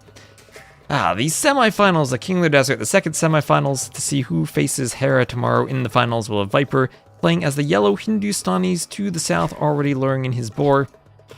Has a few duplicate rugs there. On the other side, we'll have Vinchester in the purple, a few duplicate rugs himself by his TC. He will be playing as the Malians, and looking at the front of Vinch's base, he has two woodlines that spawn together, and between these two woodlines, a nasty hill, but if he can wall there, we'll be able to keep the berries safe, and you'll have some gold in the back, some stone out on the hills too. Quick as a quarter of a set. I mean, it was only 2 hours. It's like, that was basically half the length of Yo ACCM. And looking at the relics, this is a 5 relic variant. We'll have 1 relic right in the middle, 2 more that look fairly evenly distributed, and then 1 more basically in the corner for each player, so fairly even relics. Looking at the extra golds on the mini-map, because this map does have more extra golds than normal Arabia, there are 2 3-tile golds in the corner near Vinch, and the other 2 are forward in the middle of the map, and every single one of Viper's golds at his home base are forward. This is, in the long run, a very tricky map for a Viper to play, and with everything being so forward, I think this makes this map incredibly vulnerable to that forward castle fast imp that Vinch likes to do. Malian's a good eco for pulling that off, but a bit tricky because they lack Bracer, and it's hard to pull the transition off smoothly with the Malians themselves. But perhaps could go for other units. Gebettos could do the quick chemistry for a Bombard Cannon, and they have their own options for the fast imp. And Vinch throwing a house forward. 3 on wood, just about ready to make a barracks. There he goes, the pre-milled rush, a bit cheaper on wood from the Malians. Looks like he has a build where he only needs 3 on wood with them. He'll be lowering into second bore. And pretty much every game we've seen this tournament opens with Vinch doing a 2 militia drush into a slightly later feudal age, into a follow-up with 2 more militia that he then turns into men-at-arms. That is the basis of his strategy. If he has a super defensive map, we've seen him wall up, only do the 2 militia, not bother following them up or upgrading them, and play super defensive. We've also seen him needing to be careful by the TC, but he sees it and scouts around. And Vulture will be flying around for Vinch. Viper as the Hindustanis. Against the archers, the Gulams are a pretty good unit, at least in the Castle Age. They get up to 5 pierce armor, and then can hold up to the 7 pierce attack of the crossbows. Viper moving out to the berries in the back. We'll have 4 Vills there. Vinch will scout him. And Vinch scouting super early, rather than pushing the Gazelles. Viper opting to push, not going for one of those double pushes we saw Yo doing. And on this map, looks like this is the version of the map where the Gazelles are spread out in groups of 1. There are different spawn patterns for them. They can spawn in groups of 4, 3, 2, or 1. Here it looks like there are a few singleton Gazelles. And then players have another group of 3 Gazelles, but that's a bit farther away and longer to push. So Vinch will be adding in the mill as he brings his 2 militia forward. Viper adding in a barracks, and will be walling in his mill on the back whilst trying to push in another Gazelle. So Viper being completely greedy, not scouting, assuming this is what Vinch is doing. And won't see that scout until it's right on top of his. Now this is a bit of an awkward location where Viper would prefer not to scout, not to fight with the scout at the moment, because he will be up to feudal first, but he does fight enough so he can still push the Gazelle in. And for the moment, Viper will have the drush walled out. Did have to use a gate rather than palisades. It will be slightly more expensive and more fragile. But we'll keep Vinch out and away from the berries. May want to lock it just to make sure nothing accidentally opens it. You like the Malians here. That's true. Players with 6 unique rugs. Oh, no, it's not. No, it's not. There was ACCM against Yo. ACCM had 6 unique rugs in the Tatar game. He lost with them, I think. If I recall that set correctly.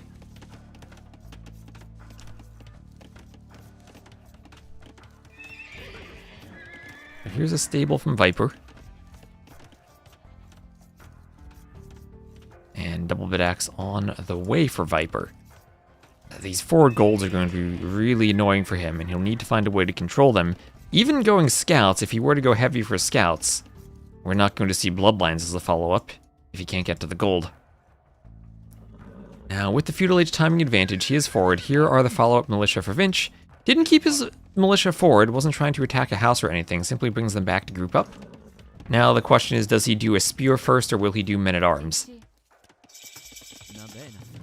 One option is for the spear first to group it up with the militia and walk it forward across the map, but we'll opt instead for man-at-arms, as he adds in a range at home and walls himself up. Has to be careful here, as scouts could run through and get to the wood line. Viper on 3 scouts now with 2 more queued. Did do double bit axe, no horse collar yet, but he still has a few goats left over, so doesn't need to rush horse collar. Cheap Hindustani Vills, his eco bonus so far. And tiny bit of idle time for Vinch, but Vinch fully walled out. And nowhere near having archers forward.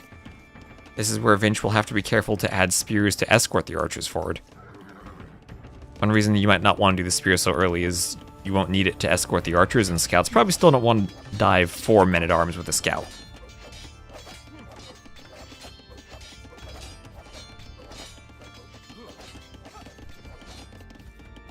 So very, very greedy walling defense here from Viper. 2 farms and skirms now. He did not go aggressively for archers. I like the way Hera played this build against, or played against this build from Barles, where he opened with a quick up and a range, and had the archers to defend against the men-at-arms early on. But here Viper playing standard scouts, heading in skirms. We'll have to repair a house, but can use the skirms to defend so far. Vinch will have the men-at-arms for later on, should there be a later feudal engagement.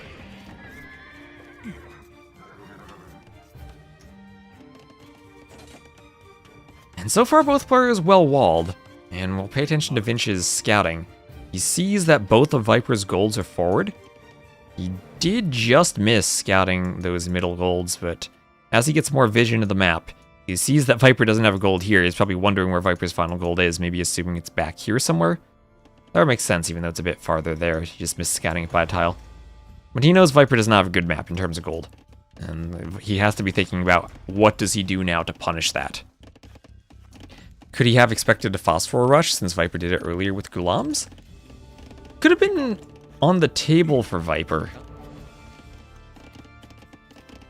I think that phosphor rushes are extra hard to pull off on this map with the stones being farther away.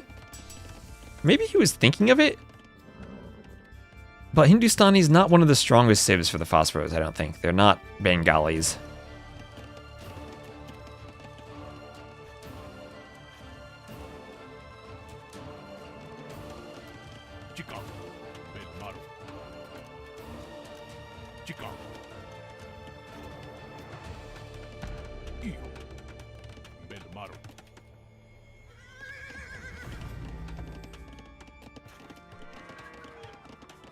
KG so far. 0 to 0 KD. Same villager counts.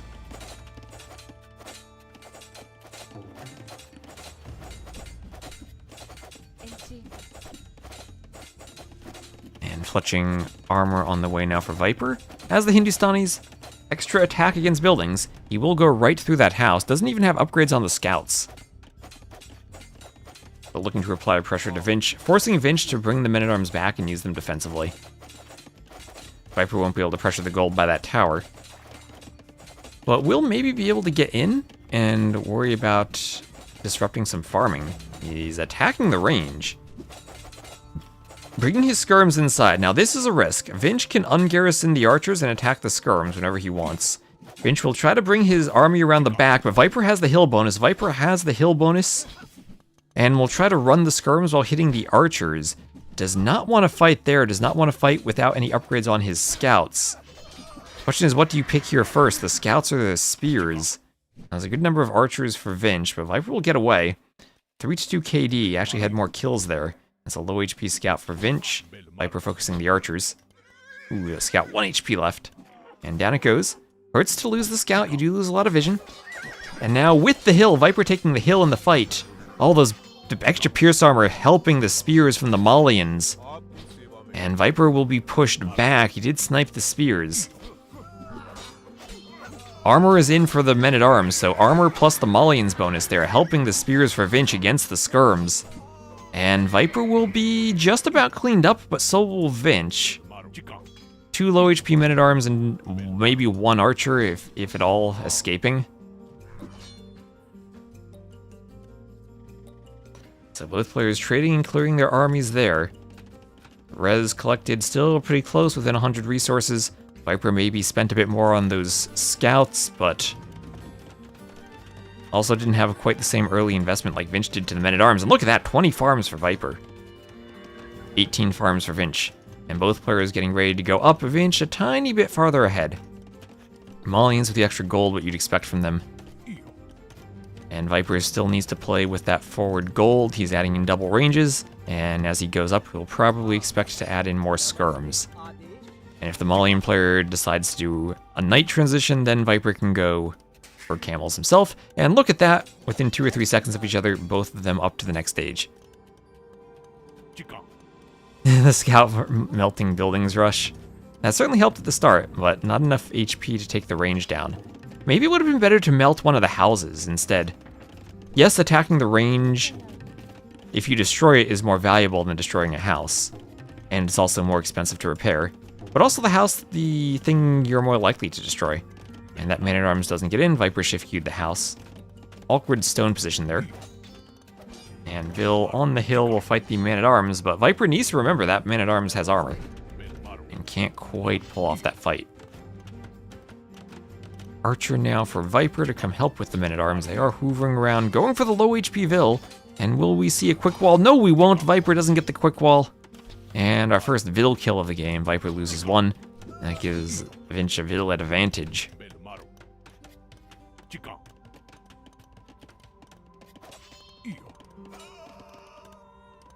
Man-at-arms goes down.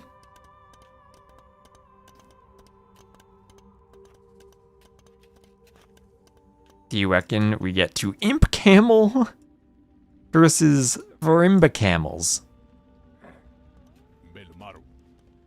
Maybe. I think the Imp Camels are still better there.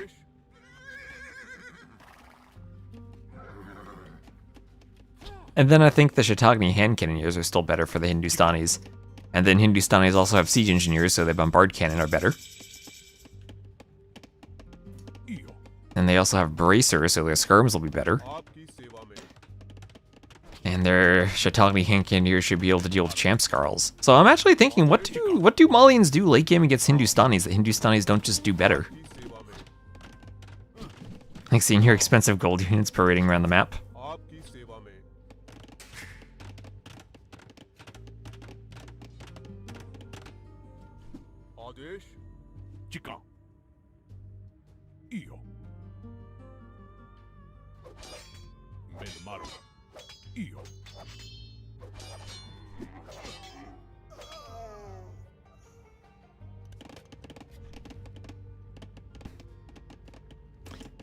Even in a trash war, it's not great for Malians. Oh, hello again, Baron. Hope you had a... I saw you streaming earlier. Hope you had a wonderful stream.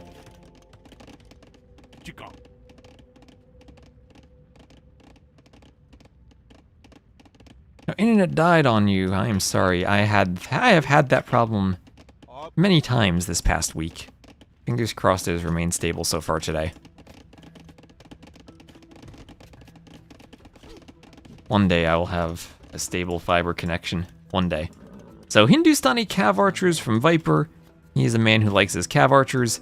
Going for a bit of everything. Monk, Camel, Cav Archer, Scout, Archer, Skirm, Villager, Murder Holes.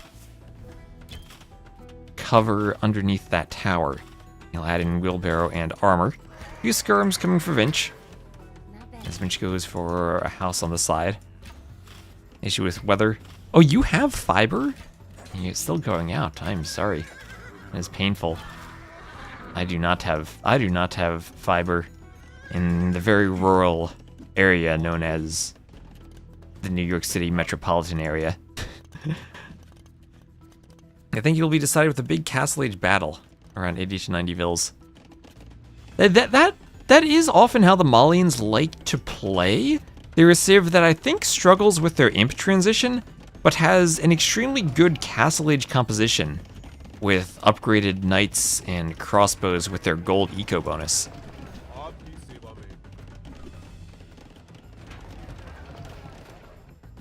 Feels like Viper's taking the initiative here, even though Vinch is pulling ahead in Vills. Res collected pretty similar now, but Vinch getting his third TC added in a bit faster. Viper ahead in military, Vinch in eco so far. University for Viper, so he will be thinking of ballistics for his CA. And long swordsman for Vinch, he's doing it. Okay, Molly and long swords. Now, if you're the Hindustanis, maybe you have trouble countering that before you get to hand cannoneers. And perhaps that's where, if you're talking about 80 to 90 Vills late Castle Age fight, the Malians might take that fight with long swords. No knights for the Hindustanis. Their crossbows won't be effective against the pierce armor. And perhaps the Hindustanis will have a blind spot where they can't counter that all that well. Normal scorpions. So without access to heavy scorpions, don't know if Viper would want to go too heavily into them in the Castle Age anyway. Monks, lots of monks. You know, honestly, I generally have the feeling that the longsword line counters monks in many situations because they're so cheap and not valuable to be converted. You can get a lot of conversions and still have even more longswords continue spamming at you.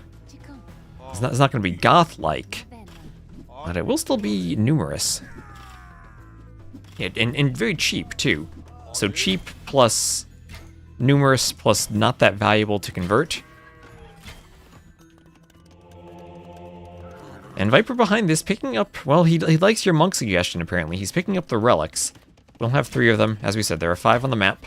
And let me check the Viper scouting. He has seen the 4th in the corner, and the 5th will be back in his corner. He missed that by a tile. Oh, my internet briefly drops. Hopefully all is okay. Oh my gosh, but. It's not just longswords, it's longswords and siege towers. Has Viper seen the barracks? He has seen the double barracks.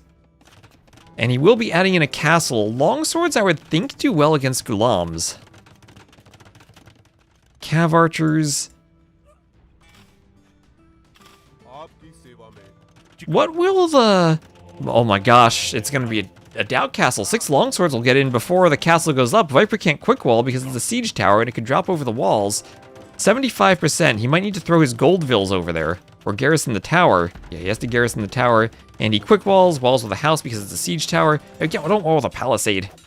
But manages to keep that away for the moment. Gets the castle up in time. And that is clutch for him.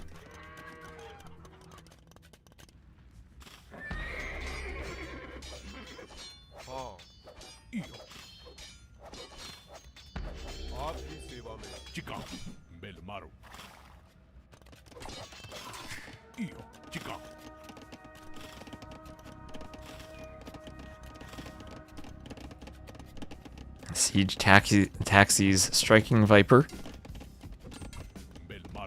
And do these count as shock infantry? I always forget that. They don't count as shock infantry.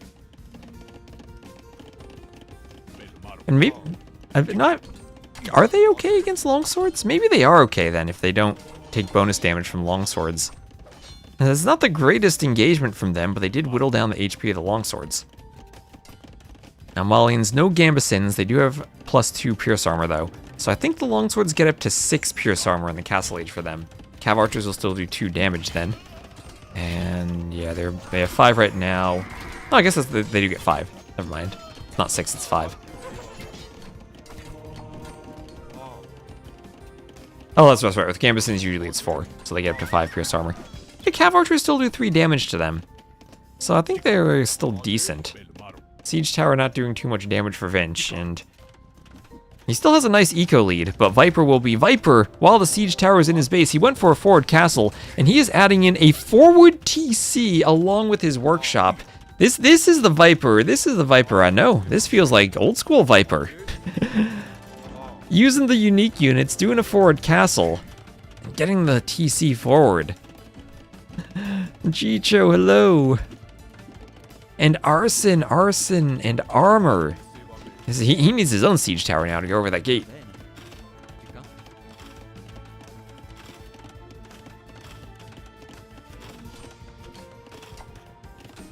I should be able to go over houses too. Maybe that's the trade-off. We nerf its speed, but we let it go over houses. It should probably be able to go over gates. Wouldn't mind if it could go over gates.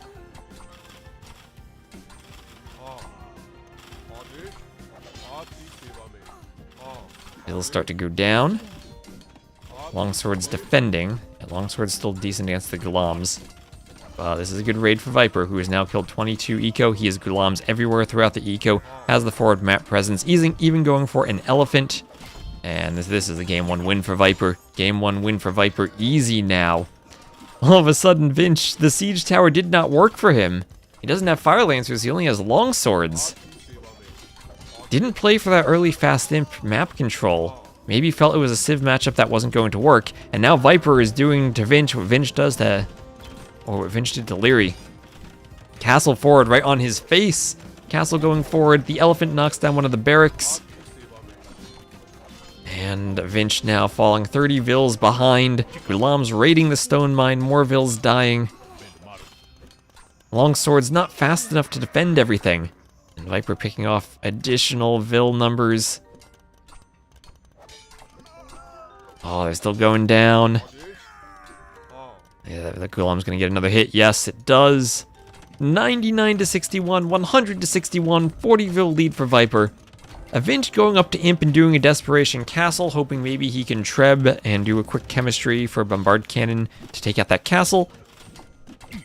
But I don't think he's going to get to that point. I think Viper can keep pouring on the pressure with Gulams. Even with the Elephant, he could think about pushing the castle. Hard against Gebettos,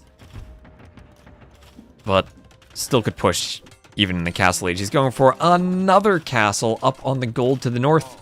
And the Gulams are poking through, going through the houses. And Helios, hello Helios. And I don't know what he does in Imp. I mean, Gebettos should be good against Gulams. And he's starting to make some. But Gulams themselves will be good at picking off Trebs and Cannon, so it will be hard for Vinch to win a siege fight right away for himself. And he's still losing more longswords. Seems like Gulams do kill longswords if they have good numbers. And they can even think about picking off that tower. They too benefit from arson, I believe. All infantry? Yeah, it's all infantry. Not just the swordsman line like Gambeson's. And hello, Messenger, how you doing?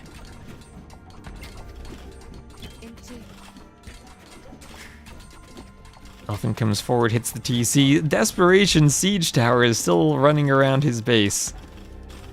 Viper doing watchtowers on wood lines. Oh, Viper everywhere. Viper feeling good this game. This feels like a good Viper game.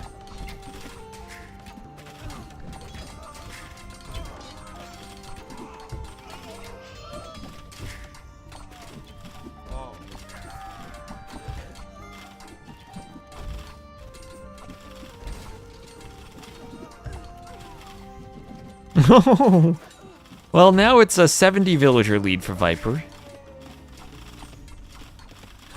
And I don't think there's anything Vinch can do now.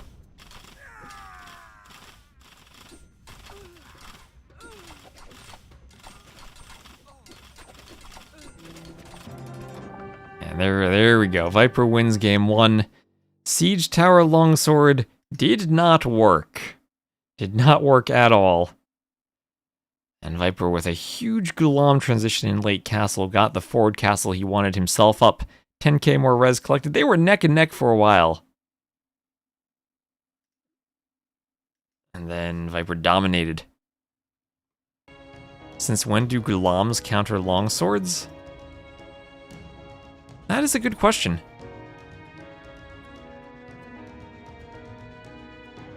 Since you have a much better eco and can spam them better, I guess.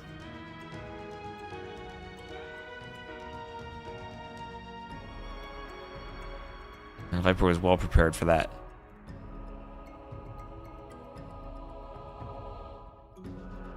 And that's my worry about Vinch, that Viper will probably be more well prepared for some of Vinch's strategies than Leary seemed to be yesterday.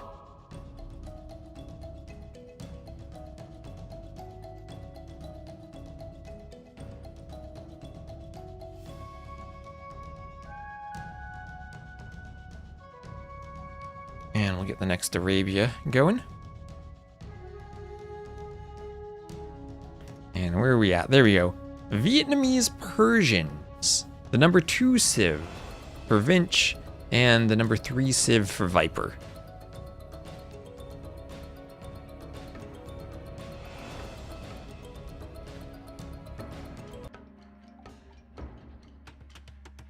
Here we are, game number 2. To the west, we will have Vinch as the Purple Persians. Our pretty purple Persian player has a few repetitive rugs. To the north, we will have Viper as the yellow Vietnamese. 3 of his rugs being yellow, suiting his yellow color. Persians, Vietnamese, and Viper missed his goats, will simply head forward at the start, wanting to lame as he scouts and finds one of his own boar in the back. Vinch's TC right there revealed to him on the minimap, and Vinch will have a forward boar. We'll have 2 forward boars. But now Vinch in the same situation Viper was in last game. All 3 of his golds mostly forward, and all of the neutral golds forward and over on Viper's side. That gold in the corner, this gold, these 2 golds forward from Vinch. And even this one forward from Vinch. So everything forward for him aside from the berries and stone in the back. He will have an initial wall off here with between those wood lines. That's rather nice. Or even more forward as Viper's taking the boar. But he'll only have 1 boar, and maybe we'll need to counter lame. But this is what you expect when you're against the Vietnamese. You expect the early lame. Viper will exchange 20 hit points for that boar lore. And didn't take his boar early, even though he'd seen it there. We'll be saving it for later. Part of me always feels, take your own boar early anyway. Make up for any chance of counter lame. The purple Persian pocket paladins. Yeah, we don't have those anymore. Why don't you say hi? We have purple pocket paladins, but no longer a purple Persian pocket paladin since we have Savars. The most saddening change, removing the paladins from Persians. It is a travesty, I agree.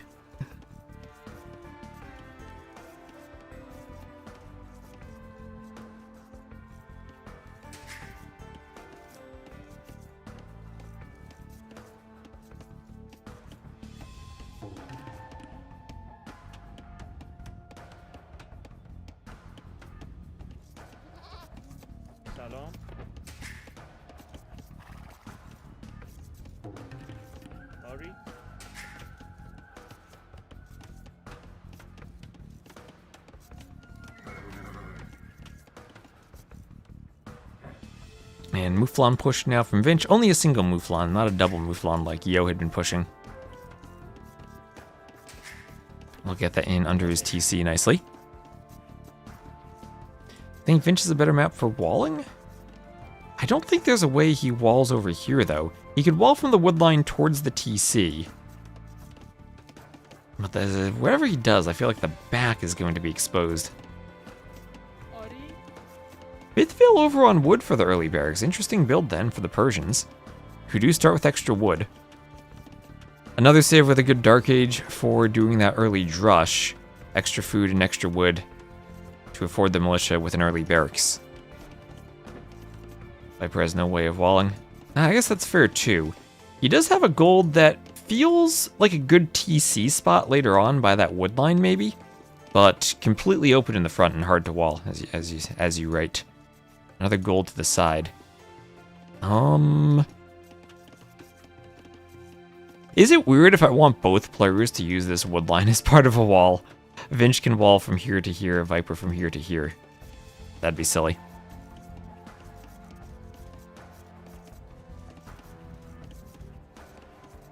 The pandemic days when tournament viewers would be that high?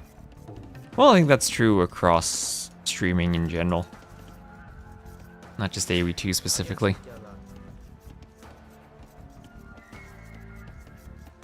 So yeah, Viper does have a safe stone. Well, if he wanted to Phosphoro Vietnamese Ratans, maybe he could do it, but I don't think he'll pull that off here. Loom on the way for Viper. He's pushing into Mouflon 2, and he did get all of his boar. No counter lane from Vinch, but Vinch forward with a couple of militia. Viper should see them from the mill now, and he will counter by sending 4 vills forward, and keep the vills together ready to fight.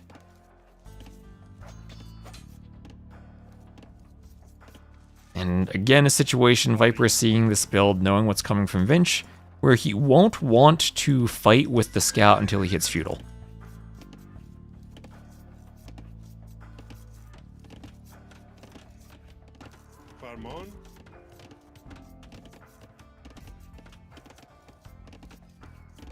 KTD, you definitely want more than 20k though, I think. Now, I'm not sure exactly how numbers are counted these days. It's always going to be tricky. It always depends on the finals and whether they're competitive or not.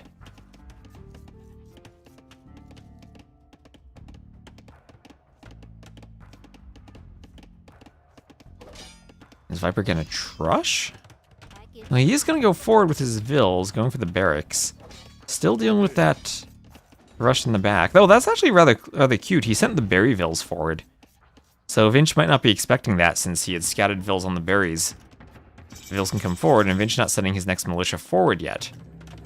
Viper going immediately for the range. The only thing I don't like about this is how walled out it is.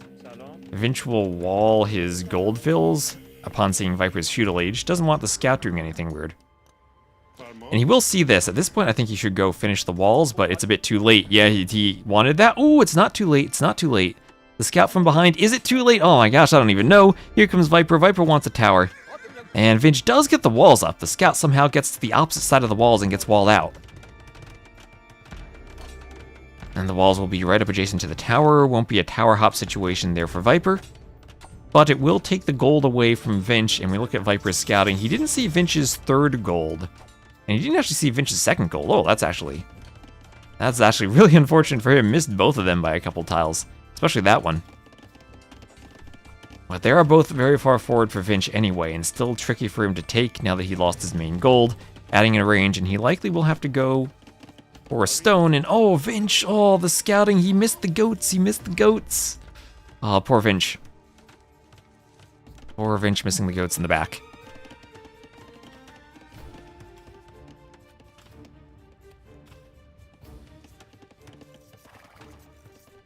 For militia, still from Vinch in Viper's base, keeping Viper off the berries, but not upgraded to men-at-arms yet. Vinch can't afford that.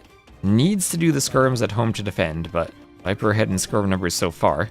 Vinch, though, ahead by 3 villagers, Persian TC plus less idle time for him. And less idle time being the player going for men-at-arms is pretty impressive, but that's what happens when Viper abandons the berries to send Vills forward. He doesn't have the food income to keep up.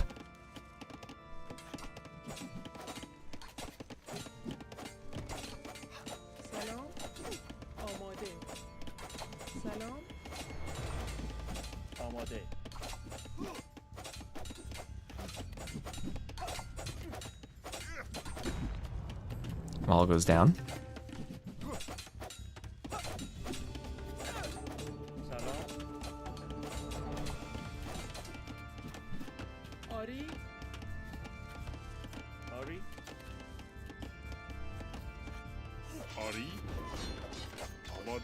And the men-at-arms come forward to hit the mill. House goes up for Viper. On the other side, quick walls from Vinch. One gate won't keep a bunch of Vills out for long, won't keep them out at all. They are through, and Vince struggling again against this forward pressure from Viper.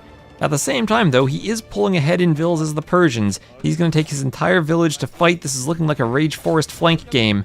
And he will lose a Vill, but just about kill Viper's scout, get that down to 3 HP. The skirms are being annoying. The scout doesn't get a kill. Vill escapes on 1 HP. Viper tried to be greedy, but didn't snipe it off. Nilly killing that Vill there due to the pathing. I don't know, is Vinch trying to run him back or forward? And Vinch losing some Vills here, now 28 to 27. 2-0 Vill KD.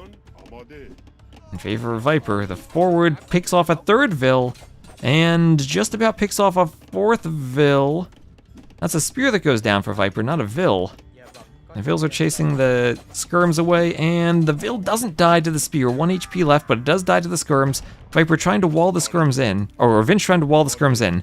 Won't get it, and Viper now is up 4-0 on the Vill KD, and almost getting a 5th. Disaster for Vinch, absolute disaster. And the Vills will have to run around. Vills need to escape. Vinch could try to wall them in again. I think Viper, I would say Viper should just get out now while he's ahead. But he's so tantalizing, gets another Vill. And now he wants to get out before losing his Vills. Nilly's trying to path them back. Nilly's saying, Vinch, I'm giving you some hope. Viper's Vills can't escape. And that one HP. 1 HP is all you need. And gets away. Vinch will quick wall the final one. But 6-1 Vil KD. I think Viper will be happy with that. And remember, there are no more predators on the map. Those were removed. So predators biting Vils won't happen. I guess that is where Viper has more experience than Vinch does, Rage Forest. That might be the key for Viper and Doubt in their advanced ages. Turning games into Rage Forest.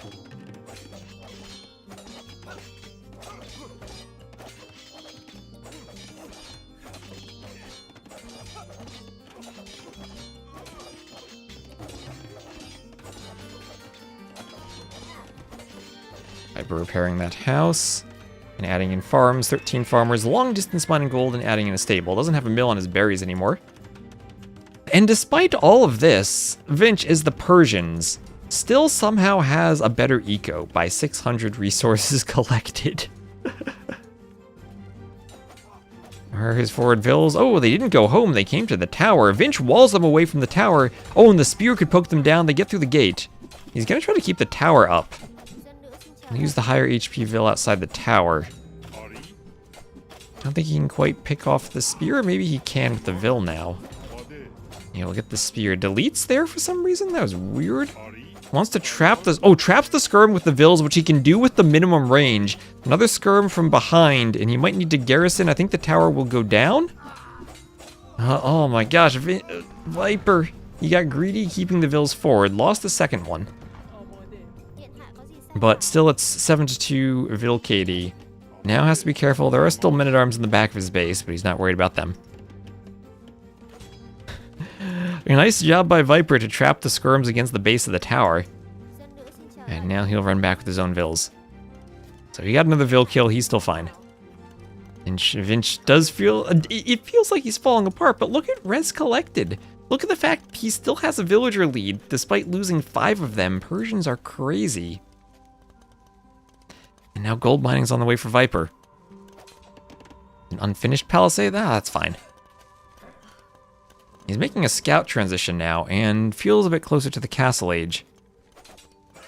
The overall KD isn't even that different, 19-14. And yeah, it's better for Viper. But now Viper lost another Vil. Is Vinch actually ahead in this game somehow? Persians are that crazy. They can take so much damage and still recover by virtue simply of having more Vils, and Viper had to invest, he's investing still more idle TC time into all of this aggression. Adding more houses, might have been housed for a bit. Doing bloodlines and scale barding armor. Well, what Viper sees now is that Vinch isn't walled, and he maybe has an opportunity to do damage, but only 4 scouts. He can get around the back before that Vil walls, it's one thing. He sees the goats, he can go pick them up. Vinch still doesn't have his goats, and their Viper will be taking them. He's been using Vils for fighting, but Vinch also pulled a ton of Vils for fighting and lost them. And they both click up at around the same time. Viper slightly faster. But at this point in the game, I still think I prefer Vinch's position. More Vils, more army. More res collected. Still a very difficult map for him to play. Viper by now well aware of all of the forward golds. Viper has 2 houses forward, because why not? In the back, men-at-arms do get in on the wood line. Viper just saying, I've had enough, I'll clean you with my Vils. No upgrades on them, and they go down. They did get a Vil, but 1 Vil for 3 or 4 men-at-arms. He'll finally clean them up. He's probably okay with that. Yep, and Viper lamed a boar earlier too, and he's down by 1,000 resources.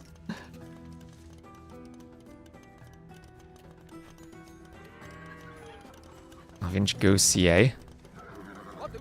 He could go Persian CA, but Vietnamese CA I think are better. He does have a stable and 2 ranges, so maybe it's in the cards for him.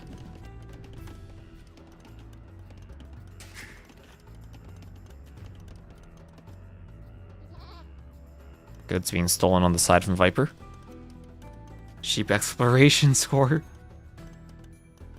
Vinch with the score lead. Crossbow Bodkin on the way for Viper. Vinch up 2. Bloodlines on the way. There's Bodkin. And yes, it will indeed be Cav Archers. Okay, Cav Archers for the Persians.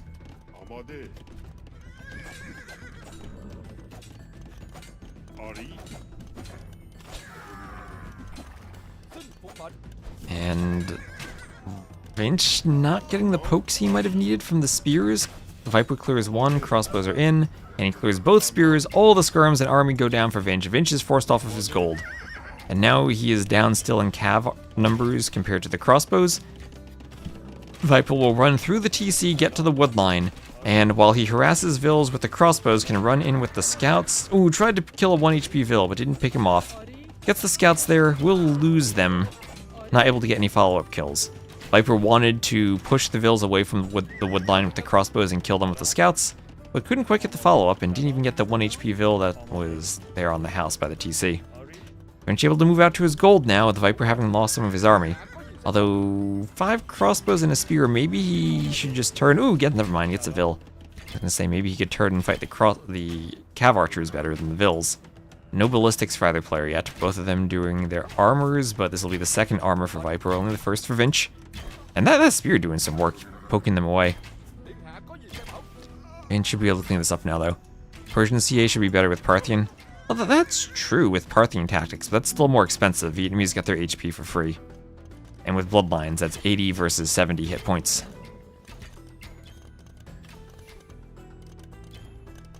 Viper retaking a score lead now. Neither player able to add more TCs just yet. Both of them going for Cav Archers. And we'll have Leather Archer armor on the way for Vinch. Persians are the most played Civ. Feels like Khitans are banned, and after that, Persians and Chinese are not banned and both picked. Should be good in AoE 1. And ooh, Viper not recognizing the low HP Vil. And all the Vils from Vinch get away. Vinch doing his own armor now. Cav Archers at the front still, harassing the gold. Vinch again pulling ahead in Vils from that Persian TC, 4 Vil lead. Scout goes down. How was the first set? First set was over pretty quickly.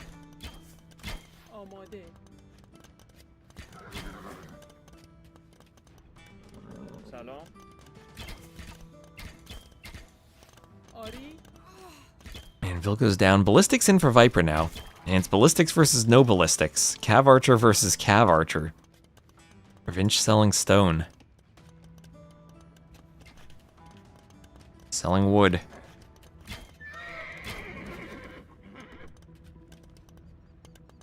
And Vinch not able to do what he had done in that set against Leary, which is find a way to get forward map control. Parthian on the way. Does Parthian change things? Parthian will be an extra 2 Pierce Armor for the Cav Archers, who then go from 2 to 4, and the Cav Archers have the damage cut from 6 to 8. Will that be more important than Ballistics? I would still think Ballistics is the better upgrade. I put the Cav Archer in the back, hello there. I'll pick a Vil. Ooh, it's a 1 HP Vil now. Hill bonus for Vinch, but not enough, not enough. Viper keeps pushing forward with more Cav Archers. Vinch can wait for Parthian, but it's going to be too late. His Cav Archers will be dead by the time he gets Parthian. And Viper will clear the Cav Archers and clear the gold now. And there's a GG from Vinch, and Viper 2-0. Clean victories for him. Went with the forward. Made it messy. Vinch, despite having more military pop for most of the game, could not do damage with the forward men-at-arms. Viper on point with all of his walling. And did tons of Vil fight damage. Vinch was not prepared for the Vil fights.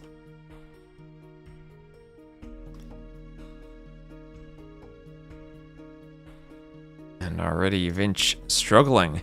Not able to get to the clean builds he did against Leary, with Viper making it messier. And that's 2 wins, with Viper still having Khitans, Chinese, and Byzantines of his top 4 picks. Vinch still has, similarly, Chinese, Wei, and Shu.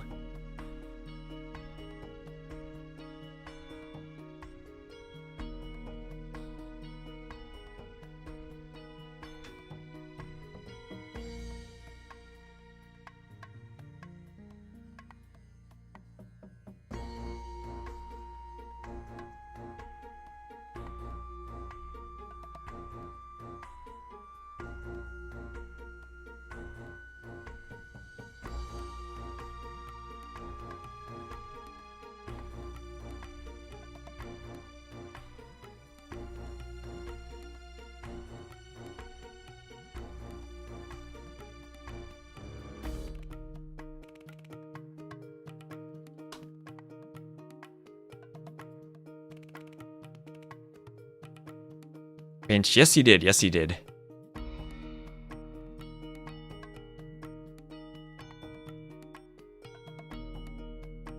Feels like he has good preparation. Well, we'll see if he still does tomorrow.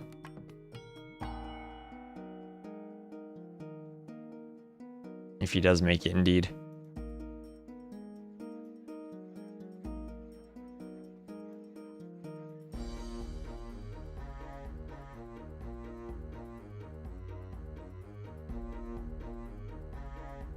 As he go into the finals, well, he's up 2-0.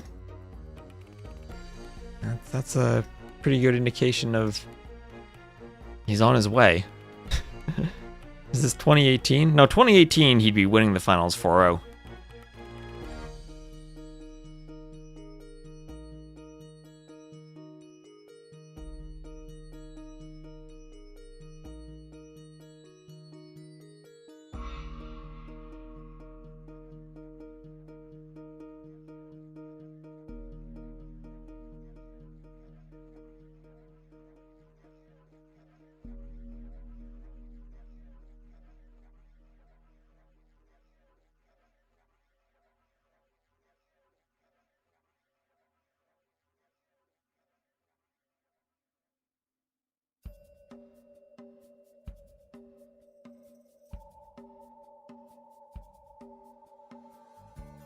Here's Mem. He is in Spain.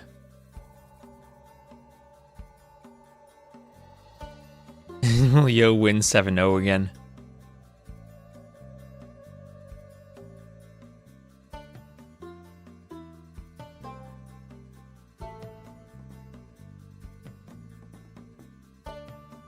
Has anyone recovered from 0-2?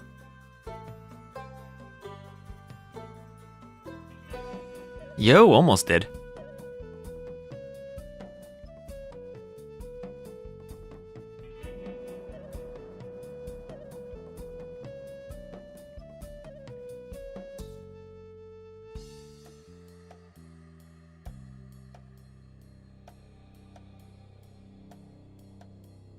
Or, I mean, ACCM almost did. So I got that backwards. ACCM almost did.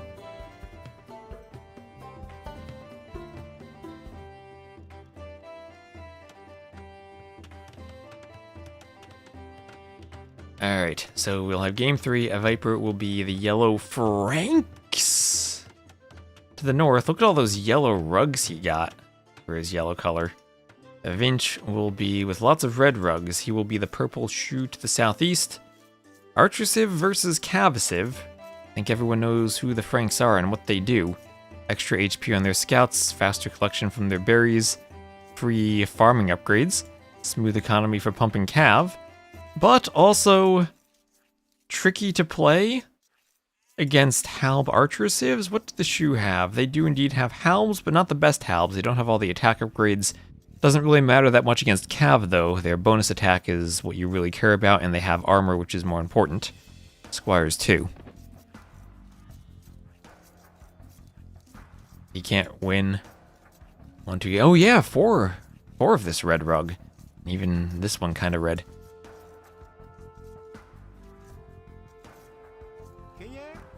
So classic Archer Civ, Scout Civ, where if you're the shoe, you want to play exactly the playstyle Vinch does, where he goes forward for a castle and keeps his army in one location and has it grouped up under the castle, where it's difficult for the Franks player to fight with Cav, especially if there are any Halbs protecting it.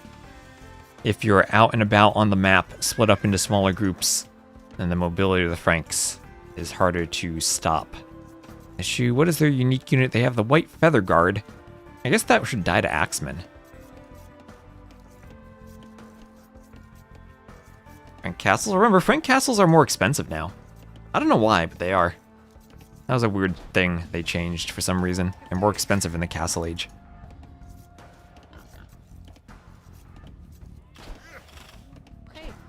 And Viper taking the boar. Mouflon out by the TC.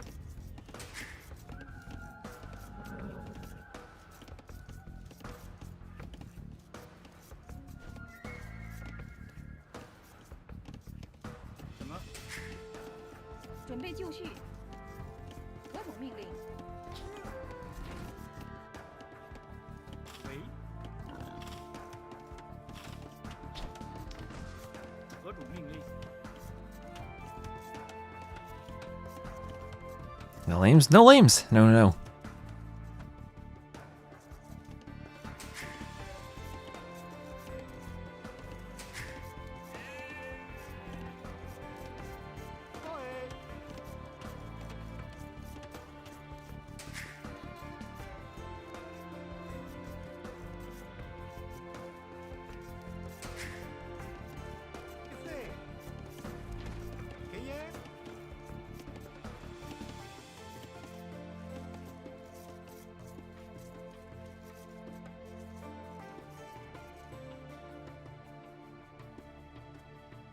Is this going to be a Phosphoro? I can't imagine this being a Phosphor. I just can't. Maybe Viper will. He's free to prove me wrong. I can't imagine Axemen against the Shoe, against an Artrosive being his unit of choice. He would need to do Bearded Axe. Only +1 range. Wait, how did they get... I thought Bearded Axe was changed to +2. Is it Elite gives extra range now then? I could have sworn Axemen had an extra range.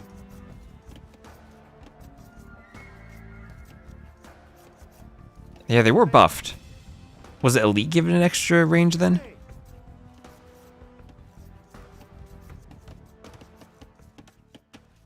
No berries for Vinch, and the game is paused because Vinch, as you would expect, is doing his 2 Militia Dark Age opening. And Capture Age bug. Let me Alt-Tab to the game and double check. Bearded Axe in-game still says +1 range. Maybe, is that a tooltip mod I have that's wrong? Let me, while we're paused, I can Alt-Tab and double check. 3, 2... Bearded Axe. Let me check this on Firefox so I don't get bombarded with ads. Yeah, in the 3 Kingdoms, it gives throwing Axemen +2 range. Yes, okay, that's what it is. Capture Age is bugged then. Or my game is bugged somehow, and it's getting a bugged tooltip. I do have a custom tooltips mod on, and I wonder if that might affect the tooltip and what I see in the tech tree. But yes, it is indeed +2. Alright, so tech tree bug confirmed. That's maybe Viper checked the tech tree and was like, wait, I need to ask the admins, how much range do my Axemen get?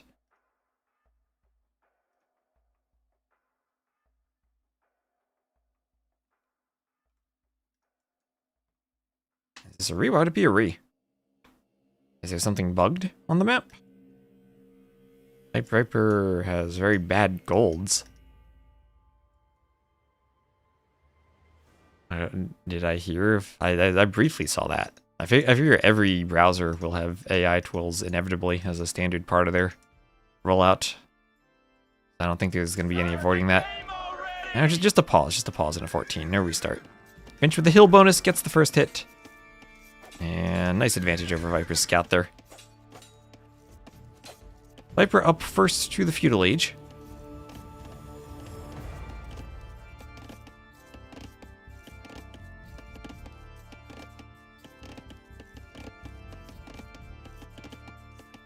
And here comes the Drush. Viper maybe not walled in prepared for this.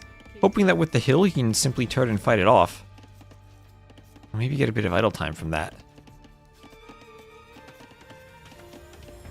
And we'll add in a barracks, but the barracks will be awkwardly positioned behind the gold, not in front of it. I think we're caught up to real time there.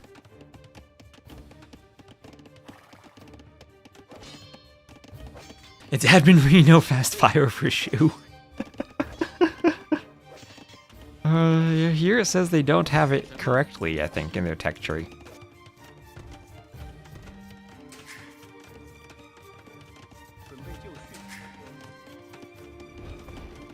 And Vinch going over to the berries now.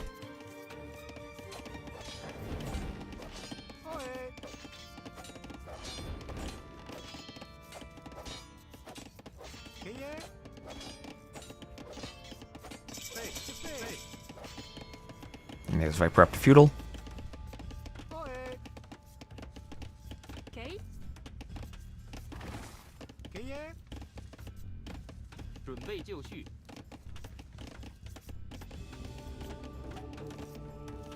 That lost 4 games in a best of 5. No doubt. Is Vinch FCing? 26 Vils I think is too few to FC. I think this is simply a Drush feudal age. He is fully walled and Viper won't be able to get in with scouts. And maybe a counter to a player opening scouts is to be fully walled. One option for Viper would be to come forward and tower. Vinch doesn't have any stone in his walls. Both of his stones are very far forward, and Viper tower pressuring on this side of the map could hit both the gold and the stone. And this stone is simply out of play being that far forward. Maybe he could even be walled in, but that could be an option for Viper. He's deciding to use spears to clean the militia, along with his extra HP Frank scouts, and that won't be an issue for him. That'll be cleaned up nice and easily. Trying to use the hill bonus as best he can, maybe even over microing a tiny bit. Those militia are cleaned. Viper moving forward for a mining camp, adding in a range, transitioning immediately to the range and adding in not skirms but archers looking to pressure Vinch's walls. Wheelbarrow on the way for Viper. Interesting to do wheelbarrow without adding too many farms, but maybe he wants to send Vils forward at some point and wants speedier Vils. FC with the power of the market. That's true, he does have the lumber Vil bonus. Is this enough to FC? He will still need to defend, and if he's going to FC, he'll need wood for 2 buildings and then food to go up. Doesn't quite have the wood there, can only afford 1 building right now. If he needs to add in a tower, that's tricky too. He could maybe do a market, sell the stone, and go up? Would that be FC war chariots from the shoe? That's something that I haven't seen work in a long time. There's the market.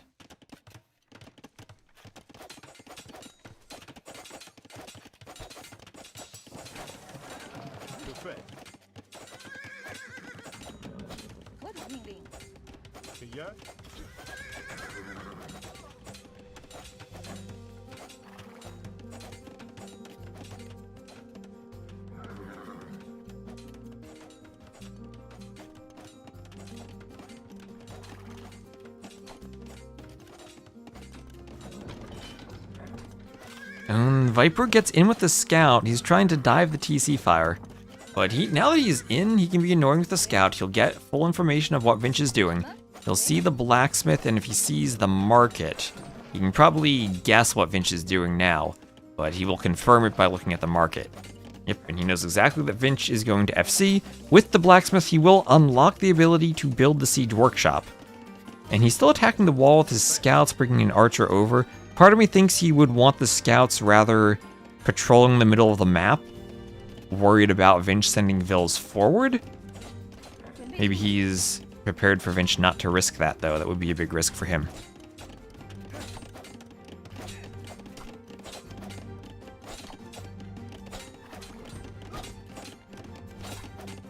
Now, in the feudal age, there isn't much that can fight the war chariots. Spears, if they close the distance, do a lot of damage to them. But still it is awkward committing heavily to spears against an archer civ and a war chariot unit that, still from range, if microed properly, can kite and kill the skirms. Vinch up first, no doubt about that. Viper with 12 farms powering the eco has stopped adding scouts. Didn't even add that many archers, only has 1 of them left. Did he lose 1? Might have lost 1. It's a 2-to-1 KD in favor of Viper.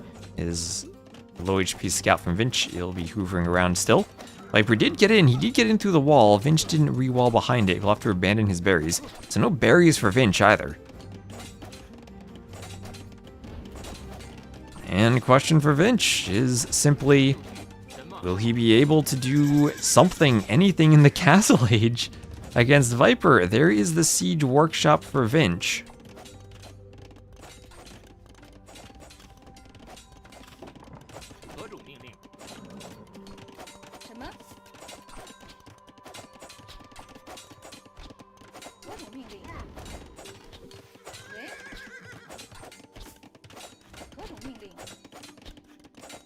And it'll be Bowsaw on the way for Vinch.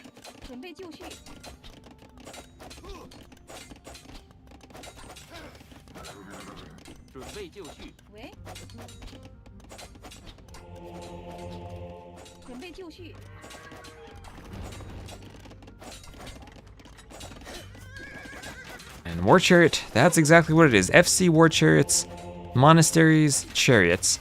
The Franks, I believe you need Redemption to convert them. They don't have Redemption Monks.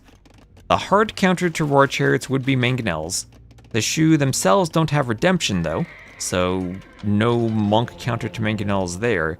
If Viper gets up, he could go double stable Knights. He could also throw down a Workshop and go for Mangonels immediately. Mangonels might even be a good option against the Monks, as long as he's extra careful not to get his own Knights converted. And Vinch behind this will add in a TC and boom. Viper losing his scouts enough that he doesn't see the TC. And Horse Collar on the way for Vinch. Vinch ahead in resources so far, those lumber camps being crazy good for him. And the speaker poking down the chariots. No, doesn't get a poke, zigzags between them. And okay, Viper, what do you do for your gold now? There is that workshop right away. Will the workshop be in time? He needs some knights to come out. He will do +2 armor. Oh, Viper didn't even have double bit axe that entire time. Was not clicking his eco upgrades. Did a super early wheelbarrow without double bit axe. That feels like a mistake. I don't think the War Chariots even got nerfed. I think people simply realized how to play against them. Trickling knights is not the answer. One Mangonel, though, will shut this down completely. I think so, at least. Viper needs the wood to make the Mangonel. There he goes. Another knight on the way.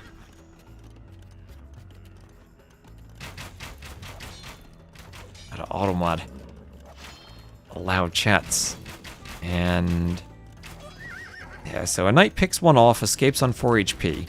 And Viper needs to get the Mangonel on the right side of the workshop before, or the left side of the workshop, that is, before the chariots come forward too much. And now he's losing the gold. We'll have to keep it garrisoned. Wait for more knights. Maybe he'll just go. And that is why you don't see him that much. Because look at the Mangonel. 1 down, 2 down. That'll be another 1 down to the knight. And this now has been fully cleaned. Goodbye, War Chariots. And that's why you don't see it, because the Mangonel is an exceptionally hard counter to them, and I think people have realized how to deal with that. What is Viper doing? He is an archer here for some reason. Oh, that was killed right away. But Vinch will get a 3rd TC up, and at the very least, Vinch has forced Viper to invest into siege and Mangonels, while he himself was adding in TCs. Now what does Vinch do? He just, when in doubt, boom it out. 3 TCs, booming. He's up by 8 Vils. Viper was idled quite a bit. And Viper getting a forward monastery. So Vinch, if he can win this, gets himself back in the set.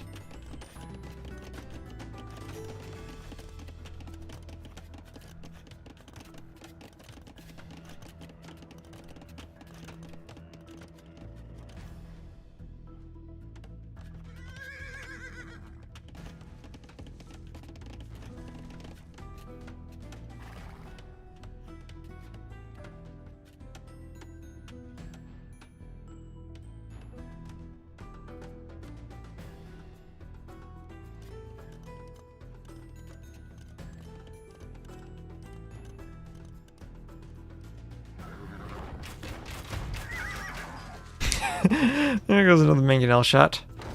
Viper downhill will lose the Mangonel, but at least get a shot on the uphill Mangonel. And he'll be adding in knights. Those low HP knights he kept alive, managed to pull back. He'll heal them up.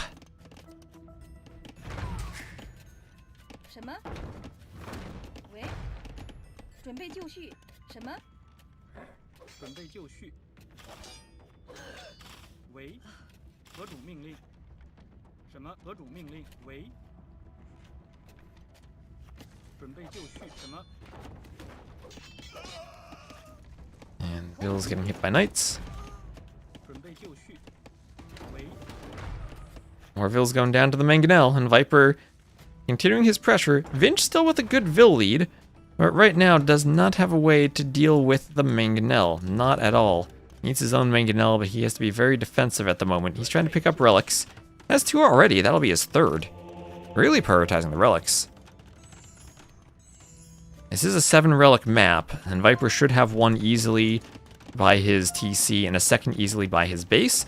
If we check his scouting, he didn't see the one to the north yet. but should have an easy 2 relics and then a third or a final relic that's still in the middle. So 2, if not 3 relics for him, and then 1 more to fight over. But Vinch doing a good job to get 3 relics already. Finally managing to clean up that mangonel in the back. Converted Knights will be exceptionally valuable for him, as they can run in and pick off mangonels in ways that War Chariots can't. And then we'll have Handcart and Gold Shaft Mining on the way for Viper. And the Shoe pulling super far ahead. Viper getting his 3rd TC only now. And that early Castle Age pressure forced Viper to spend so much time defending that Vinch now has gotten a 4th TC boom. And look at him booming up. 20 villagers ahead. And that is potentially the upside of the War Chariots. That, yes, they are hard countered by mangonels. But mangonels, I guess they're more expensive. Can we see a cost of the War Chariots in Capture Age? I don't know if it shows it to us. War Chariot doesn't show it.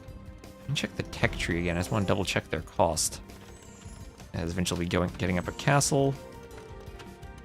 They are 65 food, 90 gold. And much cheaper than the 160 wood, 135 gold mangonel. And it doesn't eat into your wood. As much as wood usually is a tiny bit cheaper than food if you're producing units in early Castle Age, not obstructing the TCs and being able to spend all 3 resources, wood for the TCs and workshop, food and gold on the units, can help spread things around a bit. Mangonel goes for the Vills. Vills get pushed back and they have to go for a house. War Chariot's still forward, and the Knights will start going down. Mangonel hits some Vills again. And Handcart on the way for Vinch.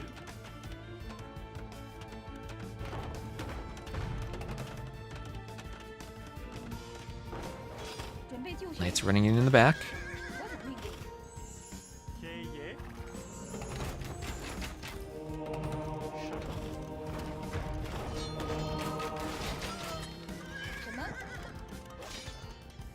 Mangonel goes down. Vills on the gold have their HP lowered.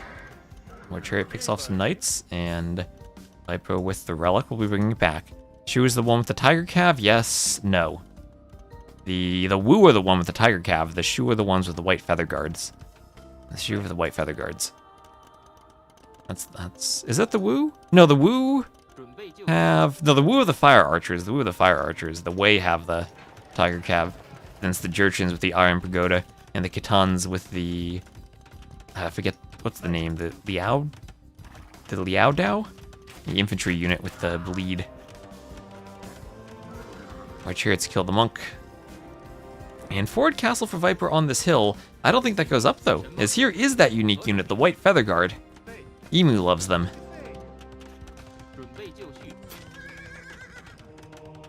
Missing double bit axe while having heavy plow is due to Frank's mill tech tree for free. Yeah, but Viper forgot about double bit axe. I wonder how much of this difference was due to double bit axe and the early wheelbarrow, and maybe how much of his eco do we think was actually hurt by missing double bit axe?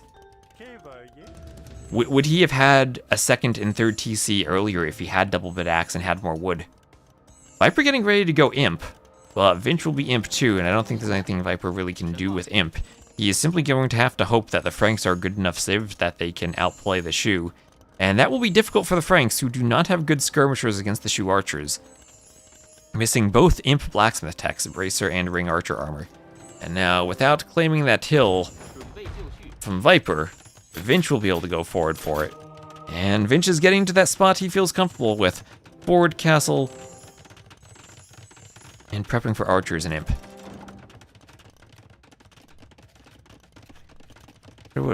I haven't even seen the White Feather Guard all that much. In terms of stuff that needs nerfing, I think there are things higher on the priority list.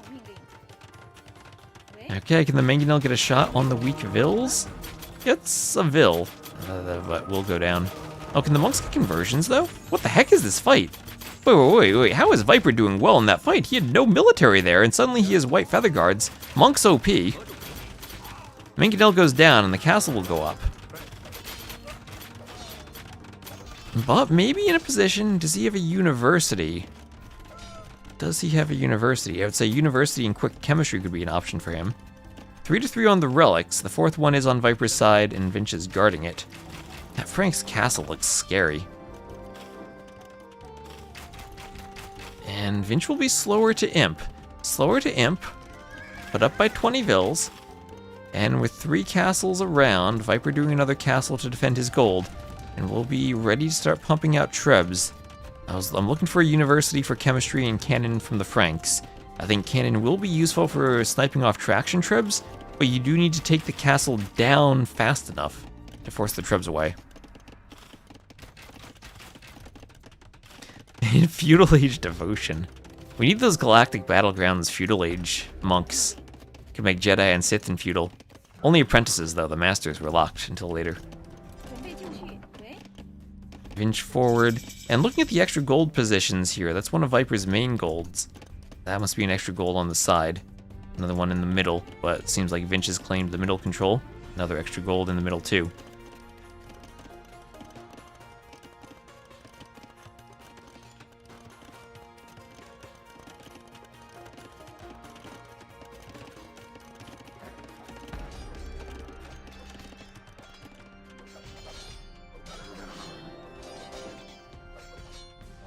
Conscription before trebs, interesting.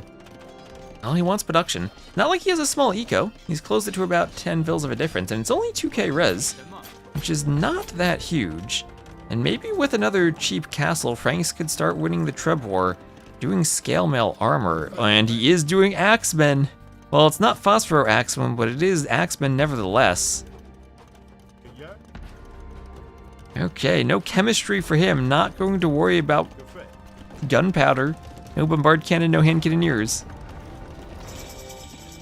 Well, we won't see how the Shu archers fare against French cannon. We'll see how their white feather guards fare against French cannon. There's the treb, and Vinch may be in a position where he could lose the forward castle. No chemistry. Well, no chemistry, no problem so far for Viper. He's down in military population, but his trebs so far are safe. Forward workshop for the traction trebs. But if this castle goes down, then Vinch can't use the traction trebs. He needs cover for them.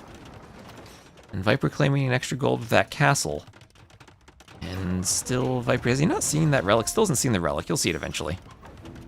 See it eventually. There's the university, just now thinking of chemistry.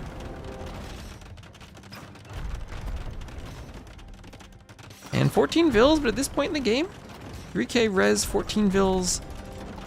Not the biggest difference, although Vinch still is pulling ahead. Well, certainly is pulling ahead. The traction treb goes for Viper's treb. But this castle will go down. That'll eat into the white feather guard production. There's bearded axe. There's more armor for them. Masonry on the way. Viper already has blast furnace. What do the Franks get? They get arson. They get architecture. And they also get hoardings, and they also get the cheaper castles, so Viper could blanket the map in castles. With all that stone he's still mining. White Feather Guards raiding him on the side. He can get another castle up over there at some point. Elite throwing axemen in masonry. Oh my gosh, he has the score lead. Is he going to do this? Is he going to do this? Suddenly he's down 20 vils. But he has his upgrade, so maybe that doesn't matter too much now. Elite throwing axemen on the way, just needs a bit more production. Vinch with 30 extra pop. Viper will need to hold for a while, and Vinch is going Arbalest. Is there a way Viper can take this fight? Does he have the military? Does not have even the Cavalier upgrade. Ballistics on the way. What's he doing ballistics for? That doesn't help the throwing axemen. Well, he is winning a fight here, and a castle there, or wherever to protect the gold sounds good for him. And he will, against the traction trebs, potentially lose his trebs. He needs to repair them. This is the downside of not having cannon. Has to run behind the castle. Good side is, especially with masonry, that castle will hold for a while against traction trebs. And Viper doing more armor. How do axemen do against Arbalest? They have 6 range, that's not that much. 2 Arbalests can do bolt magazine to become Chuko new Arbs. Galactic Battlegrounds was so fun. I missed the Gungan moving shield generators and assorted flying units. There was a lot of fun stuff in Galactic Battlegrounds, for sure. Oh, Vinch going for the final relic. Viper trying to defend Trebs versus Traction Trebs. I feel like that never works out well. He'll have to pull back. Keep his castle repaired. At least those Frank castles are cheap to repair. Vinch may be a bit open for raiding. Viper's still trying to get some map control, and he will get in with knights, kill a few vills, and actually Viper with the raid, he's killed 41 vills. At the same time he's in with knights over here. And he's pushing back. Viper's doing this. Viper is doing it. He can't protect this castle much longer. He'll find the monk. For Traction Trebs, will they take out the castle? It will be close. Viper was not repairing in time. Here come the vills, tapping their hammers. And the castle goes down just barely. Oh, just barely. He would have saved it had he been there 5 seconds earlier. The Franks do get cannon, they do, but Viper has not done chemistry yet. And he has not made them. A couple of cannon would have been really great for sniping off the Trebs there and helping against the Arbs. I still worry long term, how do Franks deal with Arbs? It's a lot of gold to produce your heavy cav to fight them, and throwing X-Men are countered by Arbs. Not a unit for countering Arbs, especially when Arbs have more projectiles. There are Truco new Arbs here. Viper can repair the castle for a while. There's chemistry, but it feels late. Feels very late. And Viper losing some knights to the White Feather Guards. Still has not figured out a great way to open Vinch up for raids. Has a few axemen in the back. And when I say that, he's killed 53 vills, but Vinch still had a good population. And as an archer civ, he doesn't need as many vills as the Franks usually do. Viper trying to be everywhere with axemen. I don't know if axemen are the best unit for this fight. Somehow they did no damage there. They missed everything. Is there anything they do not counter?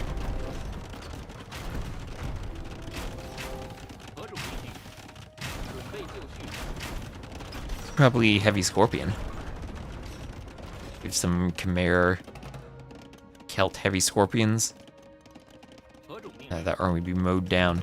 That's what the traction trebs are for, though. Do traction trebs counter throwing axemen? That's a question.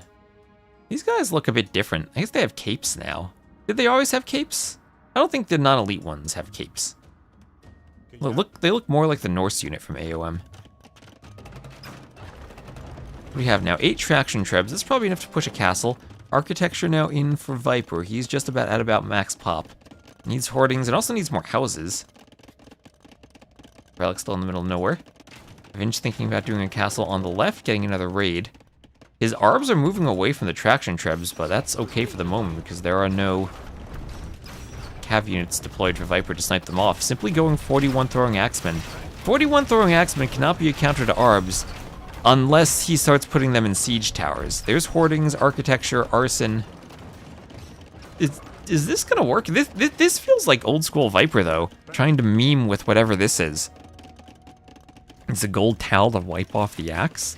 It's not golden though, right? It's player color. Okay, yeah, it is player color. Oh, you're right. It does look like a towel more than a cape. It's only on one side. Need to change colors to get better looks at it. And there he goes, killing more vills. He wants a forward castle. That could be great for him, a forward castle, but he's losing his castles at home. Losing his market too. 1 unit composition for him. Siege engineer is on the way. Has 1 cannon. Is 1 cannon enough here? The axeman taking out some Arbs. He is repairing that castle like crazy. The White Feather Guard's taking castle fire. Traction trebs going down. Vinch now down to 5 of them. Viper's still staying at 200 pop. And Treb fight on the left. White Feather Guards will go in to try to take out the Treb. Viper maybe needs murder holes still. Yeah, still could use some murder holes.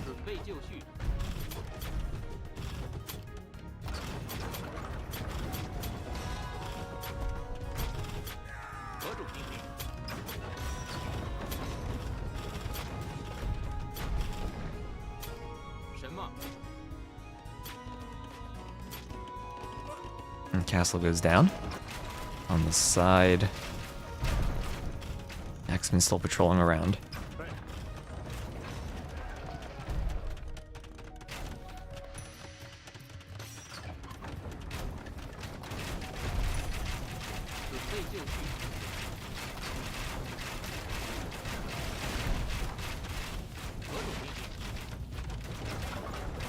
And market hit by the Treb. That goes down. Ring Archer armor on the way.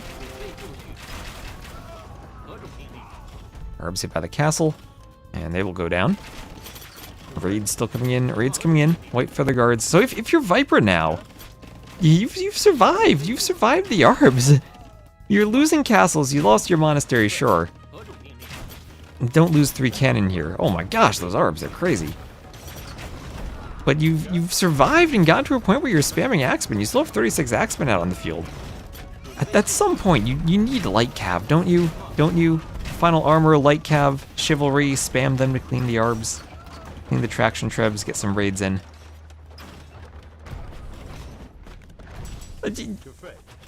Hoarding's on the way for Vinch. He closed the score gap a bit. Can Viper do this with one unit only? Are throwing Axemen that strong now?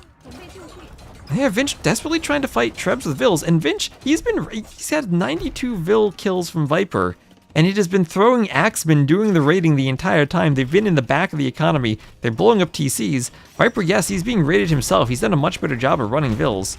Only 29 Vils killed so far. And repairing the Trebs, it is very slow for the traction Trebs to push. And look at those Arbs grouped up on top of each other.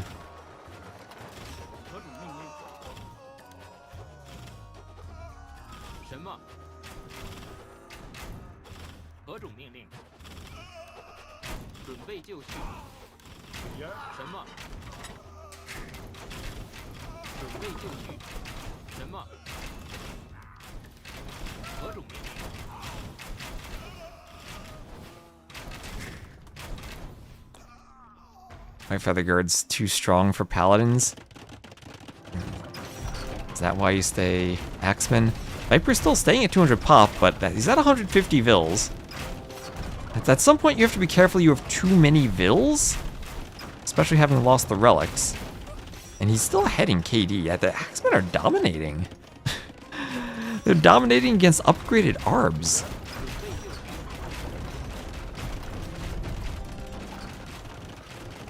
And this was a game where it felt that Vinch was ahead, had the eco lead, had the map control up to Imp, but we're seeing the difficulty that Traction Trebs have in pressuring buildings. And if you have the right unit composition, where you're not losing units to Traction Trebs, especially after the nerf they had, it's hard to push fast enough before getting raided to death, and Viper has been everywhere. And most importantly, he's been sniping off the castles that Vinch has had throughout his eco. So that's hitting the White Feather Guard production and also stopping the defense that he has against the raids. I know, everything telling me this shouldn't work. I guess buffed throwing Axemen are strong. 1 extra range maybe is the critical point they needed to pass to be useful. And, well, they're looking very useful there. What's their HP? 70 hit points. 69 out of 70. Nice.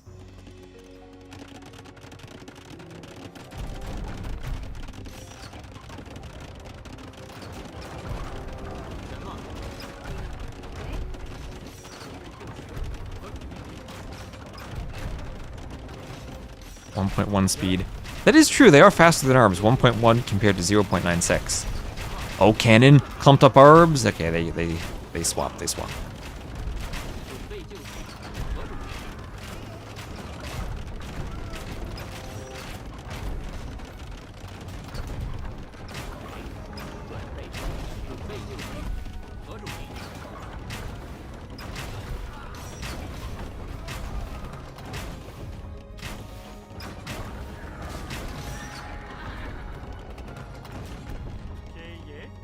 Viper trying to rescue the relics.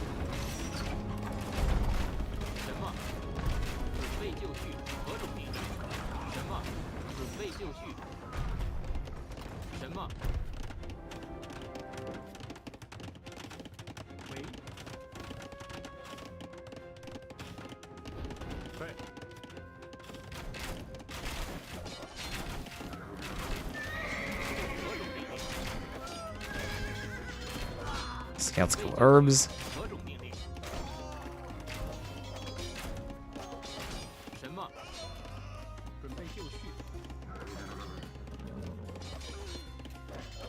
And Vils keep going down. It's now 129 Vil kills for Viper, and this has been crazy. This has been absolutely crazy, and he's going to go up 3-0 on the back of throwing axemen. Viper Redemption? Redemption, if you mean at a meta level, making it back to the finals after some recent poor tournament showings? Because he is the Franks, and he does not have Redemption. 86 on food, and now it's light cap time. Now he's finally running out of gold for axemen, so it's light cap time. And unless Vinch somehow can take ultra good fights against light cav with his remaining ARB numbers, I think this is over. I think Viper's done it. Oh, I can't believe he did this. Throwing axemen, OP. I did see them. I saw them a few games where they have been much stronger recently. It is amazing. Oh my gosh, he gets the castle. Or did Vinch delete that? He might have deleted that. He has stone left. He's going for it again. He deleted it again. Okay, he's toying with us, deleting the castle. Viper is more entertaining. Yeah, this so far has felt like what Viper has felt like at his peak. That combination of extra smooth defensive play like Hera does, but also with more of a meme flair on it. And axemen have worked. Viper's army count is low. Well, he's been on 150 vills for a while. He hasn't needed army. He's had enough axemen. Now he's going full on for light cav, and his food count now will no longer be measured in the amount of food he has, but in the light cav queue he has. And he'll be spamming light cav at the arbs. Vinch will take a better KD now. The light cav swap is coming in. He's still trying to hold on with arbs, but as we're getting past an hour into the game, Viper has all of the wood control. So looking towards a wood game, Viper still is favored with all of those cheap Frank castles around the map securing everything for him. Good thing for Vinch would be he doesn't have to depend upon castles or trebs since he has the traction trebs, but then the bad thing is he's relying on traction trebs to destroy buildings, which is not what you want them for.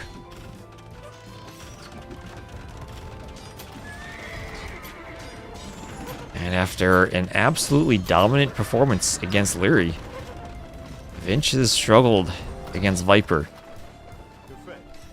Every single game has felt like a convincing Viper win, and felt like an old school Viper win.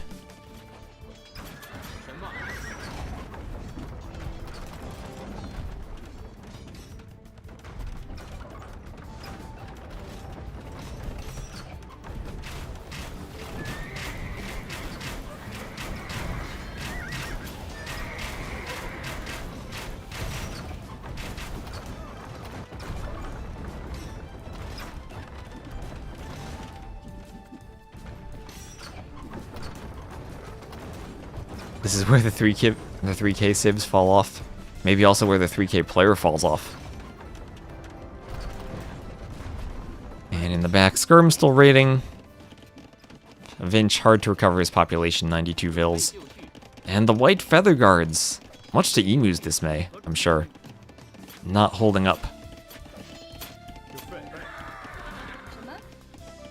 More axemen come forward, they'll hit the vills will go down, scouts come forward. This has looked pretty over for a while now to me. I'm still perhaps in disbelief, perhaps Vinch is too, that throwing axemen are this good. But there they are. I've seen them do well before, and I've been hearing through the grapevine that they are good, but I don't think they're quite at this level.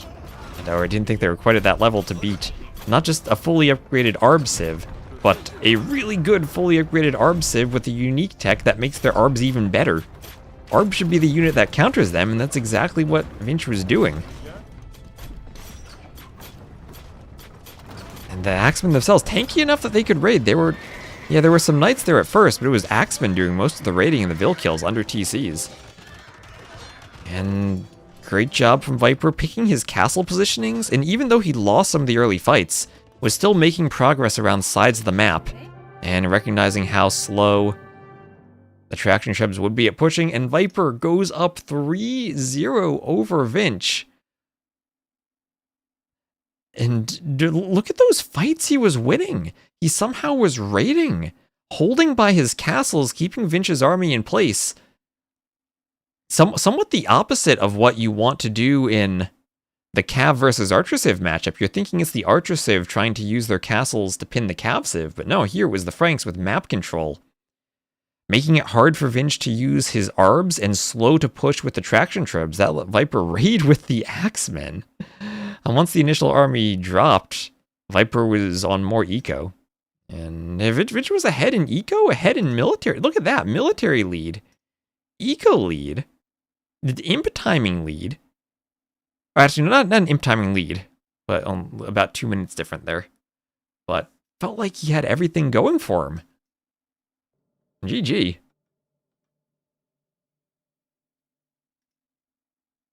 That's crazy. 100 on food. Well, that's what light cav raids are, right? Light cav raids, you go 100 on food. And that was... Oh, Viper still has Chinese, Khitans, and Byzantines. So Franks winning over the Shu. Is he Phosphoro now with the Bohemians for his next game? Oh, they're already in the next game. They were starting so quickly.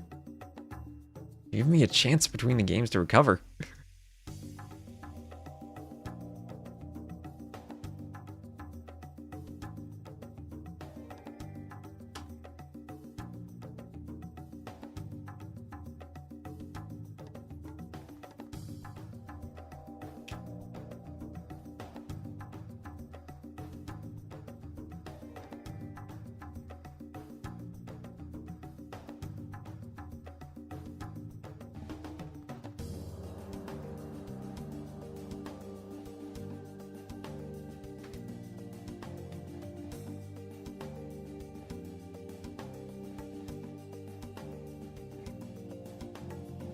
This map has been really, really great so far. Aggression everywhere, different tactics, top play.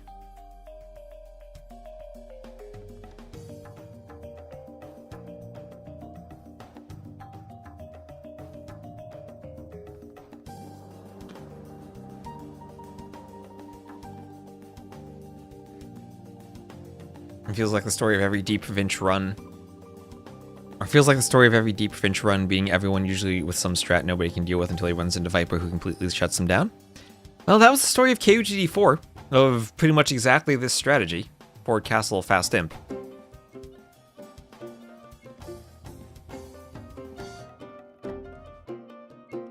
And yep, Bohemians, so Phosphoro time for Viper. Inca for Vinch. How do Inca do against Phosphoro?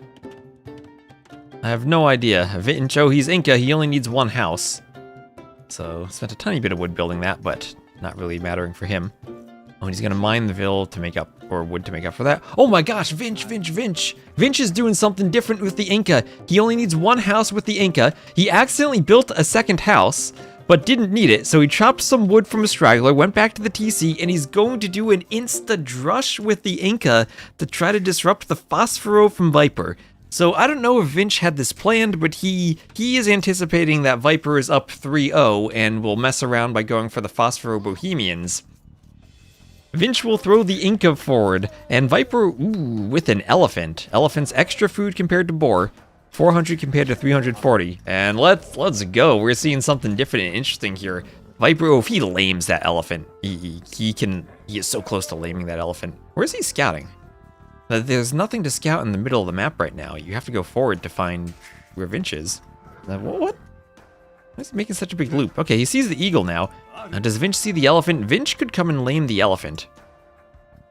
And this is where Viper, I fear, would want to come back and protect his elephant.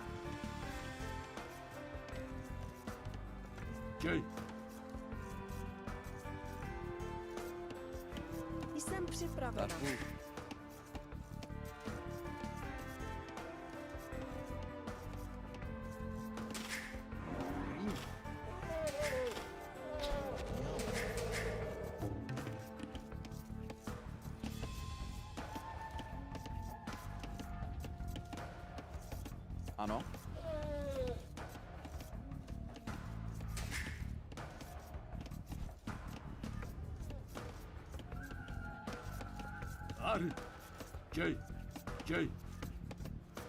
And Viper getting both elephants, luring it in. Did we see elephant? They are very rare for KOTD Arabia, but they're still here. Personally, I prefer Arabia to have always boar, so it's more consistent. I don't like that you randomly have a huge change to the build like this. But they've been, I think every KOTD was elephants and rhinos before this, usually. That's where the initial 2 militia drush started getting popular, when you had all the extra food from the elephants. But I think people got so aggressive in pushing in the deer that they make up for that, even when it's only boar. Viper's still forward, Vinch luring in his elephant. What is Viper scouting? This is so weird to see the scouting pattern. He sees the berries, and he'll see the barracks already. He'll see the barracks before anything comes in. And he's going to take his zebras long distance with his vills. Okay, interesting. Loom on the way. He's prepared for the militia. He sees the barracks. He says, let's do Loom. I can fight them off if I need to. And lost some HP fighting vills there. But he's doing Loom. What is this play from Viper? He will abandon the lumber camp and take the zebras. He says, you can't drush my economy if I don't have an economy. And Vinch will stop looking for the vills, and go for the house. I think Vinch needs to notice the dead zebra corpse in the Fog of War, because you can see that in the Fog of War. And realize that's where the vills are. Viper will repair the house. 4 vills over to the lumber camp, so with Loom, the militia can't really fight them.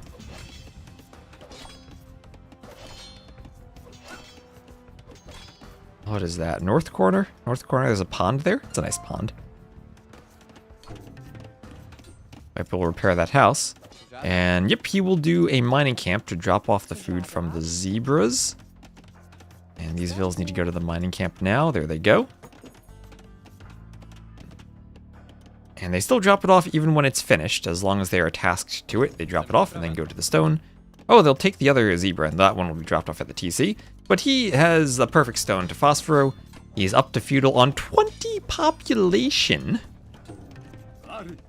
Oh, he's finally making a mistake on the mill, and he has to run the vills, but they will be fought by the militia. Small palisade behind. He's deciding, let's fight the militia. Loom on the way for Vinch. Well, Vinch, at the very least, had a strat for dealing with the Phosphoro play, and so far has gotten the drush forward. Viper decided, you want to drush my woodline? Fine, drush my woodline. I don't need a woodline. You can drush my berries? Fine, I don't need berries. I have goats under my TC.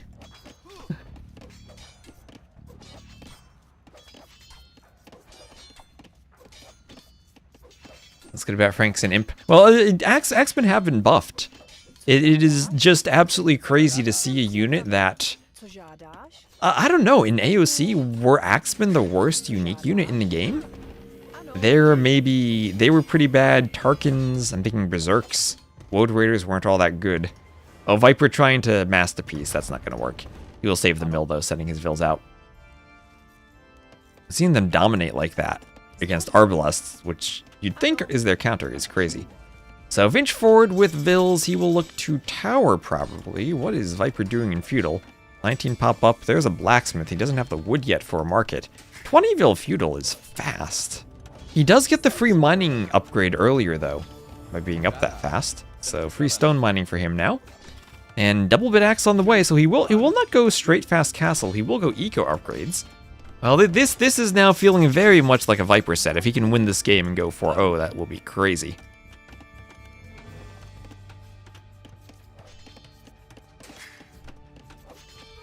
That way he can FC. He could sell the stone. He doesn't by any chance have sneak vills for towers, does he? No, he doesn't. So let's look at Vinch's map for a second. Forward gold. Has a back second gold, though. So if Viper were somehow to pressure that, he could fall back there. Stone not really all that wallable, unless he has a pretty big wall to the edge of the map. Has to be careful of along by the pond. Men-at-Arms in, so Viper will struggle a bit more on the berries. Don't know if Slingers ever become useful against Bohemians. It could always be a Castle Age option if there are any Halbs out, or any Pikemen out. I don't think you'd go for them Bohemians versus Inca, though, so Slingers probably not going to be useful. I don't think there's anything Bohemians then, like the Hussite Wagons, that Slingers somehow get a weird attack bonus against. That's somehow classified as infantry. Not the Castle Age hand cannoneers either. Wait, are hand cannoneers classified as infantry? I don't think so.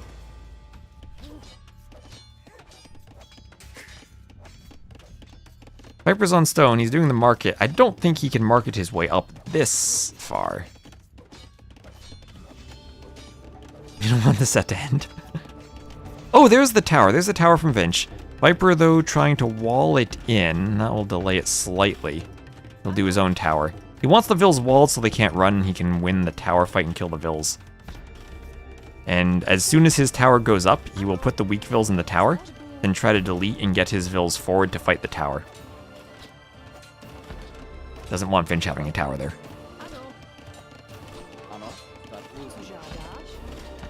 And sending the Vills forward. Nope, not sending him forward. The tower on the wood line. Ooh, kills a Vill. He is on the stone still. And Viper still does not have a way to go up. He does not have any food. Doing more defensive towers. Lost the mill. No, not having berries for such a long time hurts him. If he had had 4 Vills walled in on the berries earlier, he'd be on his way up, maybe. He will, however, get 2 villager kills here. No way Vinch keeps those forward Vills alive when they're walled in like that. Wait, there were 2 Vills there, wait. Right, where'd the other Vill go? I swear there were 2 Vills there for Vinch. Oh, two kills, okay. It was the other Vill was killed too. Okay. I'm not going crazy. Did more damage to mills than to castles this set. 1 archer forward. Viper with 1 Vill that's kind of low on HP. Eventually losing some HP on the eagle. Trying to block, but doesn't get the kill. Viper starting to farm. Where did he do a mill? Oh, wait, he had the mill, never mind. I was like, wait, he doesn't have a mill, how does he have farms? He had the mill, he unlocked the farms, he just lost it. And he'll wall himself in now. Needs a bit more walling maybe by the back of the stone, but he'll be safe. He'll tower his gold and mine that. And Viper sold all of the stone, bought food. And Vinch up to the castle age himself.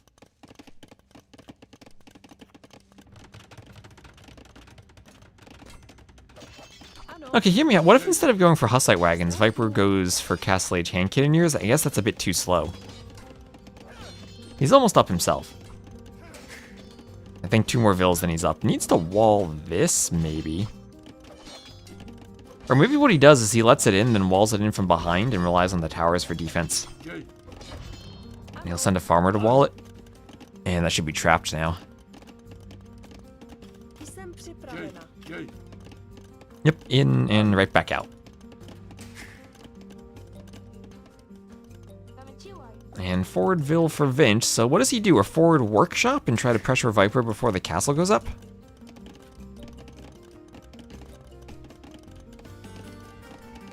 Inca has to be one of the weaker civs to deal with that with low eco. Will Inca at least have redemption monks?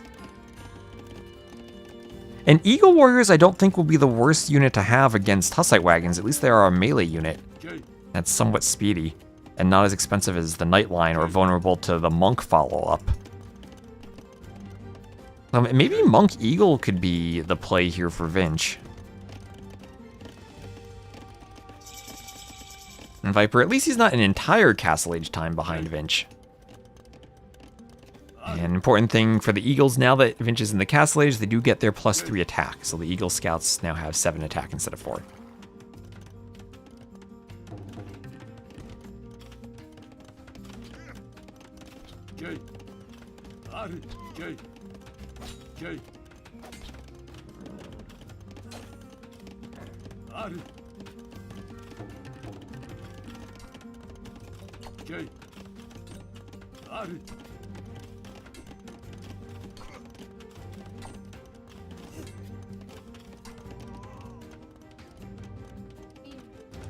So forward workshop.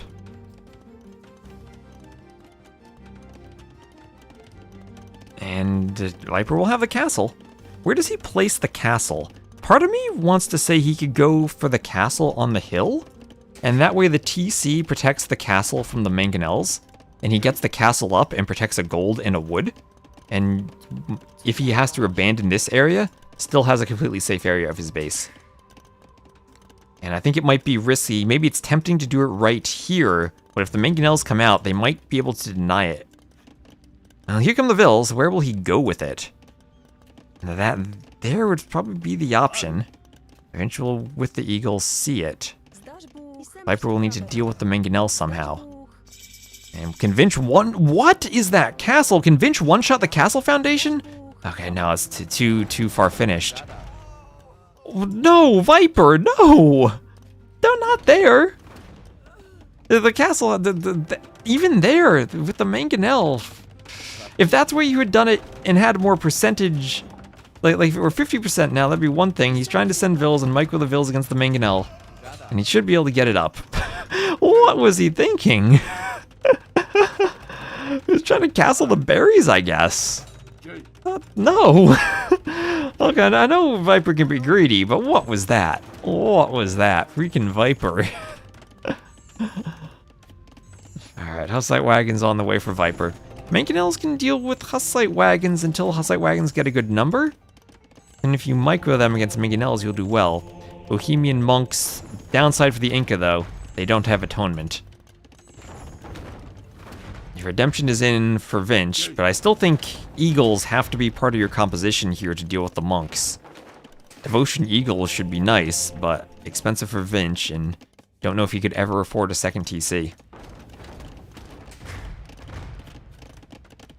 Pressuring Viper's TC, trying to get an Eagle to deal with the monasteries, but there will be monks. Castle, at least here, does defend the gold and the wood.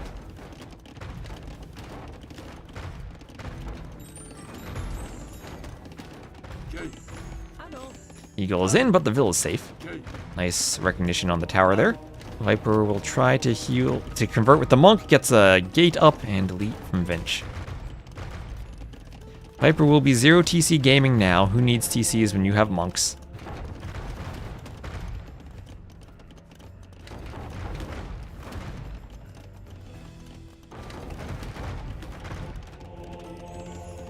Fervor for speed for Viper. He has a monk. Does not have Sanctity yet. You want Sanctity to convert Mangonels. That you do. So Vinch with a 7 villager lead. Viper, Fervor feels weird. Feels like you needed Sanctity first. Oh, but the castle picks off a Mangonel. That is not what you want. That's not what you want if you're the Inca. And now Vinch can start adding in more Eagles. And I think Vinch has the army composition he needs to deal with this. Are we trying to convert the scout, or Viper will kill his converted scout with his castle. There we go. Heal up his monks now. Atonement on the way. Still does not have Sanctity. But he can't move out against the Eagles at this point. He doesn't have Hussite Wagons to deal with the Eagles. And he's still just now doing a TC, claiming another gold with the TC. Well, if Viper wins this will be the craziest, even more so than the Axemen. And will he get conversions on the Eagles? Squire's on the way. He gets 1 conversion. Gets 2 conversions on the Eagles. Viper! Viper! Eagle goes down. Squires is in. And those Eagles, what were they not? They were not devoted. And now Viper has Eagles to deal with the monks. He'll split to deal with the Mangonels. Don't let the Eagles get converted back. That would be a disaster. Fervor because he can't do wheelbarrow without a TC. Oh, that's true. He needs to make his Vil speedier. Now he can do wheelbarrow again. I guess, remember, Fervor will apply to the Vils, so he does want that for an eco bonus. With Redemption, he can try to convert that Mangonel. I mean, convert that workshop. Honestly, convert the workshop. Don't even bother doing your own. Send a Vil for that right now. Monks can't swap targets anymore, but should be well protected with Eagles and Hussite Wagons nearby. Yeah, force the delete immediately from Vinch. Oh, I guess Vinch, you let him convert the blacksmith? Just to waste a conversion? You don't really care if he has double blacksmiths? Going for the pacifist win. Now he does have 9 kills. Does have 9 kills.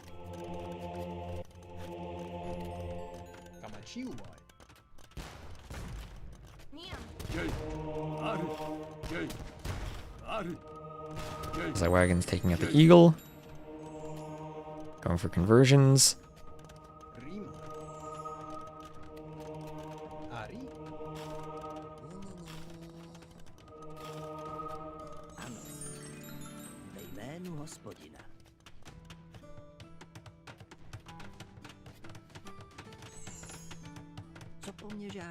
Vašim službám. Jménu hospodina.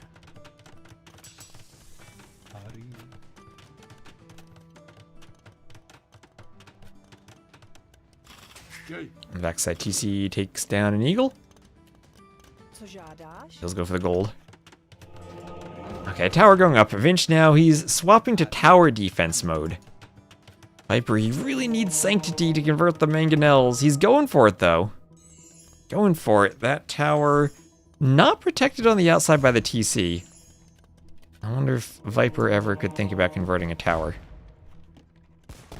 And he has Devotion himself, Sanctity and Devotion. He wants the Eagles to be able to snipe mangonels without getting converted, and wants the mangonels to have some more protection without being converted.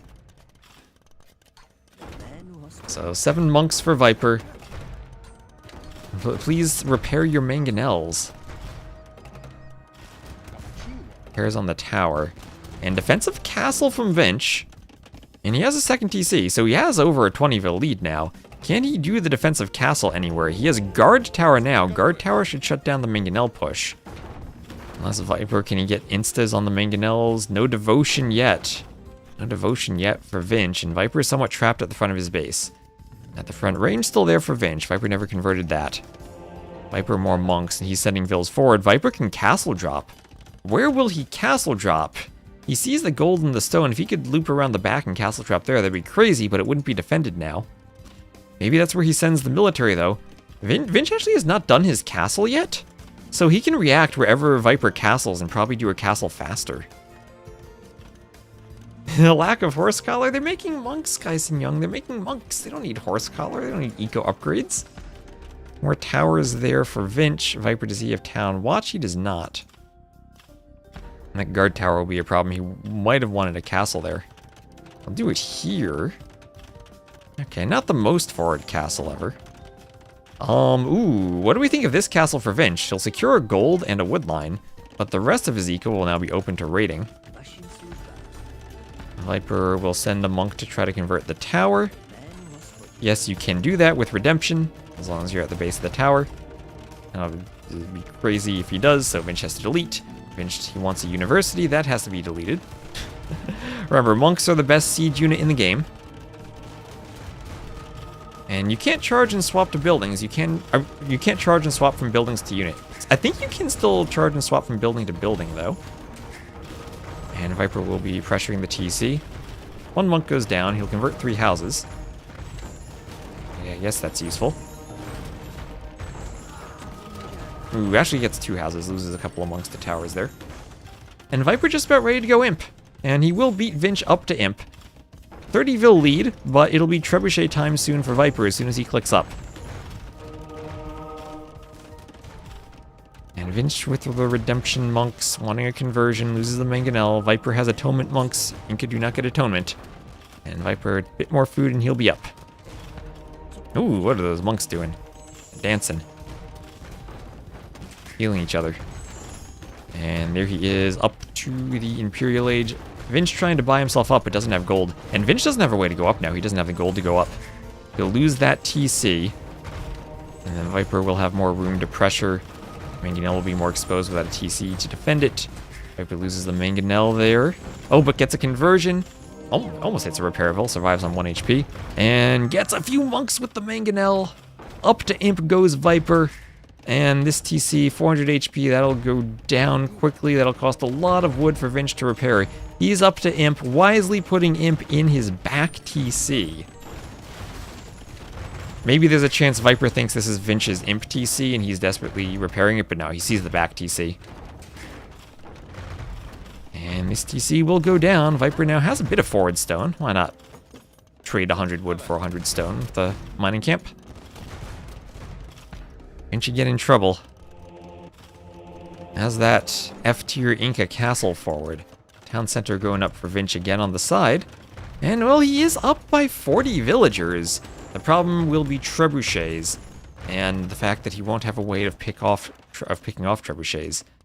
Viper going to try to clean up these final buildings at home. Imagine he takes the range and denies crossbow. Will crossbow come in for Vinch? Will crossbow come in? Superior civil engineering and interior design. You like the Inca castle? Crossbow does finish. It does finish just in the nick of time as Viper converts the range. But chemistry on the way for Viper. He can do that on his way up. He can go hand cannoneers. He can go bombard cannon. He can go trebs. and he will want to win a Treb war against Vinch. Viper with the score lead, but Vinch still... Is Vinch okay? I think he's doing another university. I don't know what Inca do, though, against hand cannoneers. Skirms would be their option, but no armor. This is a matchup where the unit composition gets very tricky for the Inca.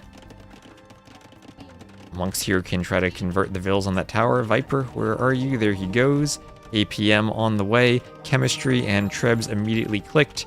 He is going for the conversions. Gets one. We'll swap targets and get second, maybe? Hussite wagons there. Will be fended off from the tower. And gold somewhat protected. But the Trebs will be out for Viper, and he can start clearing some of the towers with Trebs.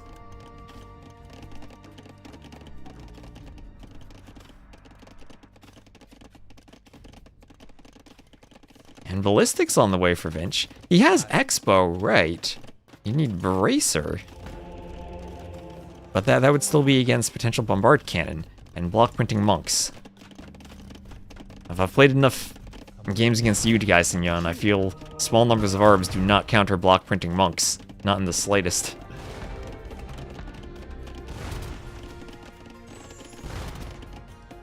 Yeah, Monks can sit below the tower until Murder Holes comes in.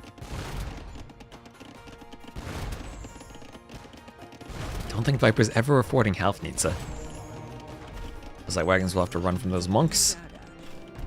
What do the Inca have in terms of imp upgrades? They have the imp upgrades, but still can't convert monks.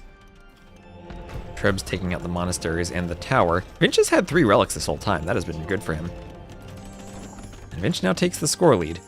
Still have no idea who's winning this. 93 Vils to 52. And I feel that should be enough for Vinch to go Eagles at some point and simply win through Eagles. I don't think Viper could ever get the hand cannoneer numbers out to deal with that. There's a blacksmith for him. And if he could hold to do conscription at the castle, part of me feels conscription's even more important than Trebs right now. Get 3 or 4 barracks up in the back of the map and start spamming Eagles with all that gold he has. Do the armor. I don't even know if you need Elite Eagle, even though it helps.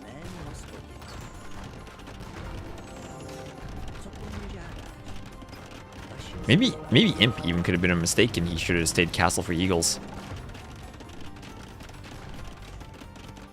He also go Arbalest, and maybe that's the play for him too. Bracer in the back. On a timer still to get this out before Viper really can push, and Viper will see the crossbows. We'll see Bracer. And if Viper can do one more forward castle, maybe he's okay?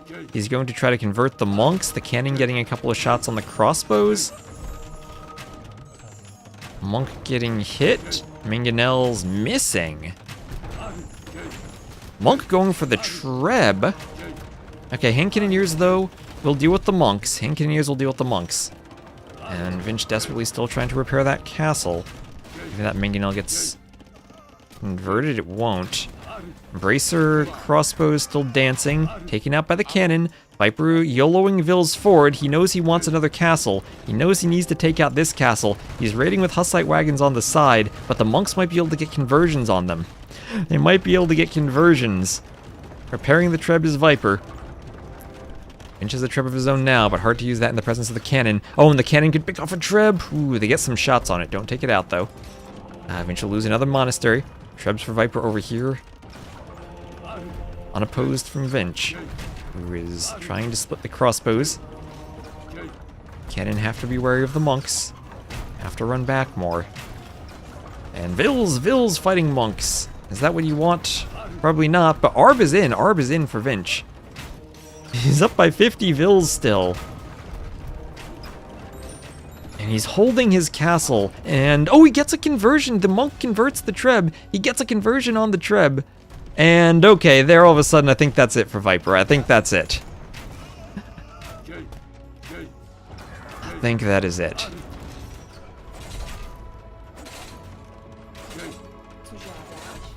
Vils will try to take out the Treb. Look at the Vils go. Oh, the Treb is trapped. The Treb cannot nilly its way out from the Vils. Here come the repair Vils. Can they repair in time? Not quite. They got there, but couldn't finish the repairs. Alright, and now Viper, no more momentum, no more timing.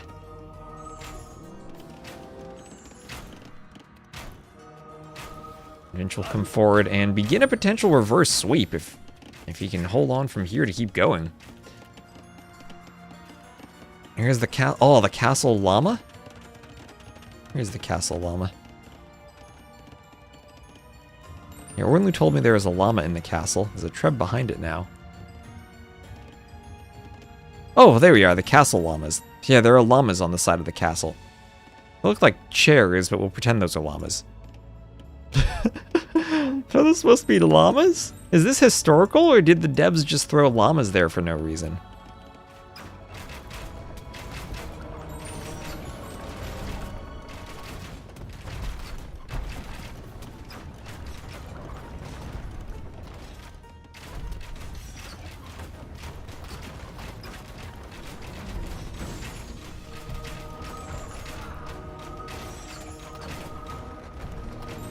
Where are the two brave men-at-arms? Oh, there are brave men-at-arms. Where are they? One of you is over there, the low HP one. Or over here. Oh, one's by taking a nice little vacation by the pond. Here's GG, and Vinch staves off the sweep. Viper still has his top civ picks. So, Phosphoro game? Where are we at? It was 20 conversions for Viper, 66 kills for Vinch.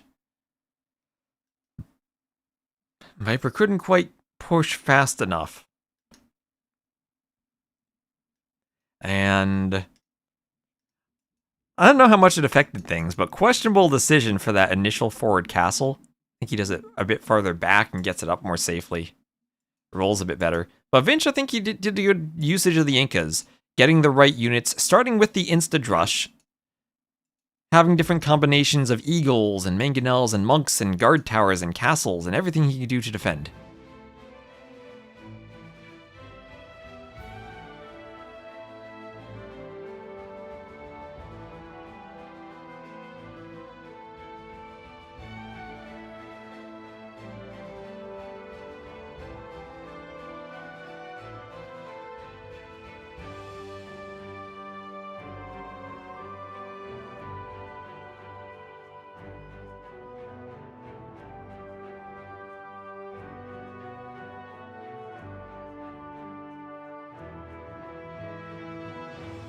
As Inca over Bohemians.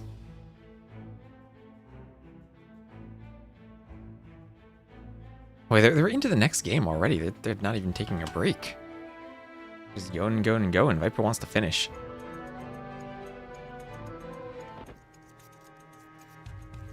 Alright, so here we have Vinch as the purple Chinese to the west. Viper as the yellow Khitans to the east. Some duplicate rugs there. Some duplicate rugs there. So Chinese Khitans, maybe the matchup we all finally want to see. Viper will have safe berries in the back, a safe gold mine in the back, but it will be a second gold, and kind of hard to wall. We'll have a very safe pond in the back, should he want to fish boom. And his gold is forward. Remember, after this game, Viper still will have the Chinese available.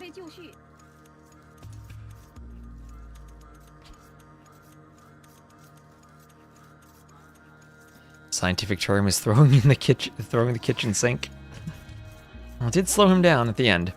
Vinch will grab a boar in the back. He'll have his other boar forward. Viper is scouting that. Don't know if he'll do the Hera thing and send a Vil to lame. That would be effective were he to find that forward boar. Better he doesn't find the pond. Do the rugs serve a map scripting purpose? There's one rug for every version of KOTD. I don't know when that started, but they're just there for scenery.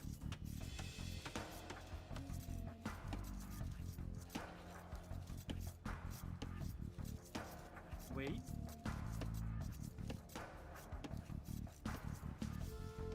And Ibex being pushed in here from Vinch.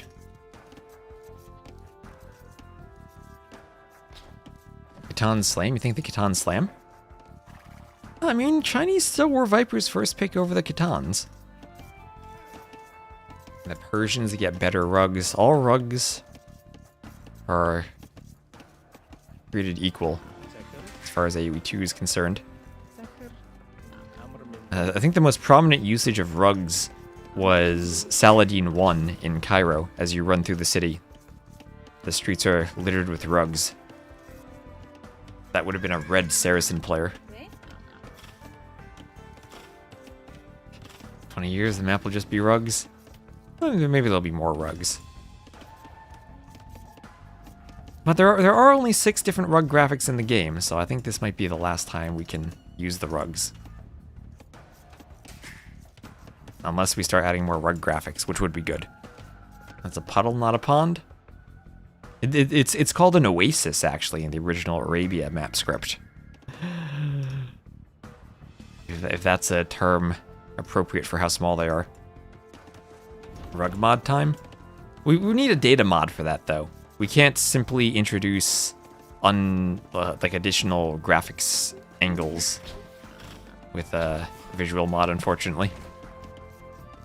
I don't think so, at least. Any rug dealers?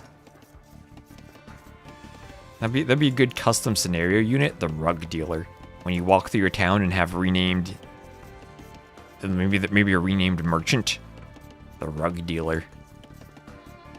No, they do not give vision. They do not belong to the player. They do not give any vision.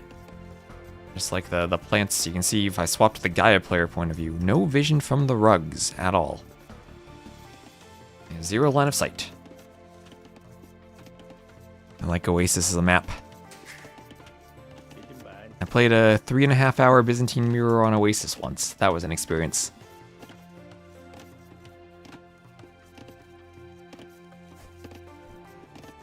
I hear there's something like rumbling outside. I have no idea what it is.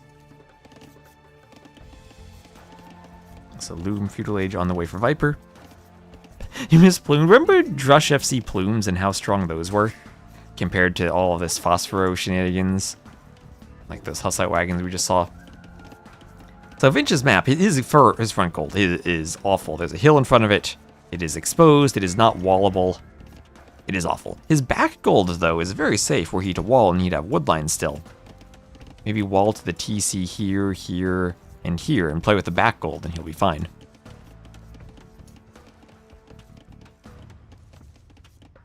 You like campfires? I don't think bonfires give you graphics either.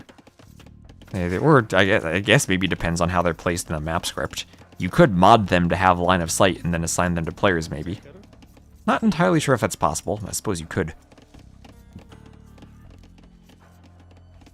Plumes got over-nerfed. Yeah, the one thing I do not miss is Obsidian Arrow. I thought the Obsidian Arrow, I think, was a huge mistake. Along with the extra buffed Saracen's team bonus. Our archers being that good against buildings is the thing of nightmares. And, oh, Vinch, what are you doing? What are you doing, Vinch? No. Don't lose the scout, not like that, running into Alcatraz on the woodline. I know, it was Obsidian Arrows was the type of thing that was a lot of fun to play with, but not fun to play against.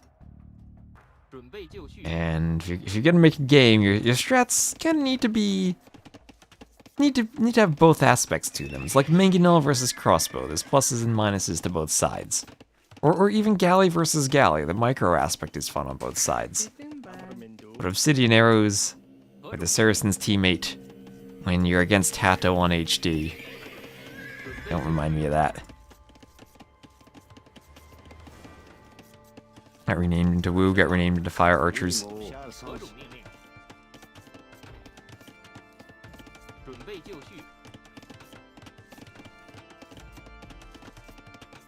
Like giving scouts +2 attack in Feudal? Scouts are fun in Feudal, though.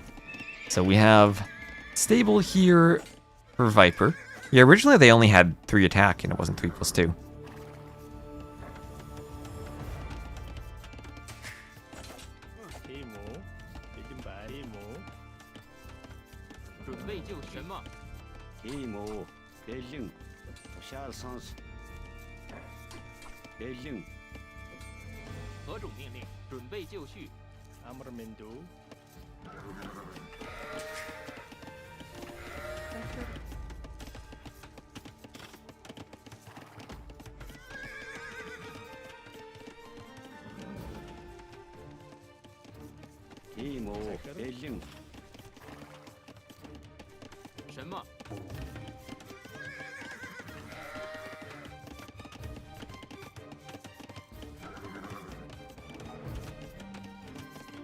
Just don't be versus pro players.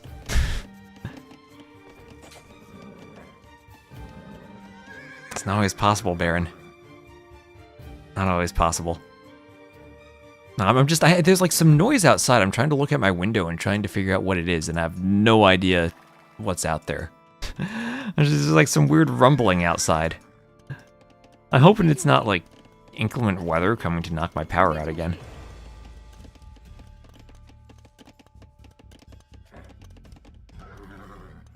So Scouts War, you'd think that the Khitans with +2, I don't know how that compares. +2 attack instead of +1, but versus Bloodlines.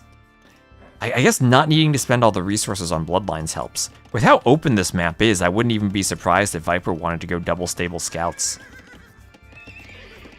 Only one stable so far, but more pastures. Honestly, long distance mine 50 gold. Oh, actually, no, not Khitans, don't even do that. Just double stables. You could think about wheelbarrow, then a blacksmith. Yeah, there's a blacksmith, forging, and scouts. And with how open Vinch is, I think double stable scouts win in the game here. There's nothing Vinch can do to wall up in time. And the spears will be less effective against the extra attack. There's forging, Viper sending the scouts around. Wonder if he'll do armor.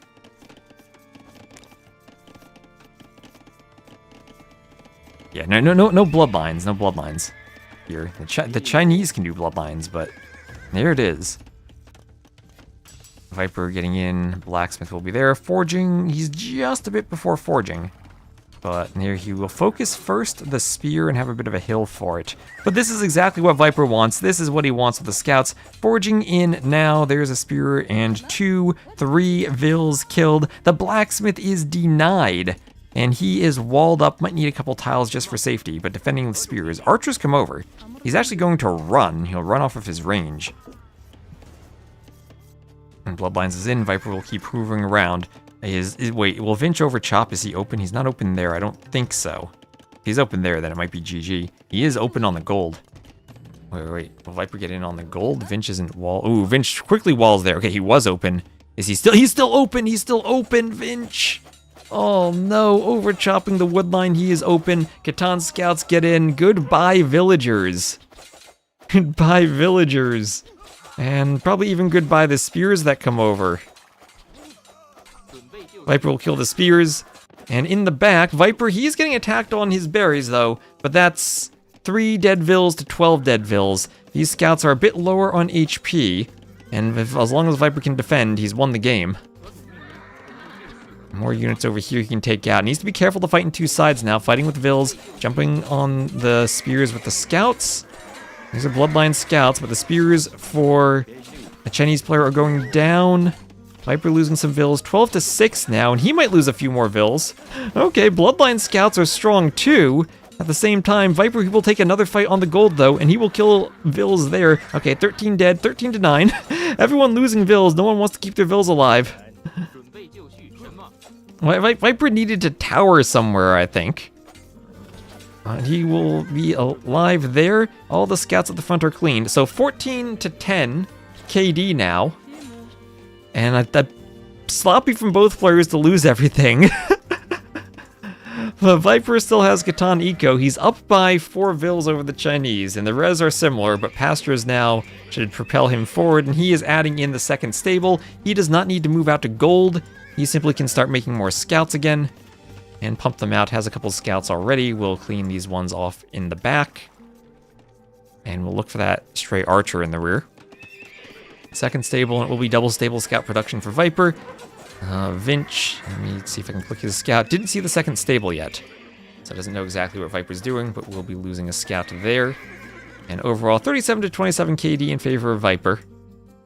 And he will find that lone archer back on the little pond. Scout goes to pick it off. And down it goes. Down it goes. On the other side, the archer and spears come forward as the scout comes forward. Let's combine the Teuton, Khmer, and Slav eco bonuses into one. Well, that's what they said when they originally did the Malians discount, right? Considering the discount, it's like Britain, Japanese, and Teuton bonuses all wrapped into one with a flavor of the Inca Hunnic House plus Slav population discount, plus the Viking dock discount. And more spears forward for Vinch. How do they fare against these scouts? They don't have any armor. They're doing okay in the fight. That is maybe not a cost-effective fight for Viper. Okay, that is not the fight Viper wanted. Lacking bloodline sure does hurt. And this army now will get in. I like the double stable scouts in the long run with the food eco, but he needs to get good scout numbers before fighting. Does not want to die to spears, and he needs a massive scouts so that spears can't target properly. Not enough archers there for breaking in. And Viper now will want to fight. He has armor. Vinch does not have any blacksmith upgrades on his scouts. Only fletching on the archers, and I think Viper takes a good fight here with the scouts. I still have no idea what's going on outside, but here come the scouts forward again. And maybe he can afford throwing the army away. Maybe he can.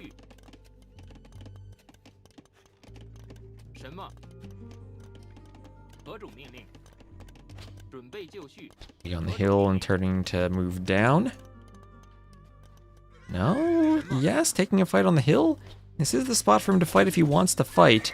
He needs to focus the spears, and with all those spears, I still don't think that's a good fight for him. He's got wheelbarrow on the way, and he'll be up to the next stage soon, so he doesn't need to keep spamming scouts from 2 stables until he clicks up, and then he can immediately start scout production while he's up again.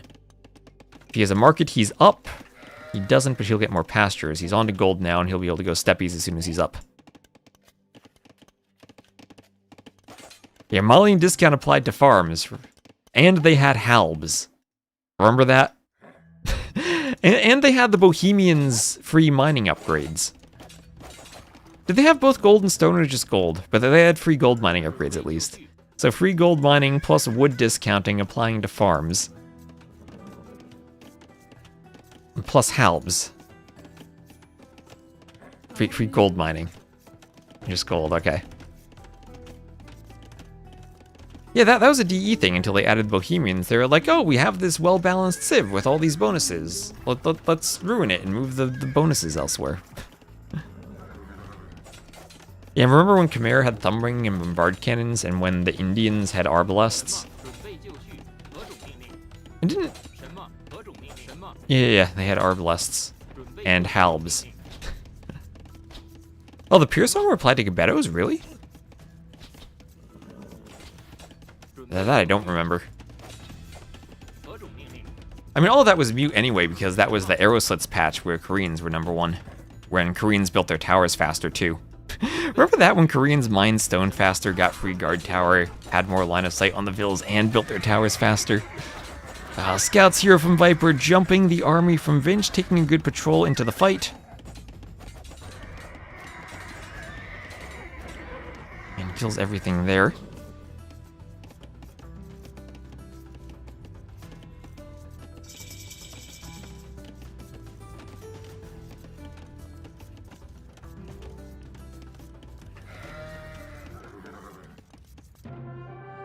And there's the GG, and Viper does it 4-1. So 55 to 44 KD for Viper.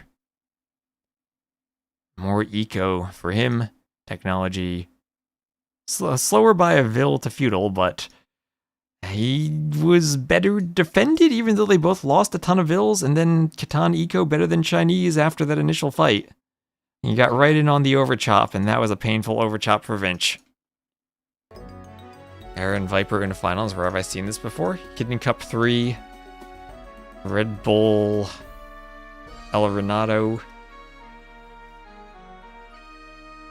KOTD 4. No, KOTD 5. Where Viper got swept. But, alright, that's it. Finals tomorrow. I'm not sure if there's a 3rd place match before. I'll figure out the schedule later, and I'll be on to stream that. Hope he's returning the forum, just don't think this is it. Maybe, maybe not. We'll see. That felt like a very Viper set. That felt exactly how Viper plays when he's playing well. The win for the Catans, loss for the Chinese. And at the end of the day, we'll give a win for Viper. So thank you all for watching. Sad it's over. Hope to be proved wrong, but I don't think the final will be as exciting. We'll see. Noble Apartment Cup? He was not in the final there. That was Leary. That was Leary Hera. Well, one of the warlords, probably.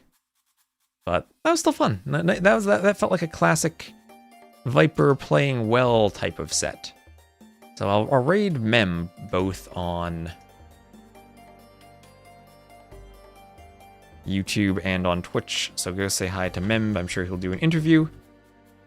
And I will